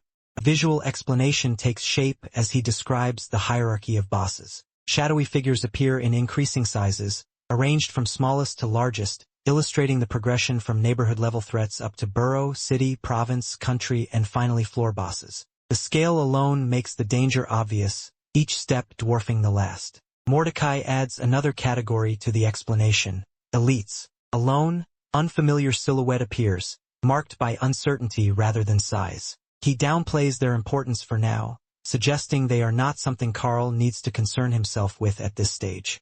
The memory of the recent fight resurfaces visually. Carl and Donut are shown side by side against a fractured, hostile backdrop, both clearly unsettled. Carl struggles to process what he's hearing, realizing that the terrifying enemy they barely survived was considered the most common type of boss. Back in the room, Mordecai rubs his face in frustration, clearly annoyed by Carl's reaction. He confirms, without ceremony, that common bosses are indeed the easiest of the bunch. Carl, staring at him in disbelief, can't reconcile that statement with the sheer brutality of what they just endured. Mordecai rubs his face with one hand, the exhaustion finally slipping through his composed exterior. His posture sags slightly as he explains that bosses like the one they fought are never meant to be handled alone. The room feels heavy with the implication that survival was never guaranteed. Donut plants herself proudly on the floor, tail flicking with excitement. She brags about how they managed everything by themselves, completely ignoring the danger that nearly killed them. Her confidence borders on reckless enthusiasm. She continues, puffed up with certainty, convinced that their performance will draw attention. In her mind, being noticed by the dungeon's watchers is not a threat but a victory in itself. The mood shifts abruptly as Carl's thoughts drift back to the dead woman. A burning image forms behind him, her face twisted in terror, her body altered into something unnatural. The realization that she came from the same world they did settles heavily on him, stripping away any sense of distance or abstraction. Carl voices the question that has been weighing on him, whether this nightmare is what always awaits people here. Mordecai turns away, bends down, and picks up another bottle, the soft clink echoing in the room. His answer is restrained and grim. This fate is not inevitable, but it is always possible. The conversation pauses as Mordecai explains that the game constantly reuses concepts, creatures, and structures from earlier iterations. He speaks with tired certainty, implying this repetition is deliberate rather than lazy, a system refined through countless cycles. He continues, clarifying that some of those older games were built from worlds originally shaped by humans. Even so, he stresses that the resemblance is usually buried beneath layers of alteration, meant to feel familiar without being immediately recognizable. As he talks, he gathers several green bottles into his arms, the glass catching the warm light of the room. He adds that strict rules govern how much of that recycled material can be shown, limits designed to keep the illusion intact. Turning back toward Carl, he warns that more powerful bosses will appear soon, especially once the show officially begins. Watching the broadcast will be important, but only if Carl can find a place secure enough to do so without being interrupted or killed. With the explanation finished, Carl decides not to wait any longer. He moves to open his reward boxes, only for the cat to bounce forward as the lid bursts open in a flare of golden light, spilling out yet another pile of torches and breaking the brief calm with frustration and disbelief. Carl stands amid the scattered loot, holding a small item in his hand, while tallying the results of the fight in his head. The sheer number of achievements and boxes feels excessive for a single encounter, and the thought lingers as he wonders if this flood of rewards is typical or some kind of anomaly. The mouse guide turns his head slightly, his expression calm and measured as he explains that what Carl received is unusual, especially the high-tier rewards so early. At the same time, he clarifies that the opening floors are deliberately structured to overwhelm new crawlers with basic loot, minor achievements, and beginner skills, creating a false sense of abundance. Nearby, stacks of torches clatter together as they are casually shoved aside. Donut dismisses them outright, treating the pile as useless clutter rather than treasure, confident in its own natural ability to see without light. From within the jumble of discarded items, something different emerges. A book slips free from the pile, spinning upward as the cat's attention snaps onto it immediately, its eyes widening with sudden excitement at the discovery. The spell book lands beneath Donut, dark energy curling around it as the room seems to tense. The cat perches proudly atop the book, framed by the ominous glow, signaling that this find is far more important than the rest of the throwaway loot scattered across the floor.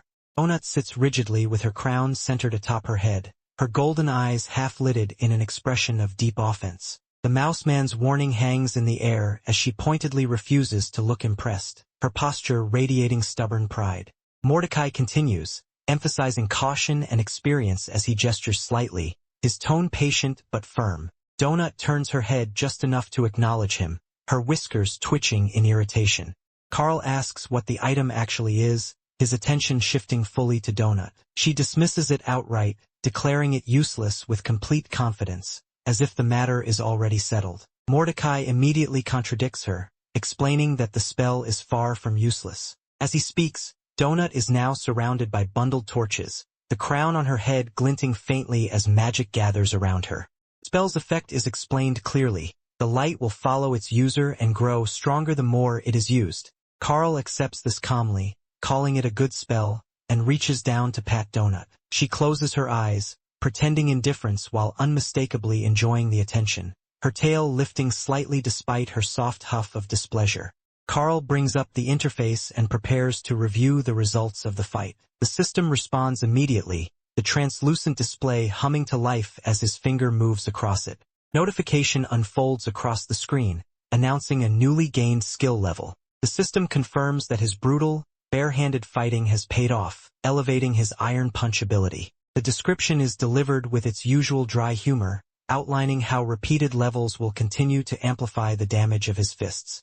The rewards escalate. A radiant chest manifests before him, its golden glow spilling outward as the system identifies it as a bronze boss box. The light is overwhelming, signaling the significance of what lies inside. Additional boxes appear beneath it, each labeled and distinct. The system sorts the loot cleanly, presenting multiple reward tiers and emphasizing that this encounter yielded more than a single prize. The first item reveals itself as a spellbook tied to wisp-based armor. The tome floats briefly, wrapped in curling strands of pale energy, suggesting defensive magic rather than raw offense. More items descend from the interface, bundles of dynamite, a lighter, and a satchel of gunpowder. The collection is practical, volatile, and clearly suited for someone forced to survive through improvisation. Another piece of equipment materializes next, a pair of enchanted knee pads lined with retractable spikes. They radiate a hostile intent, clearly designed to punish anything that comes too close rather than simply soften incoming blows. Alongside them, a bundle of scrolls appears, 5 charges of confusing fog, promising chaos and disorientation on the battlefield. The final item takes shape as a bottle of iron skin, its contents shimmering faintly, offering a temporary but potent boost to survivability. The system confirms the enhancement, and the glow fades, leaving Carl reinforced and steadier, his defenses visibly bolstered for whatever comes next. The system highlights the knee pads' properties in detail, explaining their damage reflection and the way they cancel momentum-based attacks. The description frames them as both functional armor and an oddly stylish choice. The gear settles into place as the interface completes its rundown. Carl absorbs the information, already weighing how each piece might change the way he fights moving forward. Carl studies the spellbook, weighing its promise against the system's assessment, which makes it clear he lacks the resources to use it yet. Mordecai reviews the inventory alongside him, offering blunt, practical guidance through the interface. Either save the book until Carl defines his path or hand it off to someone better suited. The display fades as the evaluation ends, leaving Carl standing in the aftermath of victory, newly equipped and fully aware that each reward comes with choices that will shape his survival deeper in the dungeon. Princess Donut sits atop a mound of bundled scrolls, stars glinting around her as she declares she will take it. The jeweled tiara on her head sparkles, and her golden eyes are wide with certainty, already treating the spellbook as her rightful prize. Carl turns toward her, eyebrow raised, pointing out that she does not even know what the item actually does yet. His expression is flat but skeptical, clearly unimpressed by her immediate claim.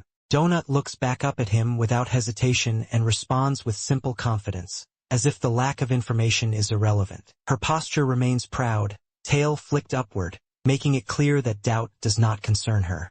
Tome of Wisp armor manifests clearly, floating amid pale streams of light. System text details the spell's mechanics. It costs mana, targets only the caster, lasts for a limited duration, reduces magic-based damage, offers resistance to mental effects, and grows stronger with higher skill levels. A playful visualization follows, showing Carl bathed in wispy light and exaggerated flare, emphasizing the spell's aesthetic effect.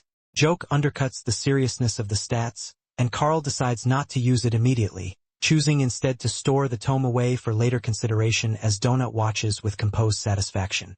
As they walk down the corridor, Carl explains that the crawler corpse they noticed earlier may still hold valuable items. Even if dungeon creatures strip a fallen crawler of gear, the inventory itself remains sealed and untouched. He adds that there could be worthwhile loot still stored inside, enough to justify the risk. The idea hangs heavily as they continue forward, the quiet hallway amplifying the implication of death just out of sight. The space opens into a bright, sterile room lined with counters. A woman stands behind one of them, facing Carl and Donut as they approach. Overhead screens flicker to life, drawing attention away from the stillness of the room.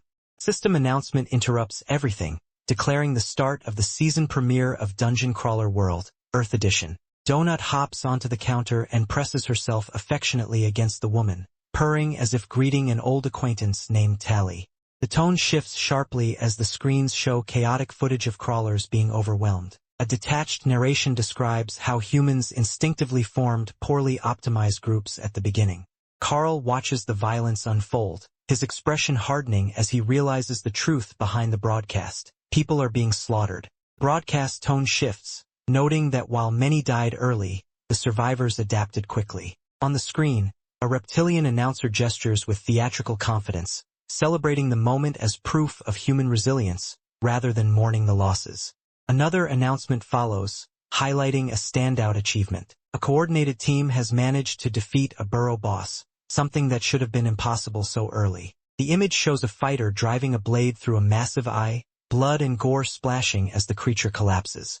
The feed cuts to a group advancing together through the dungeon streets. They move with purpose, weapons ready, covering one another as they march forward. Their faces are tense but focused, no longer panicked prey but people who have learned how to survive. The broadcast then shows a different struggle. A young girl and several dogs face off against a monstrous spider, its many glowing eyes fixed on them. The creature lunges, filling the space with terror and chaos, underscoring how thin the line between survival and death remains.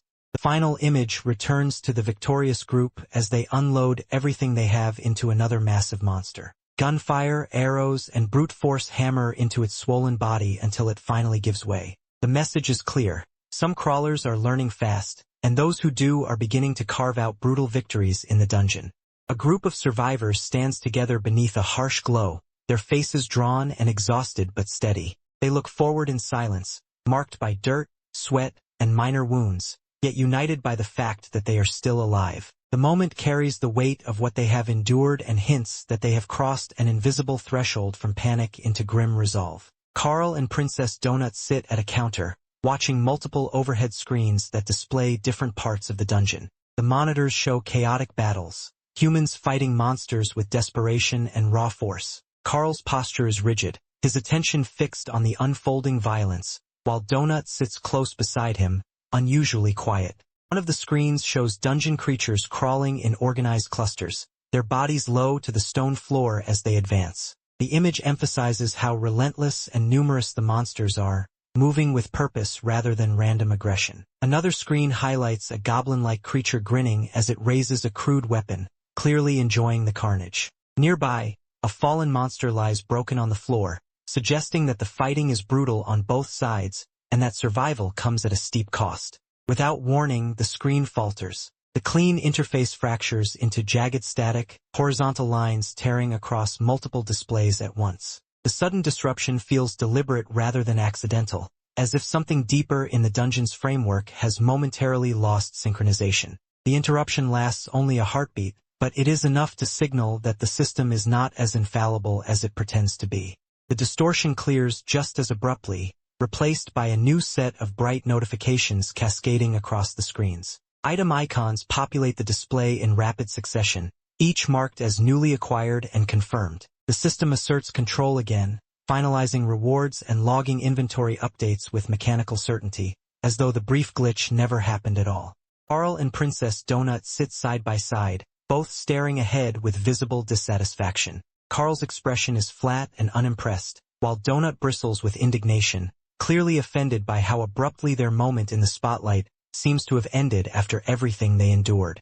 A radiant, swirling blue space opens above them as Cascadia's holographic form appears again, suspended in the artificial glow. The presence is theatrical and overwhelming, deliberately drawing attention away from Carl and Donut as the system reasserts control of the narrative. Cascadia begins listing accomplishments in a detached, celebratory manner, highlighting the sheer scale of destruction across the dungeon. The emphasis is on statistics and totals, reducing countless violent encounters into clean numbers meant to impress rather than mourn. Princess Donut straightens with sudden confidence, clearly assuming that such praise must be leading toward recognition of their own achievements. Her posture and expression suggest certainty that they belong at the center of whatever announcement is coming next. Cascadia pivots without hesitation to describe a different pair of crawlers who encountered a city boss and were swiftly eliminated. The tone remains casual and dismissive, undercutting Donut's expectations and reinforcing that the system's attention is fleeting, arbitrary, and cruel. Princess Donut lifts her chin slightly, her eyes narrowed with sharp attention. The crown on her head catches the light as she listens, her expression conveying that she is already displeased with what is coming next. Carl's eyes harden, his focus sharpening as he processes the information being delivered. His posture straightens, and the fatigue from earlier is replaced by alert calculation. They walk down a long dungeon corridor together, their steps steady and deliberate. The space is quiet except for the distant echoes of the dungeon, reinforcing the sense that the system is speaking from a position of absolute control. System outlines corrective measures in a cold, procedural manner. The explanation makes it clear that certain tactics Carl relied on are no longer permitted, presented not as punishment but as routine maintenance to preserve balance. A schematic display appears, showing a simplified map with markers and routes. The visualization reinforces the idea that every movement, every advantage, and every exploit is tracked, adjusted, and constrained by rules designed to stay one step ahead of the crawlers. The pair move down the hallway toward the bathroom as Cascadia continues listing fixes. The announcement explains that the long-standing hallway bathroom bug has been addressed, its tone casual, almost proud, as if this were a minor quality-of-life improvement rather than something that once caused deaths.